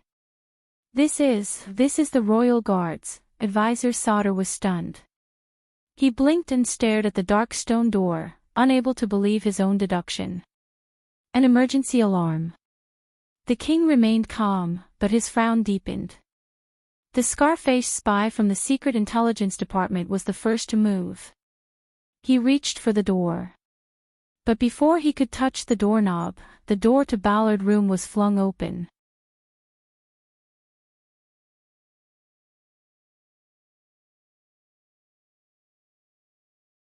Chapter 6:15. Your Majesty, gentlemen. The head guard of the Royal Guards, Lord Fabio Adrian, carried an everlasting lamp and walked through the door in a dignified manner. A few well-trained Royal Guards followed behind him. Forgive me for interrupting, but it's time for dinner. Although they were acquaintances, the sight of them fully armed and ready for battle still gave everyone a fright. Fabio, you look good. Duke Cullen touched his belt and shifted his but without batting an eyelid, his eyes never leaving the sword at Captain Adrian's waist. Just to call us for dinner. Thank you. Adrian flashed a friendly smile and bowed deeply to King Kessel. Please do not panic, we are just doing a small drill. Now, please follow me out of here in an orderly manner. But an impatient voice interrupted him. Fabio, what's going on? Advisor Sauter frowned as he looked at the Royal Guards and the increasing number of guards outside, paying particular attention to their hands on the hilts of their swords. Why are there so many people in this guard formation? Lord Adrian smiled. He first glanced at the king at the end of the long table, then said politely, It's nothing. Sir Sauter, we brought forward the drill this month, that's all, but Sauter did not buy it. That's enough, Fabio. The military advisor snorted coldly. We served in the regular army together and experienced the bloody year together. You and I both know that this is not some **T routine drill. You are facing the entire Imperial Conference, and everyone here is an elite of the kingdom. What is there that you can't say? This sentence made many of the ministers, who had no military experience, nervous. As they spoke, the commotion outside Ballard did not stop, but grew louder and louder. Shouts and hurried footsteps could be heard from time to time. Captain Adrian looked at Sauter solemnly and sighed deeply. He glanced at the king again, hesitating to speak. At the end of the table, King Kessel was as calm as ever. He crooked his finger and gestured for Adrian to come closer. Lord Adrian. Gilbert could see some clues, and he spoke gently. If there is any inconvenience, of course we can cooperate. We are hungry anyway, aren't we? But just as Adrian approached the table, the footsteps outside the door suddenly grew louder, almost deafening. What followed was the sound of weapons being unsheathed. They're here. Guard Division, hold steady. Who the F***CK called the sniper team over? Protect His Majesty. Back off. The shouts of the Royal Guards rose and fell one after another. They were all different, but it made Lord Adrian's face turn pale. The captain of the royal guards turned around and protected King Kessel behind him. Sauter immediately reacted. He instinctively reached for his waist, only to remember that he had left his weapon at the palace gate. Only then did the officials in the room realize that something was wrong. Duke Cullen sprang up nimbly from his chair and drew a small dagger from his belt. Gilbert grabbed his staff and rushed towards the king. Kirkle disappeared with a whoosh, leaving only his but exposed under the table. Viscount Kenny was the first to rush to the door, but he remembered something and quickly returned to approach the king. Lord Croppen's face was ashen, but he forced himself to remain calm. Archdeacon Guy closed his eyes and muttered something. Enough! Lord Adrian's angry roar shocked everyone. Following his order, the chaos outside the door was the first to stop. In Ballard Room, 3 crisp thuds came from the conference table and drifted away. Thud, thud, thud. Hold steady. King Kessel retracted his fingers and calmly looked at the officials who had different reactions. It's not like I haven't seen it before. He remained seated behind the conference table, seemingly unaffected. The officials who had overreacted finally reacted. They were either embarrassed as they hurriedly tidied themselves up. Gilbert exhaled and sat back in his seat. Prime Minister Cullen nonchalantly tucked the dagger that should not have been there back into his belt. Sauter, on the other hand, bent down disdainfully and lifted Kirkle out from under the table. Everyone returned to their proper appearance. They then realized that the originally spacious door of Ballard Room had been completely blocked by the wall of royal guards. They could not see the scene outside at all. Every guard was facing the door, leaving only their backs to the officials in the room. The officials looked at each other, confused. Why, is there an assassin? Sauter asked in confusion. Adrian. King Kessel spoke again, with dissatisfaction and questioning in his voice. The captain of the royal guards responded with an apologetic and ashamed smile. Sir. At the same time, a high-ranking royal guard parted the wall of guards and squeezed into the room in exasperation. Captain Adrian. Adrian's expression darkened as he called out his subordinate's name. Mariko. The second vanguard of the royal guards, Mariko held down his weapon and shook his head regretfully before bowing to the other important people. Your Majesty, my lords. Adrian sighed bitterly as he understood what he meant. What's going on outside the door? The king's voice rang steadily, voicing everyone's thoughts. Get them out of the way, don't block it. Adrian turned around, bowed, and forced a smile. Your Majesty, this is just a routine measure, we only need 1 minute. Unexpectedly, King Kessel, who had been calm all day, suddenly raised his voice and shouted angrily at the wall of people at the door. Royal guards, get out of the way. The guards could not be more familiar with the king's voice. The guards guarding the door instinctively retreated to the left and right, revealing the first row of guards, then the next row, then the next row, and the next row, until they revealed the deep corridor outside the door that was dotted with lights.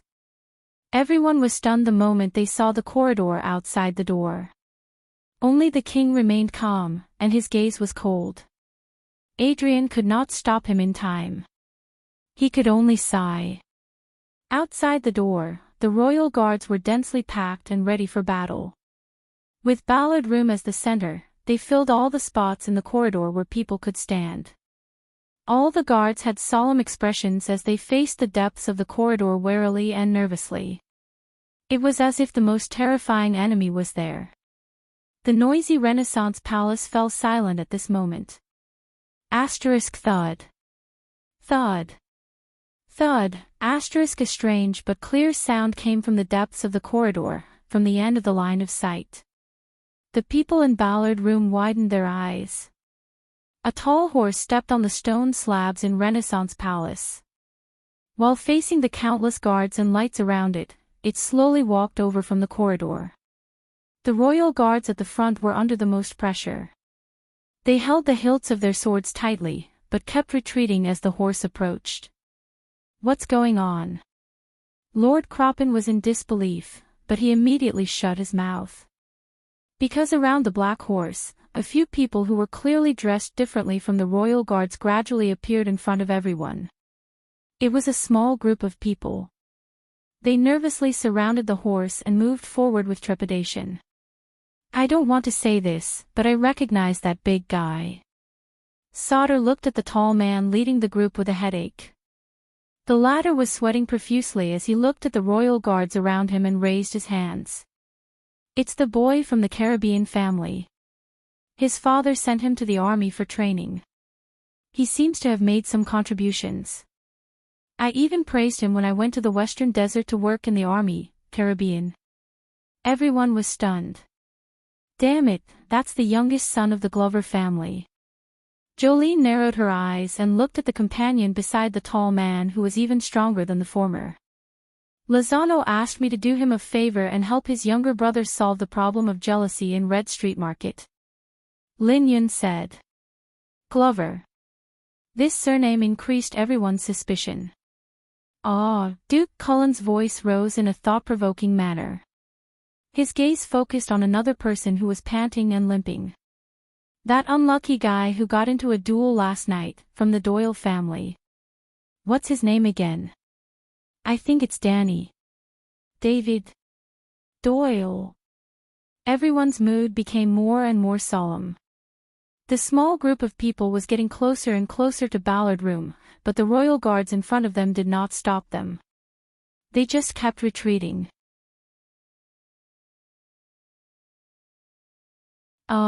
If that's the case, that horse, I remember now." Viscount Kenny's gaze was focused on the beast and he said in confusion, "When I went to Northland, I brought along a gift and a mount from my country for Prince Thales." Among the ministers, Gilbert did not say a word. He just stared blankly at the young swordsman at the front who was holding a single-edged sword and facing the royal guards with a nervous expression. It was as if he was hit by something. However, these invaders of extraordinary origins were nothing. When their figures dispersed and revealed the person they were escorting, the air completely froze. It was a teenager. Compared to the nervous expressions of the people around him, he strolled forward leisurely, as if he was not worried at all. At that moment, behind the meeting table, King Kessel's pupils suddenly constricted. And in Ballard Room, all the ministers sucked in a cold breath. "Prince. What the hell, the Duke of Star Lake. Prince Thales. The troublemaker is in trouble again, may the setting sun protect him." No one noticed that the scar-faced detective from the Secret Intelligence Department clenched his fists tightly under his sleeves. The king's voice rang faintly. "Fabio Adrian." The Iron Hand King slowly called out the full name of his personal guard captain, as if it was chilling to the bone. What happened? In Ballard Room, the ministers immediately quieted down. Lord Adrian's body stiffened. Then, he turned around and responded with a salute. His words were formal. "Your Majesty, Prince Thales missed his father dearly and came back carelessly." Looking at the tall horse approaching, Adrian's eyebrows twitched. "Speak human language." The king's reply was simple, slow, and strange. Adrian took a deep breath and continued. "The prince is still young and accidentally entered the palace gate, thud. A soft knock cut off Adrian's words. Obviously, the Iron Hand King's voice was very soft, as if he was speaking quietly with his breath, gentle and indifferent. "Your commanding officer does not know how to speak human language, Mariko." The second vanguard, Mariko, trembled slightly. Adrian closed his eyes and sighed, but this could not stop the king's request. "You answer." Within 2 seconds, Mariko's chest rose and fell. He glanced at his commanding officer and gritted his teeth. "Your Majesty, from what I saw," Mariko took a step forward and pointed angrily at the corridor. The Duke of Star Lake and his entourage of 8 trespassed the palace grounds with weapons without an appointment or notification. Their intentions, unknown. Everyone was shocked. Duke Cullen dug his ears desperately, as if suspecting that he had heard wrongly. Gilbert stared at Thales in disbelief, his lips moving. At first, the air in Ballard Room was only stagnant, but after these words, it turned cold. At the end of the long table, King Kessel's pupils reflected the slowly approaching Thales. He snorted nonchalantly in response. "And you let him in just like that?" Mariko frowned and was about to respond, but Adrian beat him to it. "Your Majesty, the guards on duty at the palace gate today are not good with words and are rigid in their actions. They had a conflict with His Highness' men. There was some verbal friction and some pushing, but the king's voice rang again. Mariko." The second vanguard gulped and glanced at his commanding officer again. Adrian looked at him, troubled. In the end, Mariko no longer hesitated and said indignantly, "Your Majesty, just now, Duke Thales tried to force his way into the palace. The guards at the gate were loyal to their duties and refused to let him in, so they fought with the Duke's men. There was blood on both sides. Since you are loyal to your duties," King Kessel interrupted him mercilessly. His tone was flat, but inexplicably frightening. "Then how did he get in?" Mariko shuddered and immediately lowered his head, unable to hide his shame. The vassals' gazes moved back and forth between the slowly approaching Thales and Mariko, and finally returned to the king. "Mariko." Adrian reminded him softly by the side. But Kessel glanced at him and cut off Adrian's words. Mariko took a deep breath and gritted his teeth. After the blood, things became strange. Many people quickly gathered at the palace gate to watch, and the scene was very big. Adrian coughed and continued Danger's line of thought. "I was the one who made the decision. We had to let His Highness in and deal with this matter in the palace, or else the entire Eternal Star City would have seen that scene. For the sake of the kingdom, bang. There was a loud sound, but it was the king who slammed his fist on the table. What followed was his extremely cold and angry rebuke. "Is there no one who saw it now?" Once he said this, Adrian and Mariko bowed together and knelt down on one knee. The vassals in the room did not even dare to breathe loudly. At that moment, "Father." The unique voice of a young man came from afar. "Why are you angry?" The vassals turned their heads in unison. At some point, Thales had already walked to a distance where they could see his movements clearly. In this tense moment, the prince's voice had a hint of laziness and ease. The strange thing was that the prince was actually carrying a sword on his shoulder. The blade of the sword was pointed backwards, and as he walked, it swayed and swayed, pointing straight at the ceiling of Renaissance Palace. King Kessel frowned. "Mariko, what happened?" The second vanguard, who knew his mistake, was shocked and did not know how to answer. Adrian, who was beside him, immediately understood. He knew what the king was asking, and he answered respectfully. "After entering the palace, we were about to capture him, but His Highness immediately put the sword to his own neck. He used so much force that it even drew blood." The vassals were shocked. They focused their gazes, and only then did they realize that there were traces of unusual red on Thales' collar. He walked forward step by step, and his sword never left his neck. "We did not dare to act rashly. To prevent accidents, we could only retreat." After listening to the royal guard's explanation, Duke Cullen's gaze on Thales became more and more interesting, while Gilbert became more and more worried. Compared to his previous rage, King Kessel did not immediately reply. He leaned his back against the chair again, and his brows were tightly furrowed. "So, these are my royal guards." The king exhaled. His tone returned to its previous calmness, but there was a hint of mockery in it. "Now, I finally know how my father died. Everyone's breathing froze. These words were extremely heavy. Lord Adrian could only lower his head, close his eyes, sigh, and apologize. On the other side, the younger Mariko gritted his teeth and said indignantly, "Your Majesty, please let us," but Thale's words came again, interrupting everyone's thoughts. "Father." Everyone looked over. The Duke of Star Lake and his attendants had stopped at some point in time, and they stopped in front of a row of guards who would rather die than retreat. The prince laboriously shifted the heavy sword to his other shoulder, causing the royal guards around him to feel nervous. But he did not look at the people in Ballard Room. He only scrutinized the portrait near him. Sand King Kessel IV was fully armed and riding on a horse. He raised his head and looked into the distance. His gaze was firm, his posture was straight, and he looked heroic.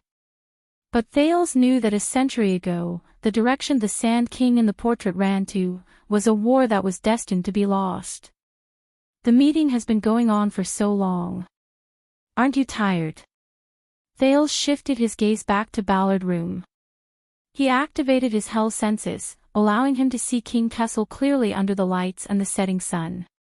He ignored the royal guards who had terrifying gazes around him, smiled slightly, and raised his voice. "Shall we talk?" In Ballard Room, everyone's gazes returned to King Kessel. Behind the meeting table, the Iron Hand King stared coldly at his son. After a while, he spoke. "Let him in." Mariko quickly turned around. "Your Majesty." King Kessel sneered. "I said, let him in." Adrian shook his head at Mariko, then ordered the royal guards inside and outside the room. On the invader's side, the prince's attendant, Waya, gulped when he saw a gap in the royal guard's defense line. "Your Highness." Thales exhaled. "All of you, stay." The prince bared his teeth as he felt the soreness in his shoulders and the cut on his neck. "Cooperate with us later, don't resist." Cohen, who was in charge of clearing the path, was stunned. His face was pale from fear. "Ha!" Ralph, who was at the back of the formation, also turned around. His gaze was displeased. "Don't worry, all of you are my subordinates, they probably won't." Thales paused for a moment and swallowed the second half of his sentence. "Won't beat them up too harshly. After all, this is a rebellion." Around them, the densely packed royal guards were still nervous, as if they were facing a great enemy. Beside Thales, Jenny, the black horse, felt the terrible atmosphere and neighed uneasily. "I know, it's too dark here. You don't like it, right?" Thales turned around and comforted Jenny quietly. "It's okay." "Me too." Jenny whimpered and quieted down, feeling wronged. The Duke of Star Lake stopped smiling.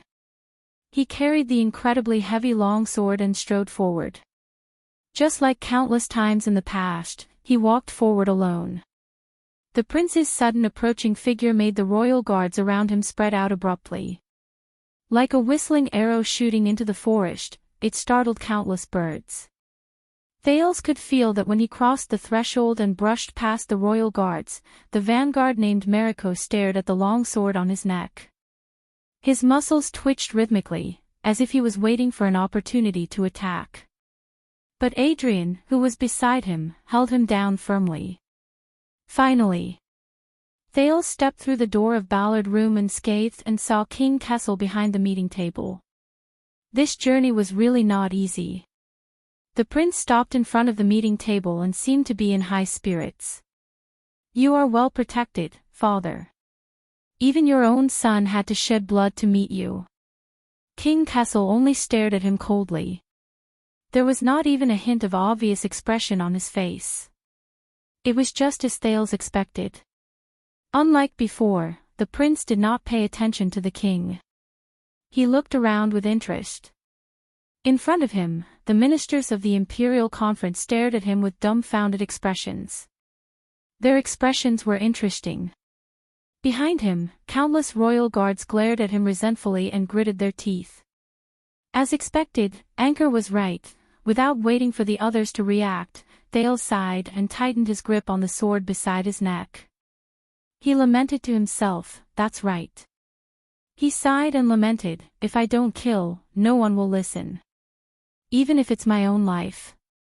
He narrowed his eyes and looked back at King Kessel. Similarly, if I don't rebel, the tyrant will be fearless. He might even think that he is very popular. What kind of world is this? Your Highness. In the Imperial Conference, Gilbert was the first to be unable to hold back.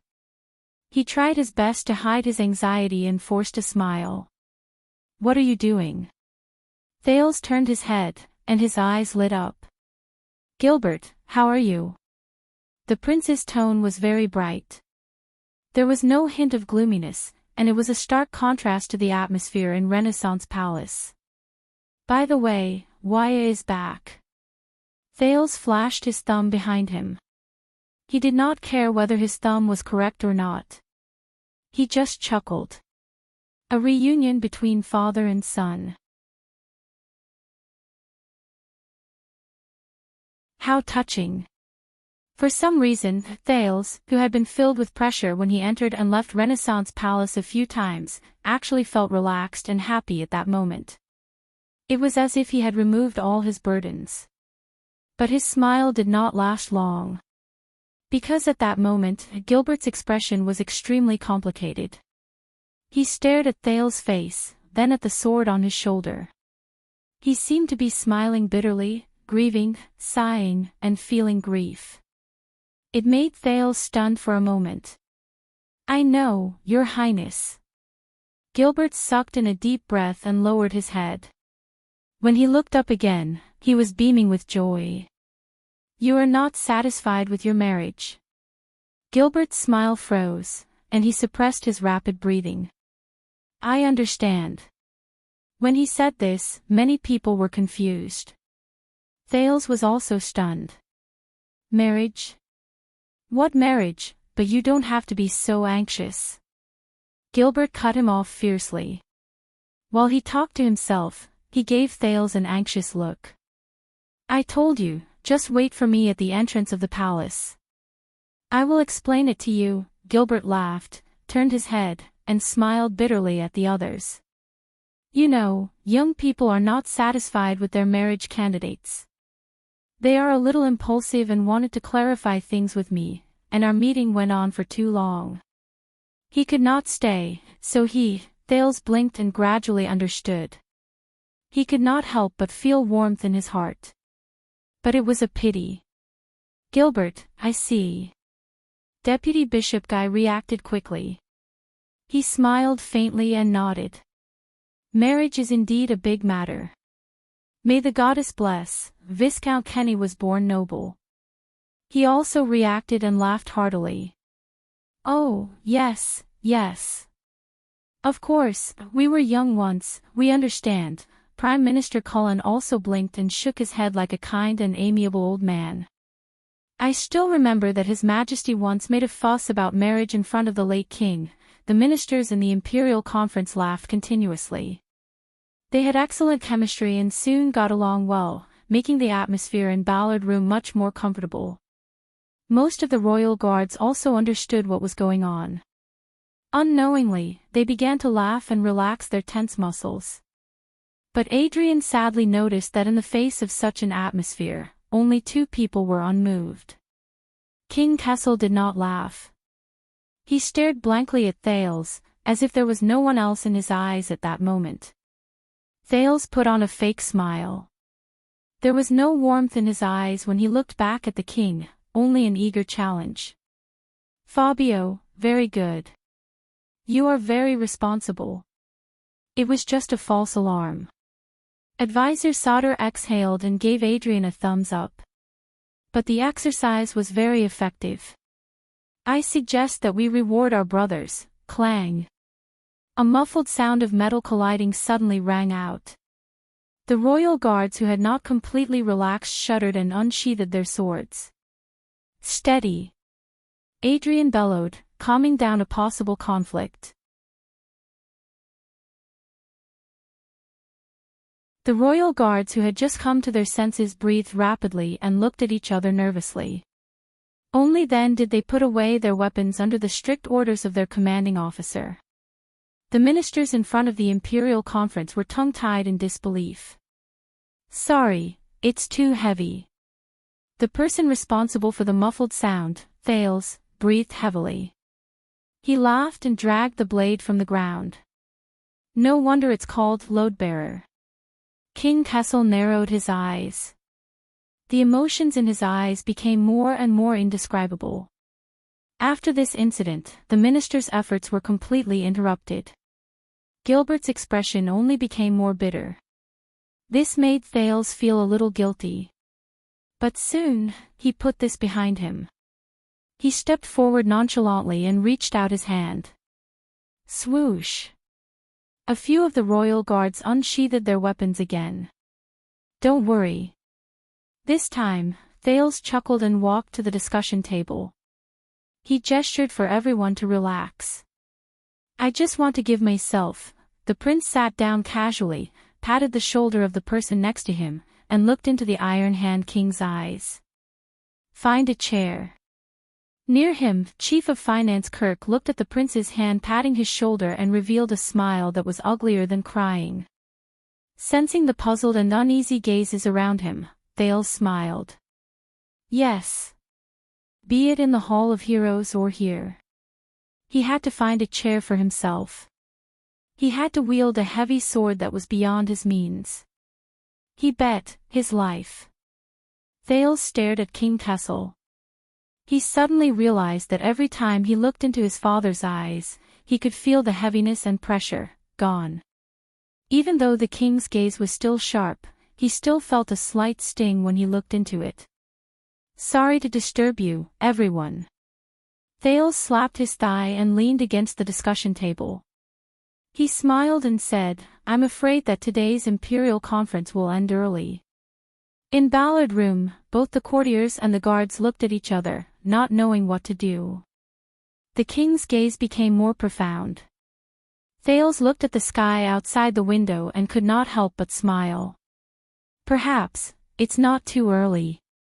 He suddenly had a feeling that on the small table in front of him, there were surging waves that were constantly moving, pulling back and forth lines that were drawn back and forth.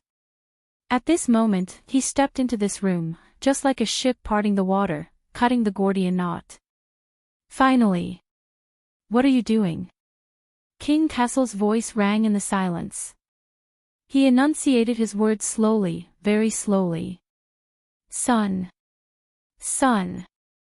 When he heard this title, Thales felt a little dazed. "Me?" Thales paused and showed a sincere smile. "I'm here to save you." The prince's inexplicable answer made everyone frown. "Oh." In front of everyone, the Iron Hand King let out a faint laugh. "Save me." He leaned back and blended into the darkness where the sunlight could not reach. He became indifferent again. It was as if his anger and madness had reached its peak, and he had returned to extreme calmness. "Yes, father." Thales' attitude was relaxed and cheerful, as if he was enjoying a conversation between father and son. "I'm here to save you." The prince also leaned back and entered the warm embrace of the setting sun. Only his gaze suddenly turned cold. It was like a sharp blade being unsheathed. To be free from the burden of that crown. Thales curled his lips and looked at the Iron Hand King with a smile. The crown. When he said this, the faces of the ministers in front of the emperor immediately turned ashen. The royal guards were all stunned. Gilbert could not hide his panic. He lost his composure and shouted, "Your Highness." At that moment, the light in King Kessel's eyes changed back and forth. But in the end, it all came to one. It was directed at the Duke of Star Lake's smile. Thales raised his eyebrows and his smile froze. "Oh, I'm sorry, I forgot." While countless people lost their composure in fear, Thales reacted and pointed at King Kessel's forehead without a crown. He smiled apologetically. It's not on your head.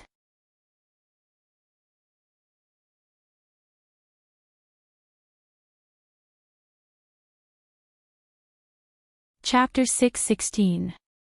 Other than the indistinct sound of breathing, Ballard Room was so quiet that a pin drop could be heard. But as the chief commander of the Royal Guards, Lord Adrian felt that this was one of the most torturous, and painful moments of his life. Flames flickered and the shadows of the blades swayed. The setting sun illuminated the wall, blood red. Separated by a table, the Supreme King and the Duke of Star Lake faced each other in silence.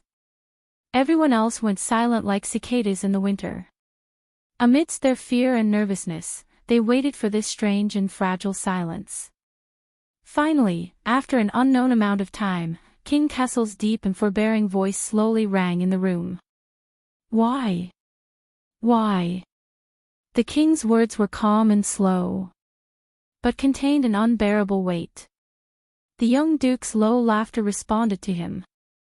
Thales rested his forehead on the hilt of the load-bearing sword, exhaled, and stopped laughing. Shouldn't you have expected this to happen?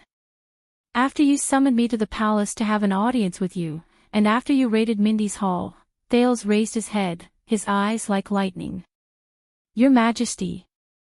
The prince's reply was light and indifferent, but it made many people who had been tense for a long time inexplicably heave a sigh of relief.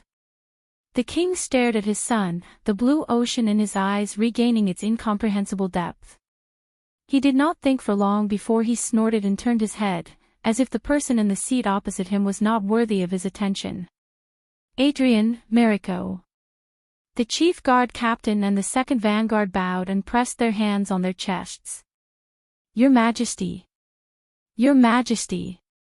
King Kessel picked up the letter on the table and began to read. The Duke of Star Lake is overtired and mentally unstable. The king's casual words instantly made everyone's expressions change. Even Thales frowned slightly. Let the royal guards escort him back to Mindy's hall to recuperate. Keep a low profile. The imperial conference continues. Mariko gladly accepted the order, and before he could wave his hand, one or two of the more daring and disgruntled guards had already stepped forward. Gilbert's face turned pale with fright. Your Majesty. No. Even Prime Minister Cullen frowned. Your Majesty, will you reconsider? The people from Mindy's hall outside the door were just as anxious, but Waya and Ralph, who were the first to move, already had a few swords pressed against their necks. Glover was pinned to the ground by a few of his comrades from the Vanguard Division, and he could not even breathe. Doyle, who was yelling loudly, had his mouth and nose covered. He could only shout, no. The battle-hardened Cohen used the Black Horse as a barrier and struggled back and forth, causing the royal guards to panic. But at some point, a scar-faced man from Ballard Room appeared behind him. He said something, but the ferocious man suddenly froze. Then, the scar-faced man struck the back of Cohen's head, causing him to fall to the ground. The restless Jenny bared her teeth fiercely, but an experienced old guard lit a burning torch and pressed it in front of her. The big black horse whimpered and immediately became obedient to protect itself. Thales looked away from the corner of his eye. He knew that he had no backup, even though they were muddle-headed when they entered the palace. But Your Majesty. Adrian, the captain of the guards, raised his hand to placate Mariko, who was about to make a move, and said tentatively, from here to Mindy's hall, Fabio Adrian. The king was so absorbed in reading the letter that he did not even raise his head. When his full name was called, Lord Adrian immediately lowered his head and shut his mouth. I've been lenient enough today. No matter who it is. Even though he was speaking to the captain of the guards, everyone present, including Gilbert, the vassals, and the guards felt their hearts tremble. Don't test my patience. At this moment. Dang! A sharp sound rose, and the group was shocked. They turned their heads around simultaneously. Thales held the hilt upside down and smashed the tip of the load-bearer against the floor tiles of Ballard Room to check the quality of the ancient empire's sword. Clang, clang, clang. In front of everyone, Thales ignored the gasps. With the help of the sin of Hell's River, he lifted the load-bearing person onto his shoulders and clicked his tongue in amazement. The guards closest to the youth were about to step forward, but when they saw this scene, they couldn't help but stop. Bearers. As expected of the blockhead's family heirloom sword. Not only was its quality up to standard, it was also very heavy. Just maintaining this posture without collapsing had used up a lot of his strength. Not to mention, he also had to prevent the blade from accidentally injuring him when it was right in front of him. It was just like his title. I keep thinking that this room is too monotonous. Feeling the cold blade on his shoulders, the prince raised his head and faced the tense people with a cheerful attitude. Maybe I should hang one more painting, such as... Thales narrowed his eyes, and his tone instantly became serious. Ascension King's sacrifice. At that moment, many people could not help but hold their breaths. Thales saw their reactions and smiled coldly. He became even more unruly and unruly. Or, the Iron Hand King kills his son. Kills his son. The group was first stunned, then they looked at the king nervously. Stop fooling around, Your Highness. Seeing that the situation was getting worse, Gilbert spoke sternly. He had always been polite to the prince, and his face was filled with pain. He called Thales by his name. Thales. But Thales only returned him a smile and said nothing. Only the setting sun shone on his collar, casting a bright red hue. Faced with the prince's response, Lord Adrian sighed helplessly and looked at the king again. At the end of the long table, the Iron Hand King seemed to come back to his senses and slowly looked up from the letter. This is the kingdom's imperial conference. He glanced sideways at his son and snorted without a care. I don't have time to listen to an aggrieved brat cry his heart out. The vassals looked at each other. King Kessel's tone suddenly turned cold. If he wants to commit suicide, let him be. Let him be. In the midst of his shock, Thales could not help but clench his teeth. Jadestar does not need idiots. The Iron Hand King lowered his head and returned his gaze to the letter. Or cowards. Everyone's gaze returned to the Duke of Star Lake. The vassals nervously paid attention to his gaze and words, while the guards stared at his movements and the tip of his sword. Thales felt a chill in his heart. At that moment, it was as if he had returned to Dragon Cloud City and the Hall of Heroes in Heroic Spirit Palace 6 years ago. At that time, the Born King and the 5 Archdukes' gazes were the same as now. Like thousands of sharp arrows, they shot towards the sword in his hand that was too heavy to hold. They were waiting. Waiting for him to commit suicide. Or surrender. It had been 6 years. Nothing had changed. Except for one thing. Thales' gaze became determined. The sin of Hell's River gathered like a trickle, helping him to grip the bearer on his shoulder. The sword in his hand was no longer unbearably heavy. Then you must be an idiot and a coward, father. Thales spoke calmly, but his words were as sharp as a knife. Or, you don't want to be a Jadestar again. Is that so? As soon as he finished speaking, the content insulting the king was met with a dead silence before it caused an uproar. The king did not move. Only his eyes emitted a cold light. It had been 18 years since Kessel Jadestar was crowned king after the Bloody Year. During the era of the Iron Hand King's rule, the last time someone directly contradicted or even insulted the Supreme King was during the National Conference 6 years ago. The Duke who committed treason and spoke rudely was already in prison. He was destined to spend the rest of his life behind bars. Many people who hoped that the situation would calm down had their hopes dashed. They could not help but sigh in pain. The royal guard's gazes were solemn. They pressed on their weapons and nodded to each other as a final confirmation. "Your Highness." Gilbert's face was ashen. He closed his eyes and did not speak anymore. But unexpectedly, the king moved slightly and put down the letter. "Oh." King Kessel's questioning voice rose, stopping a few guards who were prepared to launch a sneak attack from behind. The king stared at the prince for a very, very long time. But this time, there was something else in Kessel's gaze. "Why?" Even though it was just a word that came out of nowhere, Thales knew what he wanted to ask. It was like a telepathic connection unique to Jade Stars. "You know why." Thales tapped the ridge of the sword and said calmly, "Regardless of the reason, if the heir to the throne dies in Renaissance Palace, your rule will suffer an unprecedented destructive blow. The same goes for Constellation. The heir to the throne. Die in Renaissance Palace."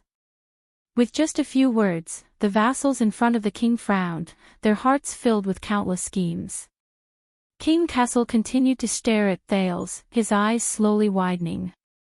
"Father, if you force me to my death here, you will be destroying your own path and digging your own grave."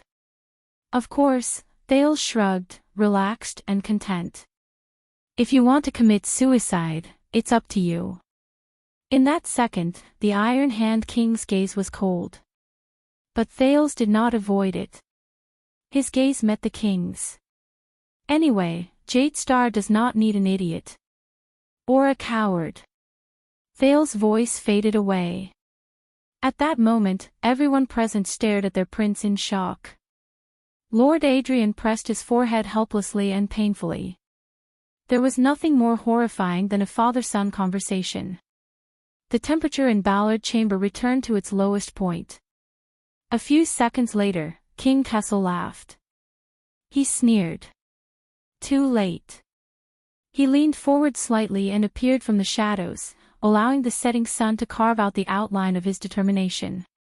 "Too late." The Iron Hand King's laughter stopped abruptly. From the moment the heir to the throne trespassed into the Forbidden Palace with the intention of rebelling. Upon hearing the word rebellion, several ministers turned their heads in disbelief. The rule of the kingdom has been severely damaged and irreparable. Thales' face darkened. Gilbert covered his face in pain, the Prime Minister pinched the bridge of his nose in pain, and Vice Bishop Guy closed his eyes in a prayer posture. "It is because of your short-sightedness and foolishness, child," King Kessel said faintly. "Your threats and bargaining chips are no longer worth a dime." Thales exhaled, closed his eyes and lowered his head. That's right.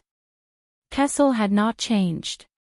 He still had this personality, exactly the same as when Thales first met him. He would not compromise. He would not give in. He would not retreat. He could only become more determined and decisive. The sunlight disappeared from the prince's hair. The hilt of the load-bearer's sword dropped and rested on his knees. Kessel snorted coldly and turned to the others. "What are you waiting for?" But in the next second, before the royal guards could react, Thales suddenly opened his eyes. "Then why? Why do you still say that I am insane?" The Duke of Star Lake's voice rang loudly, echoing inside and outside Ballard Room. "Why do you still want to drag me back to Mindy's Hall? Since it is irreparable, why don't you just give the order to kill me on the spot?" Thales gripped the load-bearer tightly and sat up straight again. He faced his opponent. King Kessel snorted coldly and reacted just as quickly. "Are you so sure that I do not dare?" "Of course you dare," the prince replied sternly. "You can kill me here, secretly send my corpse out of the palace, then announce that Prince Thales died of an acute illness and passed away in Mindy's Hall, just like the former Fog King Mindy's the First." Fog King. No. Gilbert realized the worst outcome, and his face turned pale.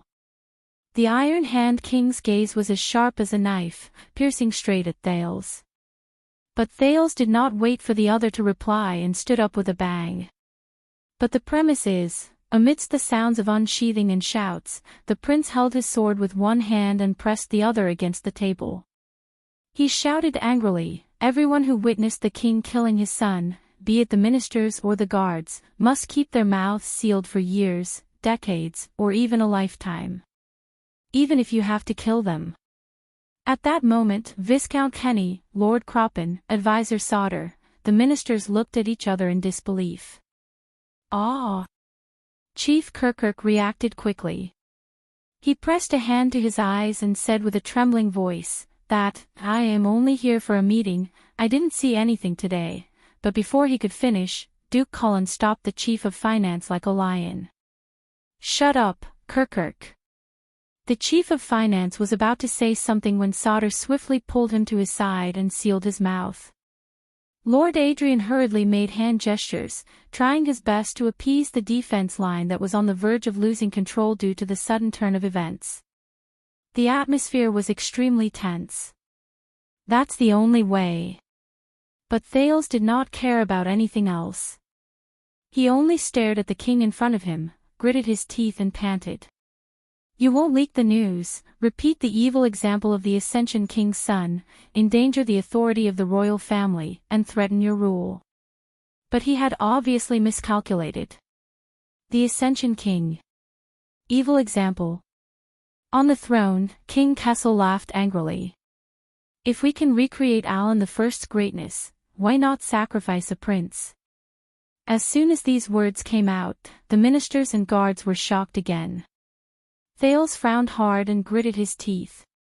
No one knew that his shoulder was starting to go numb from the pressure of Cohen's Dwanmu sword. The sin of Hell's River surged into his veins, soothing his pain, but tightening his nerves. Compared to his many enemies, King Nuvin, King Chapman, Zayn, Thakenhaz, Asda, Giza, the ugly-faced woman, Stake, the Iron Hand King might not be the strongest, the strangest, or the scariest. But he was definitely the toughest. Impervious to the slightest threat. Fearless of the worst outcome. Not hesitant to perish together.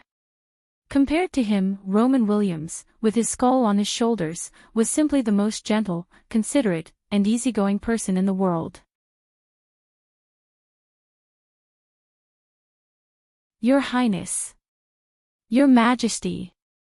Seeing that the situation was spiraling out of control, the host of the Imperial Conference, Prime Minister Cullen, had to speak up to ease the situation. "We are both Jade Stars, and we are father and son." The old Duke sighed. At this moment, he spoke earnestly. "Is there a need for this? We are both Jade Stars. We are both father and son." These words made Thales clench his fists and size up the Iron Hand King's sharp face again. But at the same time, what echoed in his ears was the desolate question of the traitor Samuel in the prison of bones. Is it a son killing his father, or a brother killing his brother? A son killing his father. The sin of Hell's River began to roar like a fierce beast, tearing at the cage that trapped him. Thales stared at the Iron Hand King's neck expressionlessly. He could not help but think of the night of Dragon's Blood, when the Born King's head fell to the ground. Reality told him that the king's head was nothing special. Like an ordinary person, it would make a sound, roll, and bleed when it fell to the ground. Like a hollow, rotten watermelon. Thales tightened his grip on the hilt of his sword again. "Stay in your seat, Bob," Kessel said coldly, rejecting the Prime Minister. "Since it's a family matter, outsiders have no right to butt in." These words were blunt, vulgar, and merciless. The senior and respected Cullen's expression immediately turned sour. No one else dared to interrupt. Family matter. Thales snorted and tried hard to get rid of it. Yes, such as domestic violence. Thales lowered his voice and said coldly, "If you don't kill, no one will listen." Perhaps because his tone was completely different this time, the king's gaze paused. On the other side, Advisor Sauter thought of something and could not help but sigh. You remind me of His Highness Horace, Duke Thales. Lord Adrian frowned. For the first time, he put his hands behind his back and gave a secret order to the guards. Horace. Horace. The king sneered. He's still a long way off. The next moment, Kessel V did not give him a chance. The farce is over, child. You have 10 seconds to put down your weapon. The Iron Hand King's smile faded and he raised his hand coldly at the royal guards. Or your head will fall to the ground. The sin of Hell's river boiled restlessly. Hell's senses were activated naturally, allowing Thales to hear the shuffling of footsteps in clothes as countless guards quietly surrounded him. Put down your weapon. Or your head will fall to the ground. 10 seconds. All of this. In exchange for his 10 seconds. The sin of Hell's river surged uncontrollably. Thales stared hard into King Kessel's eyes and resisted the urge to leap up and swing his sword. He knew that King Kessel was serious. But it was a pity. So was he. I know, father. Thales' expression was grim and his tone was cold, just like his opponent. You disdain compromise and never show weakness. You still want to solve the problem as resolutely and decisively as before. Thales knocked on the spine of the load-bearer's sword and was greeted with a dull metallic sound. But in the end, you're not doing this willingly. The young man forgot the different looks of the courtiers, forgot the footsteps of the guards following the king's gesture, and even forgot the heavy sword on his neck. He only had eyes for the end of the long table, for the opponent he could not choose and could only face. The sin of Hell's river kept surging. You don't want to lose the entire game because of one chess piece. Thales looked deeply at King Kessel and moved the blade in his hand an inch closer to his neck. The entire game. The Iron Hand King sneered. 10 seconds are up, and you're not as important as you think, child. Then the same goes for you, father. Unexpectedly, Thales shouted. He held the hilt of the sword with both hands and placed the blade horizontally in front of his throat. The sin of Hell's river surged wildly. Compared to a kingdom of 680 years and an empire of 2,000 years, you and I are nothing. Thales glared angrily. His abdomen pressed against the table and his body leaned forward to the limit. The heavy sword on his shoulder trembled due to the lack of strength. Just a speck of dust. The sin of Hell's river roared, unwilling and indignant. King Kessel sneered and raised his hand to swing down. Unless, father, Thales gritted his teeth, ignoring the stinging pain in his neck. He felt that everything around him except for the pair of blue eyes had become dazed. We were born for constellation. Born for constellation. The Iron Hand King's expression changed. His hand gesture stopped in mid-air, motionless. Time seemed to stop at this moment. Stop. Retreat. Retreat.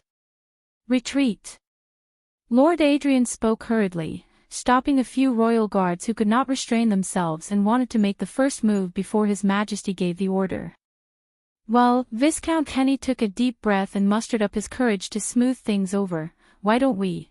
But Prime Minister Cullen's large palm hit him hard on the shoulder. The Minister of Trade's sincere words were smashed back into his stomach. The Duke of Eastern Sea was expressionless. He just put his index finger to his lips. Accustomed to all sorts of situations, he knew that this was a conversation that only Jadestar could participate in, a language that only the royal family could understand. The silent oppression lasted for a long time. Until the king's voice came faintly. What are you going to do? His voice was like fine sand, and his words were like a blade hidden in a sheath. Thales took a deep breath and smiled. At this moment, his tone was relieved and relaxed. A quarter of an hour. The prince said absent-mindedly, Constellation, the entire kingdom, all we need is for us to be alone, a quarter of an hour. Gilbert's eyes widened.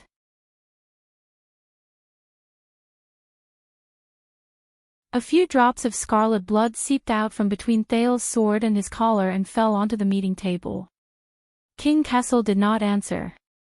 His gaze was fixed on the blood on the meeting table.